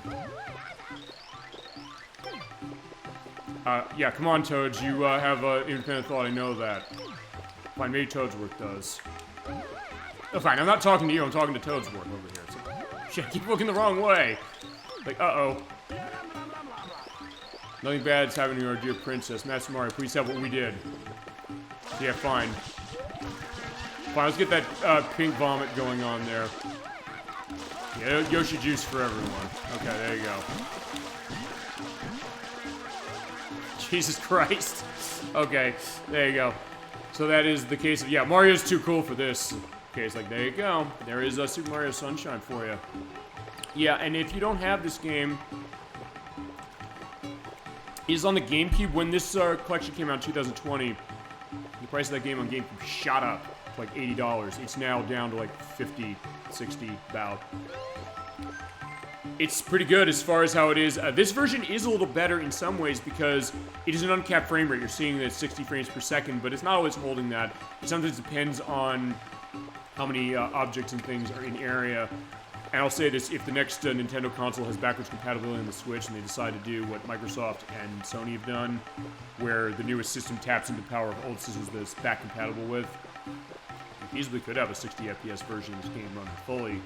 That might be the best way to play, and this is a widescreen setup, although they do cheat as far as some of the stuff, and actually we saw with the postcard in the ending, they couldn't actually stretch that out, so it still shows in the 4:3 ratio as it is. And unfortunately, it doesn't have the counter as far as everything. Let's show that specifically as far as everything we got. There you go. That is our completion of Super Mario Sunshine with 64. It's not 64, not yet. But there you go. That is the idea of what it is. Yeah, it is on GameCube, as I mentioned. That's feasibly the cheapest sort of way. There's also the Super Mario 3D All-Stars. You do have to buy that secondhand because Nintendo decided to stop making it after only a short period of time. I've seen it for about $70, $80, which honestly isn't too bad considering the price of Super Mario 64 and not Odyssey. Oh shit, sorry Yoshi. Fine, yeah, Yoshi ran away. He's like, yeah, I'm sorry, I'm blowing this pops down. See you in Mario 64. But yeah, the 3D All-Stars collection has Super Mario 64 and Galaxy specifically to it. So that's the idea. Okay. And I had a great time playing this game for sure, so thank you, Brixbury, again for the request, but we're not quite done with this yet. We're not going to quite keep playing. I'll tell you what we're going to do. We'll turn on our Joy-Cons this way. Going home.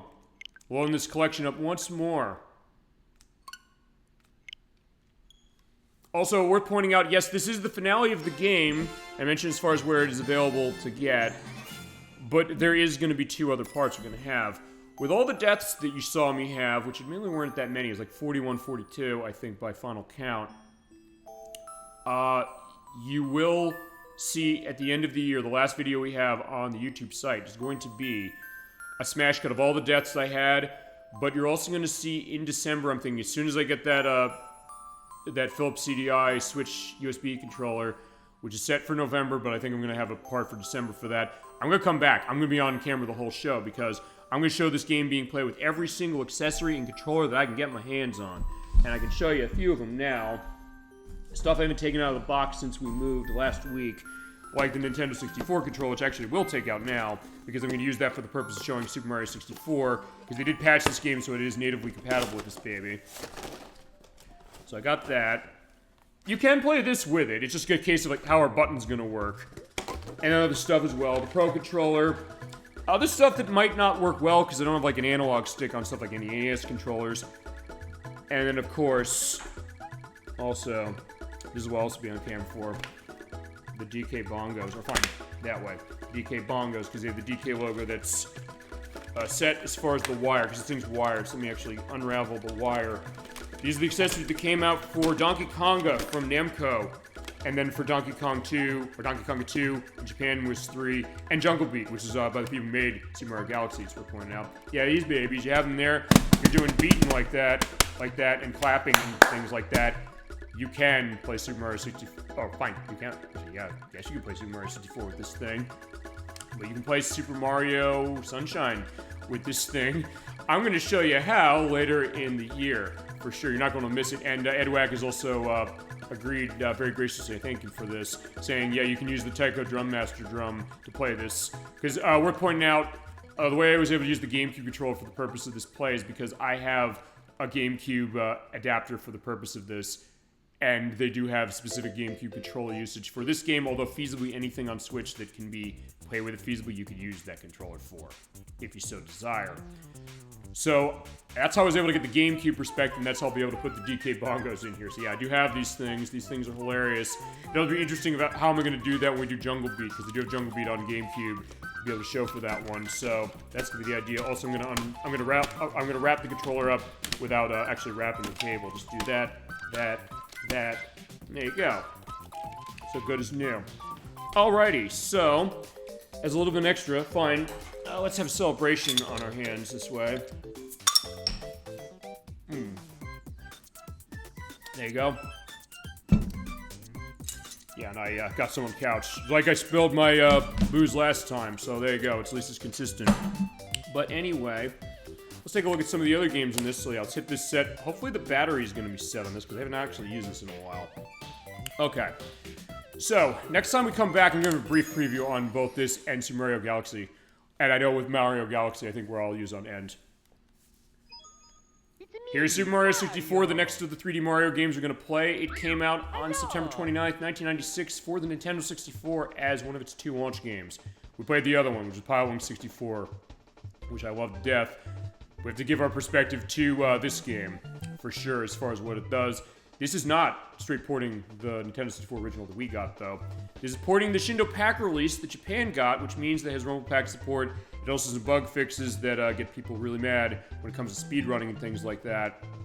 And changes with voice acting, which actually you're going to see in this demonstration of Bowser.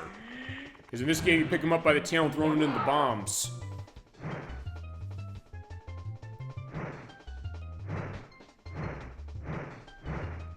Bye-bye.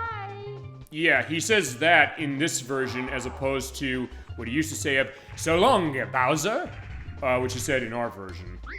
Oh, fine. In the original version in Japan, and then our version, and then the Shindo version that they released in Japan, as I mentioned, for when we looked at Wavery 64 the second time, because Star Fox 64 didn't sell well in Japan. They wanted the Rumble Pack out to people, so they redid this game and Wave Race for the purpose of it.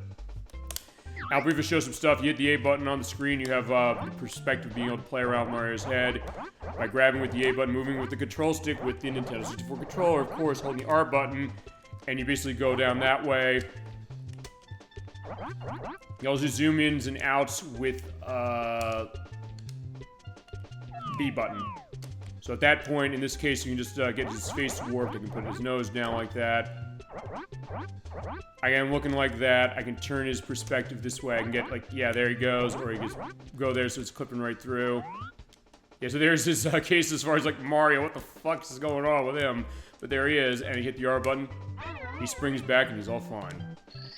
Let's take a look at Super Mario 64. They did clean this version up. This version is on Switch Online expansion pack for Japan. So you have the Japanese app, you can play that one. But it is more going on the Nintendo 64 perspective, and actually this is emulated pretty well as far as how it is. Let's take a brief look at what we're dealing with here. Dear Mario, please come to the castle. I have baked a cake for you. Yours truly, Princess Toadstool. Peach. Yep, and this is the first time they called Princess Toadstool Peach. This is the transition game for that, and as the plot's going, Princess Peach said, "Mario, come to my castle, I want to have a party, I made some cake, come by." As you get the great intro there with Lakitu, your cameraman, going across Princess Peach's castle. But unfortunately, yeah, the cake is sort of a lie, specifically as far as how it is. And by the way, that is not Jen Taylor voicing Peach in this game. It's Leslie Swan, who was involved with the translation of this, and also did a lot of work with Nintendo Power. Mario comes out of that pipe, and 3D gaming on console started right here. Basically, as far as it, in terms of like showing, hey, how this game is going to operate. It also is the same thing with Mario Sunshine when you have the button layout here. Like, yeah, it's reflecting the Switch Pro Controller and the Joy-Cons. But yeah, if you have the Nintendo 64 controller, you can play it using that great analog stick, as far as on this unit anyway. Yeah, you might have things degraded. It feels really good doing the run as far as it, putting very slight movements as far as it, stuff with walking in that way, and then fully running. Z button is your crouch, hit A button to do a backflip. You do a breakdance move on the B button when holding that Z button, and crawling. So yeah, you do have aspects of the controls. It tends to be the Mario game that people tend to like the most. You also have diving on B button, you have a punch kick combo, hitting the B button as well, and you also ground pound jump, hit the Z button, boom, down. Camera Mario, cam closer, hit the C buttons to move the camera incrementally, doing a sort of first person, but not completely view on C up, C down is pulling the camera out further. And yeah, there you go, and nothing on D-pad or L button, and diving is still in here, and you have the long jump, you run, you hit the Z button, and you hit the A button, boom, you do that. You can also do it backwards in the earlier revisions of this game, but not in this one. And people hate this version for that very reason for speed running, but either way, there we go. I'm going to briefly show the idea of this, and I'll show Super Mario Galaxy, and that'll be the end of the show for the night. And the Nickie brothers, by the way, are your cameramen. It's like, yeah, we'll shoot from the angle, change the camera angle with, yeah, because you use the right analog stick on the Switch controllers for the purpose of it. In the case of this one, you use the C buttons.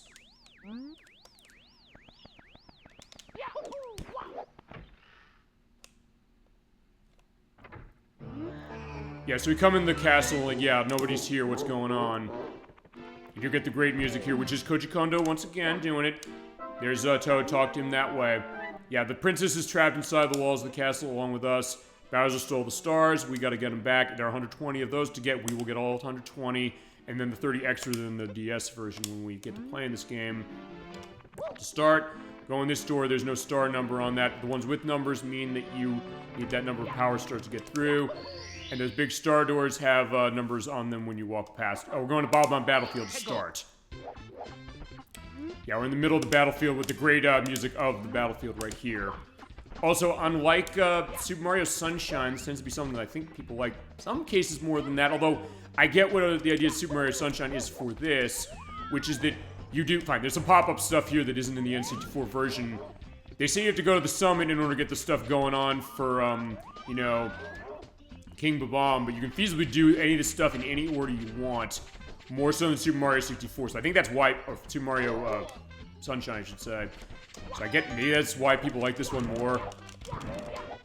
There we go. Alright, but I can free chain chomp there by bashing onto him with the ground pound and get the star in there. So yeah, this game feasibly is more open in terms of how you want to play it, in terms of the order you want to get the stars in, although Super Mario Sunshine is more open in terms of the controls that you use to do all this stuff. There's your first of the 120 stars. Behind Chain Chop's gate. So yeah, in that case, yeah, there you go, you have that, and there you got one of them, and anytime you get a case you can open another door, they'll let you know you can do that. I'll go back into show briefly, because there you go, you have Big Bubsy on the summit, but also they'll give you hints for things, but you do have to go through an order in order to find what the hints are, but you can also kind of go around and kind of do whatever you want, really. Kind of like Super Mario Sunshine a little bit, but find more so as far as, I mean, as I said, the freedom of choice in the Mario 3D games, this and Sunshine, are definitely different in terms of how they do them, but I do think they both have, you know, their merits for sure. And even with the aspects of the controls that this game did, Mario Sunshine does maybe feel a little more smooth with how its movement is, but then again, that's also a case of age with the game in some ways. It's kind of a tough one to state. Yeah, if you walk there, there's also a transport, so you can go over to another area. There's all these little secrets as well that you can kind of find in this game. This tends to be the one, I think, with a lot of people I know, they really like this as far as the 3D Mario. I am going to, let's see. Yeah, fine. We'll show King Bubsy as far as the boss, and then what I'm going to do is I'm going to show the Princess Secret slide, and then I'm going to show a little bit of Super Mario Galaxy. Yeah, this game became a huge hit, and when I bought Nintendo 64, this is the game I bought with it. Despite my loving Pilot Wings maybe more than life itself. And fine, arguably more than this game, maybe because I get the sense people haven't played that game, and I love it. And it's the other game that was at the launch of the console. And even though there are only 2 games at the launch, I know, that game is fantastic too, and if you haven't played it, play it, no question. We're gonna take a shortcut up to the summit, right here. Yeah, this is a great game too. Alright, so here's King Bubsy. He's like, yeah, why are you coming up here for this, but I'm gonna fight. Pick me up and hurl me on royal turf. As you get this boss battle music, kind of a remix of World 8 from Super Mario Bros. 3. But I'm going to show you one thing. You don't want to do that. If you throw his ass out like that, he's going to come back, and then he'll say, like, hey, what are you doing? Fight with honor. It's against the rules to throw him out of the ring. Yeah, so he's like, yeah, you better be an honorable fighter. It's like, fine, that's honorable. It's like, I can just kick your ass by throwing you out. We go up behind him and pick him up, going like, if I get close enough. Fine, what you have to do is you have to throw him down on the battlefield 3 times. Yeah, in fact, there's the perspective of World 8 from Super Mario or Super Mario 3. It's kind of subtle in terms of how you hear it until you get to that perspective of it. You also still do the side flip, which is basically you're running, you pull backwards, and then you do the jump. I do want to kill him, and then I'm going to show the Princess Secret slot, and then we will go on to Mario Galaxy. Yeah, how it be that you defuse King Bomb, or King Bomb. If you want to take out Bowser, he gives a hint as far as what you got to do, and my troops go on a lesson, so alright, fine. And if you want to see this again, select the star for the menu, I'll be here. So yeah, like Super Mario Sunshine, this game does kind of change the level design out a little bit for the purpose of certain missions, but not like Super Mario Sunshine that you mostly had to get the shine sprites in order. Mostly, but then again, the idea of kind of being able to play and break around with the game makes it interesting. Yeah, so I'll just give a brief perspective of this because, hey, why not? Just to show this, yeah, you can't go in here because you need 8 stars. There's things there for 3 stars. There's a key. We don't have a key to go in there. There's another way down. We need a key for that. You can go in the door with the 1. The 1 down below is for Womp's Fortress. We'll see that when we get to this game eventually. And right now we're going in here. We jump in here. We're getting the slide music. Yeah, like the kind of country music case. So yeah, slide down and get down quickly. You hold up to go faster and down to slow yourself down, but what you gotta do here is, there are 2 stars in this level, by the way. The first you get by completing the slide, the other one you have to beat it in 21 seconds. And I unfortunately didn't beat it in time, and unfortunately it is like Super Mario Sunshine in that as soon as you get 1 star, you're booted out and you have to come back and do it again. Well, although with one exception, which is the 100 coin missions. Those you do not have to do that with. Alright, so there you go. That's one of the secret stars of the castle, and there you go. Alright, so I'm going to save and quit, and then I'm going to take the Joy-Cons out, hit the minus button. As I mentioned, you do have your options as far as getting the camera controls set, as far as inverting them if you so desire, running them normally, but also running the title selection, and I'll show you Super Mario Galaxy.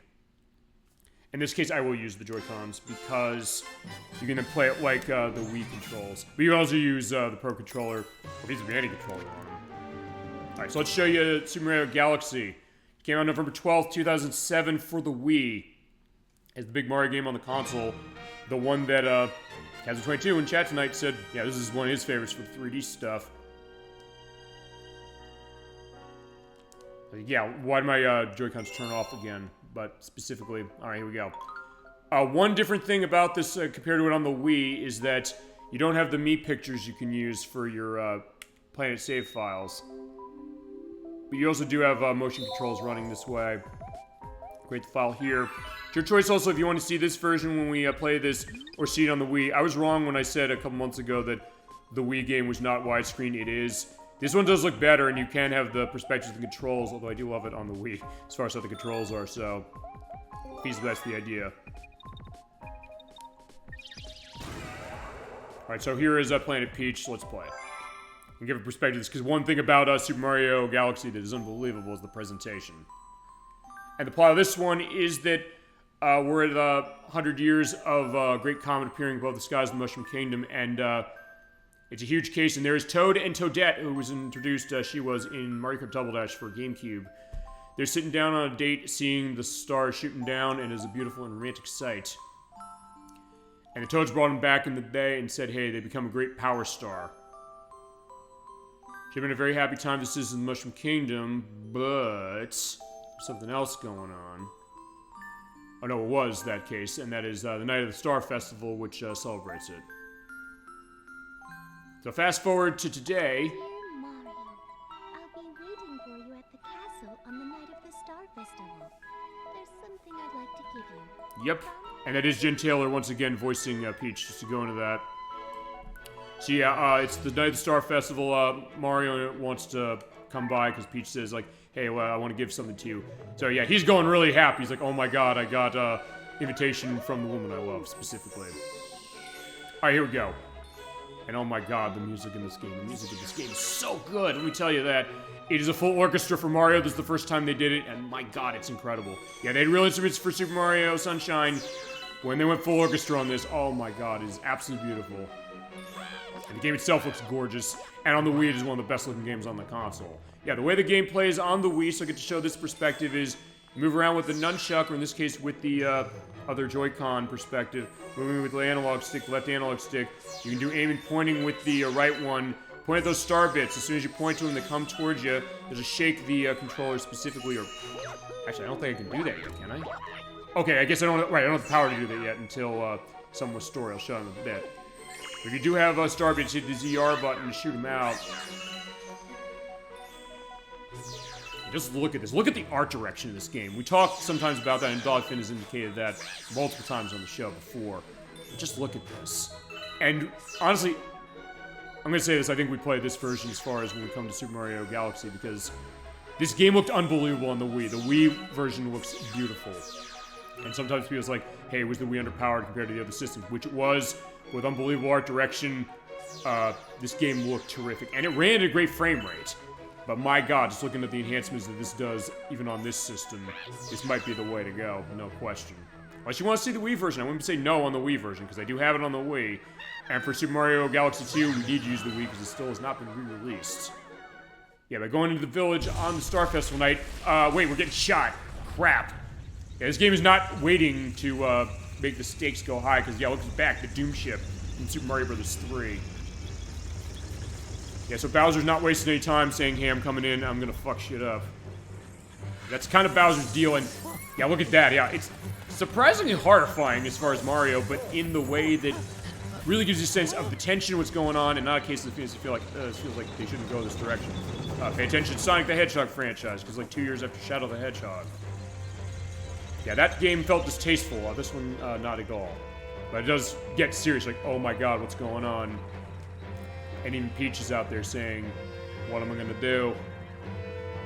As you get this remix, this beautiful remix of the Doom Ship theme from Super Mario Bros. 3.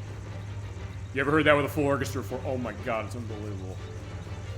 It's not just nostalgia pandering, it just sounds unbelievable. But Bowser, of course, saying, fine, I'm coming by Princess Peach. She is standing strong against him. And it is Scott Burns once again voicing Bowser.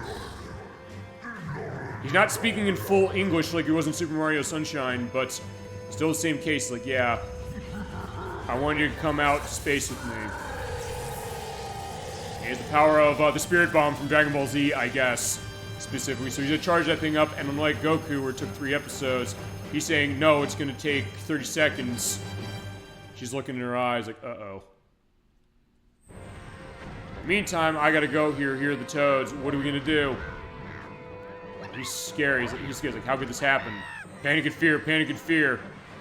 The prince is this way. Yeah, get everybody to the exit gate.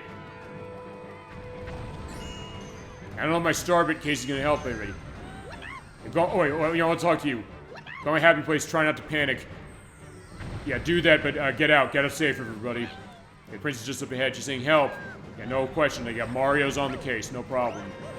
You do have the triple jump, same way you do 3 jumps. I didn't show that in Super Mario 64. You can do it. You also have the crouch again, those on the ZL button, and you have the long jump. The long jump is back. Oh my god, it is so nice to have that back. Yeah, I was okay with Mario Sunshine without it, but my god, it's useful in this game. When you come to the castle, well, yeah, we got alien invaders, I guess, as far as it are fine UFOs.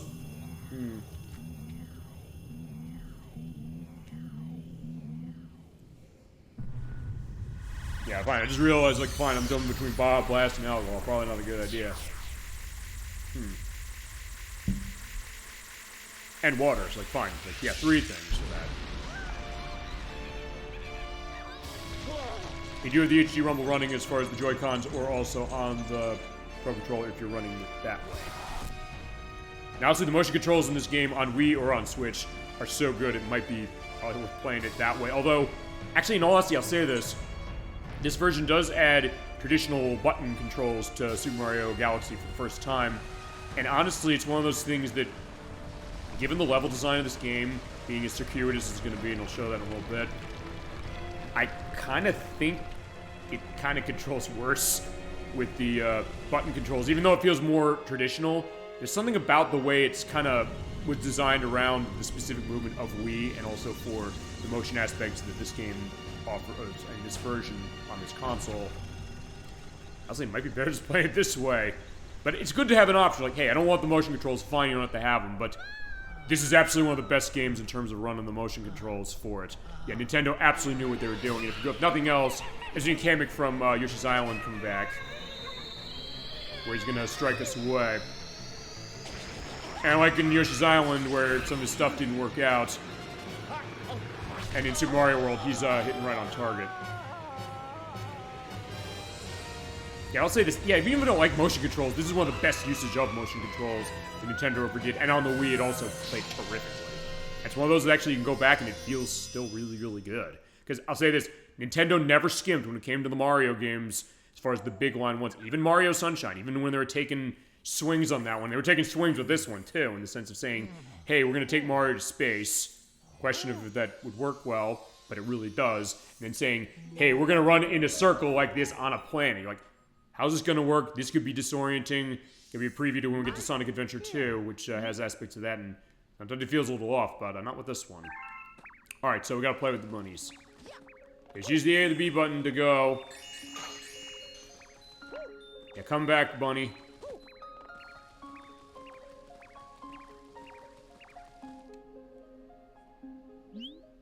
Alright, we're gonna play hide and seek. Catch all three of us will tell you where you are. But yeah, what are you doing about that? Yeah, because here's the thing, like, yeah, you're going kind of in a circle. It looks kind of weird for it. And there's no camera. Well, fine. Okay, there is camera control, but not necessarily in the way you expect. And we're going the pipes, you go to the other side of the planet. In fact, there's one. So what you gotta do is you gotta run into the bunny, or shoot the bunny. Can I shoot him?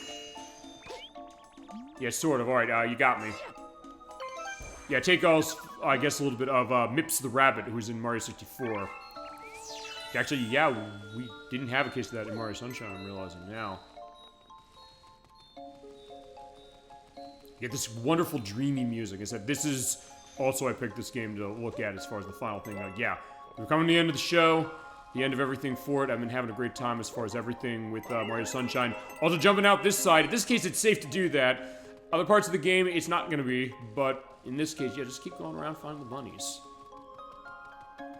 It's very relaxing, the kind of thing that, yeah, as far as, like, the idea... I said this last week, I'll elaborate on this. I said the idea of, me maybe looking at games as almost like a form of literature in its weird way. Fine, like a pop entertainment case, but kind of... I always like to dig deeper into the layers, really, of it, honestly. I'm not gonna lie. And kind of just thinking about...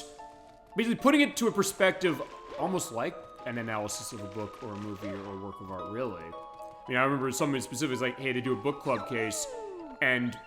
I like the idea of that, and I said, I kind of try to do that with games. I don't know if people necessarily on the wavelength. It's like, well, is there a reason to do that? Is that a good idea? It's like, I think there is, though. On the one hand, we love Mario for how much fun it is, and how it goes completely all out, no matter which one it does, and whether you like it really that much or not, even, as far as the individual game is concerned. But the case that, man, they go the full way, and... it is something that you really can admire it on an artistic level in terms of multiple different aspects. In terms of how it plays, in terms of how it looks, in terms of how it sounds. And I think all three of the Mario games I'm showing tonight, and Mario Sunshine I would absolutely put in that category, I think fits that. Yeah, I should have hidden the grass.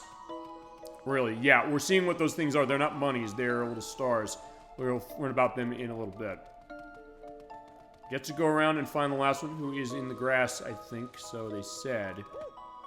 But even this, like, yeah, you're looking at this, like, this should feasibly be disorienting as anything, but you know what? It's not. Alright, there you go.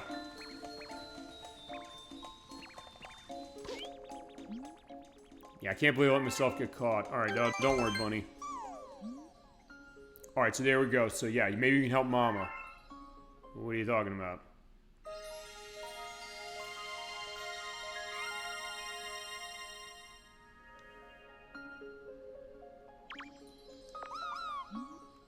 Yeah, sorry about bringing you here, and also of hiding where you are. Where are we?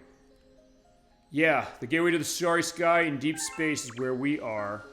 You say, hey, we can help Mama. Who's Mama?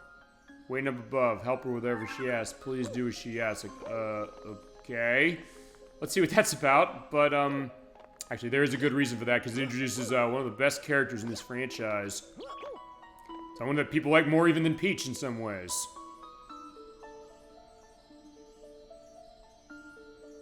Hey, she looks like Peach, but that is not Peach. I'm watching you from here. It's the gateway to the starry sky, as the stars said. This is Rosalina. She is the watcher of the cosmos. She's kind of a princess of her own in a certain way, and in order to save the special one of Peach, we have to go through space, and she's going to help us do it.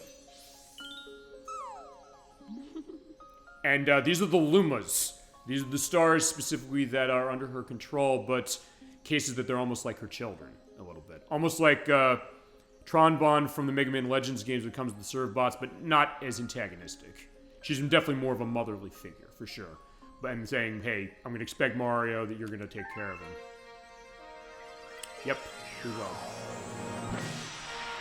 I got the power of the stars within us. Alright, this is shaking. You basically just spin around. It's like Crash Bandicoot a little bit, actually. You shake the right Joy-Con or the Wii remote when you're playing the Wii version, or hit the Y button, and you can do a spin around. You have to rescue the grand stars. Hopefully the stars will shine down above you. I think they will. I love the ethereal look of her, kind of the way that she's set up as far as like the blue dress, and just the idea of kind of this otherworldly take. It's the idea of Mario. Hit that woo-hoo! Alright, shake and hit the Y button if you want to bust things. Like this. Like that. Yeah, they're showing the idea of having the, you know, the wrist strap. Fuck that shit. I'm running without the wrist strap, which I think is might not be safe. But yeah, hold on to your damn controller, and these are tiny enough, and I'm far enough away from the TV. We're not running into trouble. And the launch stars, just hit that, swing it, and my god, it's so much fun to do that. Yeah, you do motion perspectives and waggle cases, but it is for good reason, and it's not the case where you're doing it constantly. But you kind of want to do it constantly. It's like, yeah, go up to the launch star, shake it. Alright, fine. Like that. And the idea, like, yeah, they're kind of loading the perspective of it, but my god, it looks great as far as how you're going in as you wait. Okay. Hi there.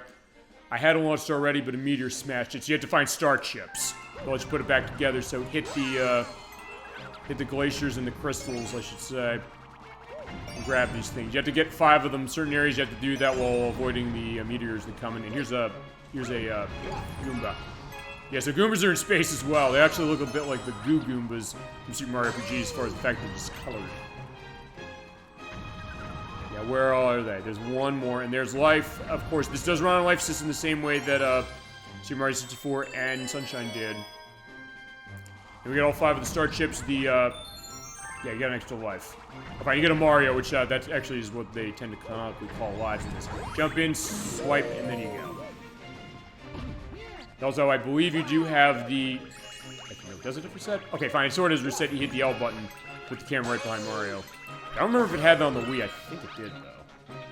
Actually, to be honest, it's been a while since I played the Wii version. In that case, yeah, you hit that, and you basically ring the gong, and it gets the Goombas in the case of stuff like that. But yeah, my thing went off screen. Oh yeah, right, okay, that's what you do. Hit the R button, and it puts it centered again. So it's not like the Wii where you have to have the motion or the sensor bar set specifically. Get me out of here. One of those enemies is the key, so get rid of him, okay? Yeah, because you can dizzy him with the spin and then run into him. Yeah, like that, and then you do the nice kick. Yeah, he's playing soccer specifically that way, and there's the key, and out you come. Hey, thanks. Your mom reminds me of my buddy in the base. I'll go the Sling Star. Alright, no problem. Yeah, I get also why Chasm22 loves this one, because I guess of... Yeah, if you're still there, feel free to indicate what the idea of your love of this game is and why, or I'll put an edit here saying what his answer to that is, as far as it later. Hey, the scope of this game. This is an unbelievable scope. The idea, like, hey, you're in the vast reach of space, just kind of going around, and as I said, this game could have collapsed in itself as far as the way the design is, the way that it seems like you're kind of going around would ever be disorienting, but somehow it isn't. It just feels good. Like all the Mario games really do like this. Hurry, down the pipe, no problem. You do get the retro sound of the pipe like you did in Super Mario Sunshine. Waiting for you. Yeah, that's the Grand Star. We have to save it. Alright, we will save it. Using the Grand Star to power that machine, so let's get it out.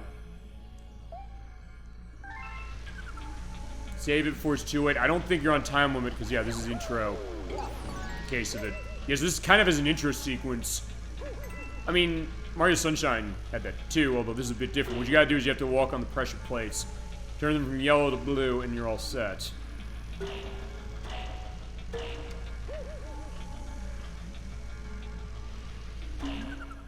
Yeah, turn off the flip switches to shut this down.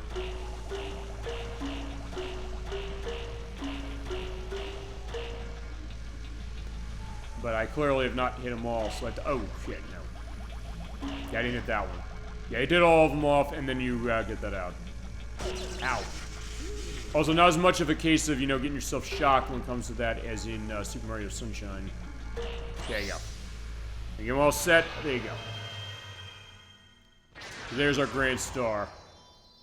And this is the stars, shine sprites, however you want to call them, that you get out of this game. Also, your life meter only has 3 hits to it. It's a bit harder that way, but it's also something that the enemies are not nearly as prevalent in some cases. And you can extend it with items as well. Alright, there you go. So, as Dolphin said, woohoo! You got the Grand Star.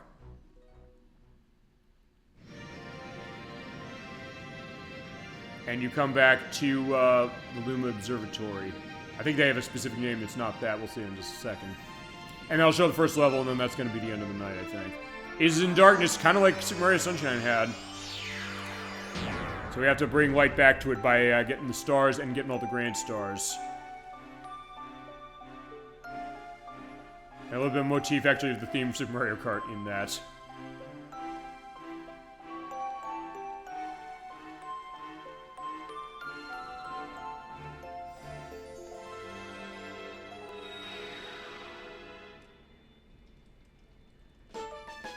There we go.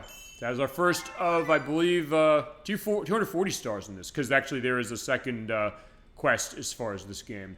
And when we get to this game, we will feasibly show off all of them. Now, talk to Chasm22, it's like, yeah, does he want to call dibs on this one, potentially? Either to play or to be in on, it's either or. Alright, then you get a new galaxy, it's right over there in the terrace. And this game still looks good, and oh my god, the art direction is out of this world in more ways than one. My god, it's wonderful. So the beacon's on, it's weak, but the Lumas will be able to survive, so... Yeah, she loves her family, clearly. It's like, this is the Comet Observatory, that's the name of it. My home and the Luma's home. We travel the starry skies, passing by every 100 years, so they tie to the Star Festival. But we stopped in front of this planet, and strange forces latched on our ship, pulling away the star bits, which are power source, as well as the power stars. And, well, we were stuck here. And Bowser stole the power stars and discovered the power to cross the universe with them. Please. As far as her voice actress, I don't know off the top of my head. Down below will be her name. We'll go in, of course, when we play this, for sure. Which I guess, as far as the 3D Mario stuff, we'll do it after Mario 64. And Mario 64 is the next 3D one we're going to do, but we're going to have to do the 2D ones, I know. I've not touched Mario enough on this program. We will change that, I promise. Look. And here are the domes. These are where the galaxies are, and basically they kind of segment it up as far as how it goes a little bit, as far as what they are, but also more galaxies as far as the other. So they kind of put them into bite-sized chunks. But it also works really well, also, as far as how to do it. If we do that, we restore the Comet Observatory's ability to fly like a starship, and then we'll go and kick Bowser's ass. So yeah, we gotta power up the ship specifically, and that's gonna take some time. You do get a save after every single case of getting a Power Star, or a Grand Star, and it is like Mario 64 and Sunshine, where you do get booted out anytime you get one of these things. The first game that would not do that, actually, was Super Mario Odyssey. Okay. Here we are with this beautiful music here, but actually I'm going to go through the first galaxy to hear the music there, and then we'll come back, and then we're going to end on the actual Comet Observatory theme. Alright, the lunar transforms a pull star, pull you to where those galaxies are, and that's how we're going to go. And you can use a reset on R button. And you're playing this game handheld, by the way, you can tap the screen. So yeah, when you play this thing in handheld mode or on a Switch Lite on Switch, you're able to use the touch screen in order to do stuff specifically.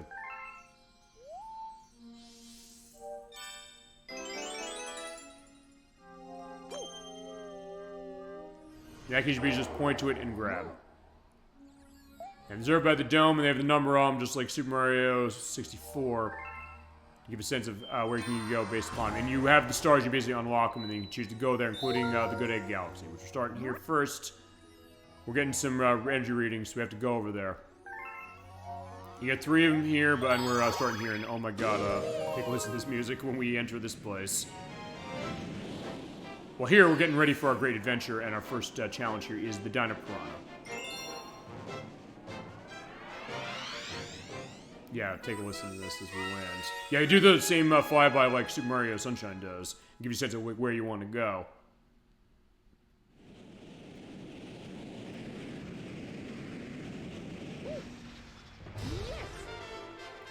God, the music for Good Egg Galaxy is so good. It's wonderful. It really pumps you up, but it also is very weirdly emotional, and I do really like that too. Just keep going specifically, and you're getting ready to go on your grand adventure, and this is the start of it, and get the star bits. You just have to point to them, or you can walk into them, but usually you just want to point to them. Yeah, look at that, like, yeah, there you go, going up on the side, and Mario can do that, and it is a lot of fun. Yeah, the real instruments, oh my god, that was such a wonderful decision for them to make, because I'll say this, as much as I love Super Mario Sunshine, as far as the stuff we've shown, as far as stuff with the music and all that, you could tell the parts where it's not real instruments being used. The parts that use real instruments are unbelievable. You wish the whole game would be that way. And honestly, that's one thing Nintendo skimped on pretty badly in the GameCube era. Most of the games they made had MIDI music. Like, I know the GameCube's limitation of the 1.5 gigs on the disc was a problem in some cases, but Smash Brothers is a full orchestra case going on, and there are other games like Star Fox Assault that are like that. You really wish that all the Nintendo games would do that, but with Wii, when that came around, it was basically a take on DVD as far as the storage medium, more or less, as far as the amount of space on it. They took full advantage of that, and when Mario did it specifically, like, oh my god, they did it right. And same with Zelda, though not at launch because it was porting Twilight Princess, which is MIDI chip mostly. Which is very disappointing, the fact that that's how it was. And fine, I went on the idea that I don't think super highly of that one compared to Okami that came out a couple months prior. But it is a good game, I will say that for sure.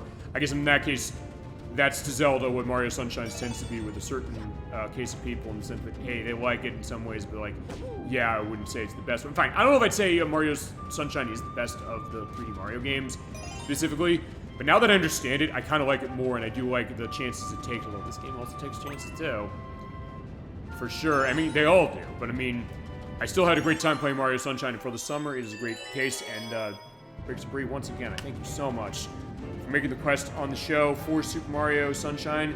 As I said, we will be back to that in December for an extra part, and also on the YouTube site for the smash cut of all the deaths I had, and all the deaths I'm going to show from the practice from the past 4 months before we started doing the game. Yo, get off. Fine, you can also do that. Alright, fine, the screen went red. I'll have a flashing light on that one. Fine, there's the Piranha Plant. Yeah, just knock him out. It feels so good just to knock things by doing the spin. And also doing this, just straight shake, shake, shake, shake. Boom, there you go. Just feels so good. You do have a little bit of a wind-up after you do that. You're seeing that little circle going to Mario. When it comes back in, then you can spin again.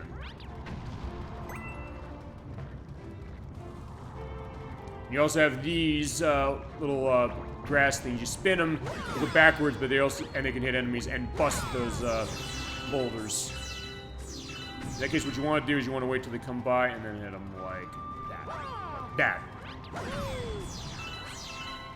It just feels so satisfying when those star bits come out as well. Also, as we're pointing out, this game does have 2-player mode. It is called the Co-Star mode. If you ever played Jet Force Gemini on Nintendo 64, it's going to look a little familiar. Because like that game where you had Floyd the robot, you're able to basically do aiming and shooting to help the main player. That's what this game does, and actually it's worth pointing out, there are some pretty hard challenges and things as far as collectibles you have to get in these games, specifically the purple coins. And running co-star mode actually makes it way easier because of the fact that they give you the ability to kind of collect those with the co-star actually really, really easily. So it might be one of those things, if you're going to be going 100% on this game, maybe co-oping it might be a good idea. So I also talked to Chasm22 because it seems like so far he's the one who loves Super Mario.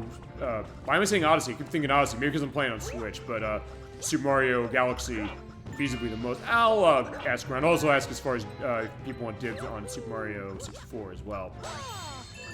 And fine, I had the case sorta with, as I mentioned before we started doing this, and you also pick up star beats when you're doing the fly arounds. Just point at them and get them. And that was the fact that the Crusader 64 and Tony Shimurda were originally going to be on for the play of Mario Sunshine. But unfortunately, their schedules couldn't line up with mine and vice versa, so they said do it without us. Like, okay, fine. I'm sorry I had to do it without you, but it was like, yeah, I've not been forgetting about you for sure. Well, yeah, we do what we have to do as far as stuff with guests on this. But as far as their perspective, like, I'm not going to say, no, you're not going to be on the show for something unless they violated aspects when it's coming to the show. See you also in 2 weeks for that. Or cases like they tell me, like, fine, you can do it without us. We're like, all right, fine. I didn't want to do it without them, but, like, fine. Either way, it worked out. And they've been part of this play, no problem, for sure. And I will point them to it for sure, just in general. What you do with the Dino Piranha here is you hit him in the back as far as the bulbous orb on him. Ow. Now be careful, otherwise I'm gonna get my ass killed. Uh-oh. You can also shoot the star bits to kind of stun him. I'm seeing, is there any coins? But back up. Get back. Almost. That was a take on the Bowser fight from Super Mario 64 and Petey Piranha from Sunshine.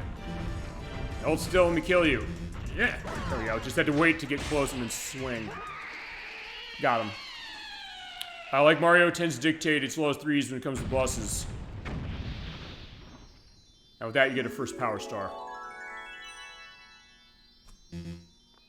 Yeah, Mario is in trouble. He's feeling tired, going easy. Woo! Woo! And don't worry, we'll be fine, Mario.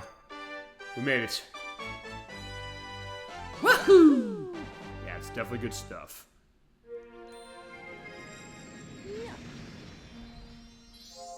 Oh, yeah. Of course, you have the limo underneath our cap. And like the Super Mario Brothers movie, this was not homicidal. I did love that in that movie, though. It was absolutely hilarious. And you get tons of star bits, and they'll go into your bank for that. You save? Absolutely. I want to hit the R button and reset you. Thank God they have this. I don't believe the Wii version had that. But it never really was that much of a factor, honestly, on the Wii. Yes, that was the motion control done right as far as on that console. No question about it. Yep. Yeah, there's a thing with Starbits to give you a tutorial, because also they're hungry, so we have to feed them. Get that set, aim at him, hit ZR, and just feed him right there. And you feed him enough, he'll grow. Then might feed for the Celestials, shoot him enemies, or feed him to Lumas who are hungry, and yeah, you grow them. Let's go outside and hear the great Comet Observatory music. It's like a beautiful waltz, oh my god. Now let's go to Rosalina for this. I love this music so much. Actually, I'll say this. This might be my favorite soundtrack of any of the 3D Mario games. Maybe it's the production quality, but still, it just sounds so good. They all sound great, but especially this one. Go to the terrace first and the power source over there, no problem. We'll do that a little later, Rosalina. That's going to do it for our show for tonight. For the finale of Super Mario Sunshine and the extra look at Super Mario 3D All-Stars for the Switch. I had a great time doing this for sure, and being on camera for a good amount of it too. Alrighty, so with that, as I said, tonight is the finale of Super Mario Sunshine, but we're not done. We'll be back to Super Mario Sunshine for an extra part. As a little bit of a relaxed case, I'll be on camera fully for the purpose of that. When we get to that, that's going to be December, I believe, because Limited Run is currently saying it's November 1st to 31st when they're expecting to see the CDI switch controller, which basically is the spoon. I had to explain to people as far as the other day. So like, you ever seen the spoon control on the CDI? Like, let me show you. Like, they're like, what the fuck is this? Like, well, yeah, you have to play RZ Quest for Faramore in the authentic way, playing with a spoon. I'm gonna see if easily we can play Super Mario Sunshine with that. So yeah, that show, when we do that, is going to be a case of me being on camera, showing all the clips I have on Switch. In fact, I will give a little bit of perspective, and I'll come back to this, just to go into my album. And I'll organize it based on game. You know what? I'll give you a little bit of an extra. Do I have the... I'm trying to see if I have the... Oh, no, I don't have the thing for Perfect Dark for that. Fine, let me show you one thing of Perfect Dark. Give it back. And you could come and work for me. There's no music here, by the way. Sorry, gotta shoot. It's basically how they fucked the port up on this console. And we'll get to this game eventually. I love it, but yeah, Switch is not the way to play this. You must get the And if you're wondering why the Nintendo 64 controller is off on the side like that, it's because this game is native widescreen. I turned it on, but it actually does have the, like the Switch online icon on the side, and you can't get rid of it in the widescreen. But there you go, that's the idea of Perfect Dark. But what I really came in here for, filtered by game, I'm going to filter by Super Mario 3D All-Stars. I have 119 items. Some of these are pictures, including me doing stuff for the practice, as far as saying, hey, me getting 100%. But all this stuff you're looking at right here on the screen, except for these three, because that was from prior. I showed that when we did Super Mario Brothers 35. All of these things are going to be shown to you. This is the chronicle of the 4 months of practice I did before we got to Super Mario Sunshine for the play. So in December, we're going to have a video that's going to be a look over of all these events, all of these things, and then I'm going to show off the play of this game with as many Switch-compatible controllers as I can get my hands on. I'll try everything, as far as everything I can get a hold of by the time, but I'm not going to do it until I get that Switch CDI controller. I'm waiting for that, which I'm saying probably for December for the case of that. Because I know I said, what was it? I said initially I'm doing it in November, but I think I'm going to wait till December, just to make sure. And that'll be the idea as far as that. At the end of the year, the compilation video for the end of the year, we did the greatest gaming feats last year on the request of Gemini96 and Chasm22 in the chat tonight. They wanted to see a smash cut of all the deaths I had in Super Mario Sunshine. It's like 41-42 for the play of the game. Not bad. Way better than I was expecting it to be. And the other ones that are more for the purpose of the practice, which has some pretty hilarious things happening. So that's going to be something you're going to be looking forward to. That's going to be the last video we have for 2024, to let you know. We'll get to the end of the year. With that, let's talk the schedule, what we got coming up. Specifically, is I'm also going to make sure I get the music up a little bit so you can hear the beautiful Perspective Comet Observatory as it lulls you into a nice sleep. Okay. Next week's program is going to be 7 p.m. Eastern Standard Time on July 13th. It's going to be Nocturne. She's coming back for Croc Legend of the Gobos for Part 3. We couldn't do it last month because she got sick. Let us finish Super Mario Sunshine early, as it was.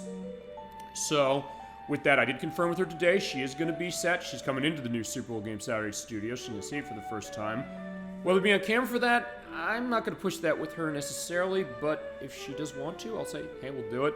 I'll explain the idea that I've been doing it more for certain things. I said, I'm not going to be on camera all the time, but when there's a good reason for it, I think it's a good reason to do it. I think tonight was a pretty good take of it. I kind of want to do the Baja Blast thing and a brief preview on the accessories and all that stuff. So that's why we did it. And I had a good time for sure doing it. But yeah, that's next week's show at 7 p.m. Eastern Standard Time, playing Sega Saturn's version, as is the case, and she is still doing the blind run. We're going to get a sense as far as how that's going to go with parts going on. Specifically, we're going to have to play that one by ear because she's doing it totally blind, and then clean a part where she will not be doing it blind, specifically. But that's going to be that case. A week after that, we're coming back to Game Dev Tycoon. That's been on the table for a bit of time. I haven't been able to find room in the schedule. I'm bringing it back as far as it, because I know we do have to finish that, specifically. As I mentioned, it's going to be me myself doing it, specifically, without Protorova perspective, so you know why, I'll bring it up again, like, yeah, he's banned from the program, sorry, but he did it to himself, so no sympathy.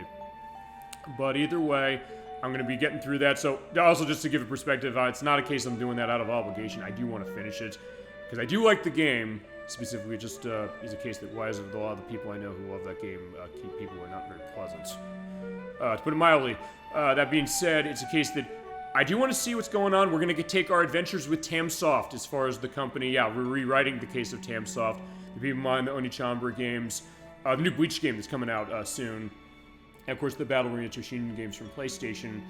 To the case of that, we moved to our new studio as far as what it was. We just have to get stuff going on as far as art designer and things like that. As far as how long it's going to take, I think I'm only going to need 2 parts to finish the game as far as the main story. Which is going to be the crux of the play, I believe. We did do a lot before as far as the last time we played, which was nearly over a year ago. So I'm going to watch the videos on that. I'm going to start practicing that game again. And we'll get a sense of that coming up specifically in 2 weeks. And we got to that, viewer request for July is Top Gear 2 for Super Nintendo. Lekfors wanted to see that. I'm looking forward to doing that one to take another summer drive when it comes to the Top Gear franchise of Kimco's. And we're playing on the Super Nintendo natively. It is also on the Switch and on the Xbox and PlayStation systems and PC via the Top Racer collection, but we're using the original Super Nintendo game for the purpose of that one. We're gonna have a good time doing that at the end of the month. And then into August. August is gonna be a little bit up in the air in terms of when shows are happening. In some cases, feasibly, what shows are happening too. And that is because I know that it's still up in the air as far as when this is, but it's going to be either August 2nd or 9th. I'm going to have a Friday show. Not sure which one yet. I'll know in the next couple weeks. For whichever one that is, that Friday show is going to be our return to Sonic Mania. We're going to use the Xbox One version, but I'm running Series X this time. And for the purpose of that, what I'm going to do is we're looking at the Encore mode. We didn't look at that specifically before. And they're going to show the Knuckles and Knuckles mode. And as I said, unfortunately, I wish I could play that with a weird peripheral, the PDP Riffmaster guitar that runs with Rock Band 4 and with Fortnite Festival. My opinions on Fortnite Festival are not good so far because I can't get on the servers to play the damn game. It's like, okay. When I can, I'd like to play it because there's stuff in that is not in Rock Band, especially all that Metallica stuff, and Was Loved by Hathaway, amongst other stuff. We'll see to that, but yeah, the controller does not work with anything but those 2 games, so alas no. So we're just going to do Knuckles and Knuckles mode normal in the case of that, but yeah, we're going to have that happening. That'll be the Friday show. Croc's next part is going to be on August 24th. That's a 7 p.m. show. The Sonic Mania part will be 7 p.m. as well. Edwack will talk about this. I do have opening for that month. Quite open as far as it, for the purpose of doing stuff. You're in the wrong category. Hi, Master 801. Yeah, I know, because I am running, I'll show you briefly. We're running Super Mario 3D All-Stars. I showed Super Mario Sunshine before, but I said, we finished the game already. I'm bringing a preview on the other stuff, specifically. So welcome, so good to see you. For Super Bowl Game Saturday, we're doing our, overall look. We are actually done with the show as it is, but it is so good to see you. At the end of the show, as we're going into our schedule for what it is. In the meantime, I just picked this also the case of like, hey, let's have some nice music going on. But that being said, it's good to see you tonight for sure for our nice resting perspective and a preview of the next couple of Mario games. We did Super Mario Sunshine tonight with the finale of it, and next time we come back to 3D Mario, it'll be with Mario 64 eventually, and eventually this one for Galaxy. Using this collection feasibly for it. That's the reason as to why. But anyway, as far as other stuff with schedule, I'm going into stuff with August now. There's some stuff that's going to be kind of up in the air. And whilst I'm going through this, feel free to go into memories on Mario stuff, including Mario Sunshine and 64 and Galaxy as an example, specifically. So, we got coming up, I'm kind of got some open shows as far as how that is. One was going to be with Edwack, I think. I got to talk with him about this. He wants to do Smart Ball on Super Nintendo, which is by Game Freak, the people who make Pokemon. We'll see if we can do it as far as it for August. If we can't, we're pushing that to next year. He's going to be insanely busy the rest of the year for that. As far as other stuff for that, I have maybe one more opening. Well, I will have more than one. I'll have one opening, I should say. I might need 2. It depends on how we finish Game Tycoon. If we finish it next month, or next 2 weeks, I should say, over near the part. If we don't, I'll come up with something else. If we can't do Smart Ball, I'll pull another viewer request out. We do viewer requests in the show, Master 801, because it's your first time here. Welcome. We're so glad to have you. And I'll figure stuff for that, because, yeah, giving ideas what's going on with the schedule that way. September 7th, no show. I'm off. I cannot be here for the purpose of it. But then for the rest of that month, we have the next part of Croc for the Saturn. It's on PlayStation. We're playing on the Saturn with Nocturne. I'm returning to Pokemon Generation 9, the Violet version. I'm going to show off the post-game stuff. I also finished that game, but I'll give an extra part for it. Running 1.0 still, because I can still do that, because like, I want to show how busted the game is. And we'll get into October, where currently our perspective for a Halloween block of games is going to Splatterhouse for the TurboGrafx 16. Here's Metal for the PlayStation, which is on the request of Electverse. We're seeing about the Dark Pictures Anthology, Little Hope, which is with the Crusader 64, going to be with me on that one. And Scooby-Doo Mystery for the Super Nintendo. The idea, like, hey, a kind of goofy, fun case of Halloween, and a fitting one for sure, by Argonaut, who made Star Fox for Super Nintendo. And then in November, we're getting some big stuff going on. The start of Tomba for PlayStation, which is getting its special edition version in a couple of weeks. And we're playing that on the PS3 as far as the download version from PS1. And then we have our 30th anniversary of Donkey Kong Country. Can't believe in November it's going to be 30 years since that terrific franchise of Rarewares. So we're going to take a look at the portable versions, because I played the ones on Super Nintendo already. So we're taking a look at Donkey Kong Country on the Game Boy Color and Donkey Kong Country on the Game Boy Advance for 1, 2, and 3 for those, for a showcase to show off their unique stuff. And give a love in on Donkey Kong Country, because, man, does it deserve it. And then outside of that, we also will have this Xbox Live Showcase. Yeah, with the Xbox Store for 360 shutting down in a mere 22 days. You know how much time to download stuff on that is feasibly going to be gone forever. So I'm going to show off stuff that is going to be gone forever, or already is, via demos or games I picked up before they get the listed. So we have a great variety for our Thanksgiving show, which is going to be on November 30th, as far as that. And then the other stuff we got for November, I'm going to see as far as next part of Croc. We might need another part of Croc, because I'll say this. I don't think Nocturne, because she's doing that game blindly. I don't think she's going to be finishing that game by September, with all due respect. But hey, it makes sense. She's doing it blindly. But I'll say, hey, we're going to have a part probably for November for the purpose of that. I'll float that to her as far as the idea for that. And I think I had something else as far as an open show for that. I'll have to remember what it is. Or I'll have it down here when I edit in a couple days. Because, yeah, Master Rater 1, so good to see you again. But we do have a YouTube site that we upload the shows to when past Mario Sunshine parts.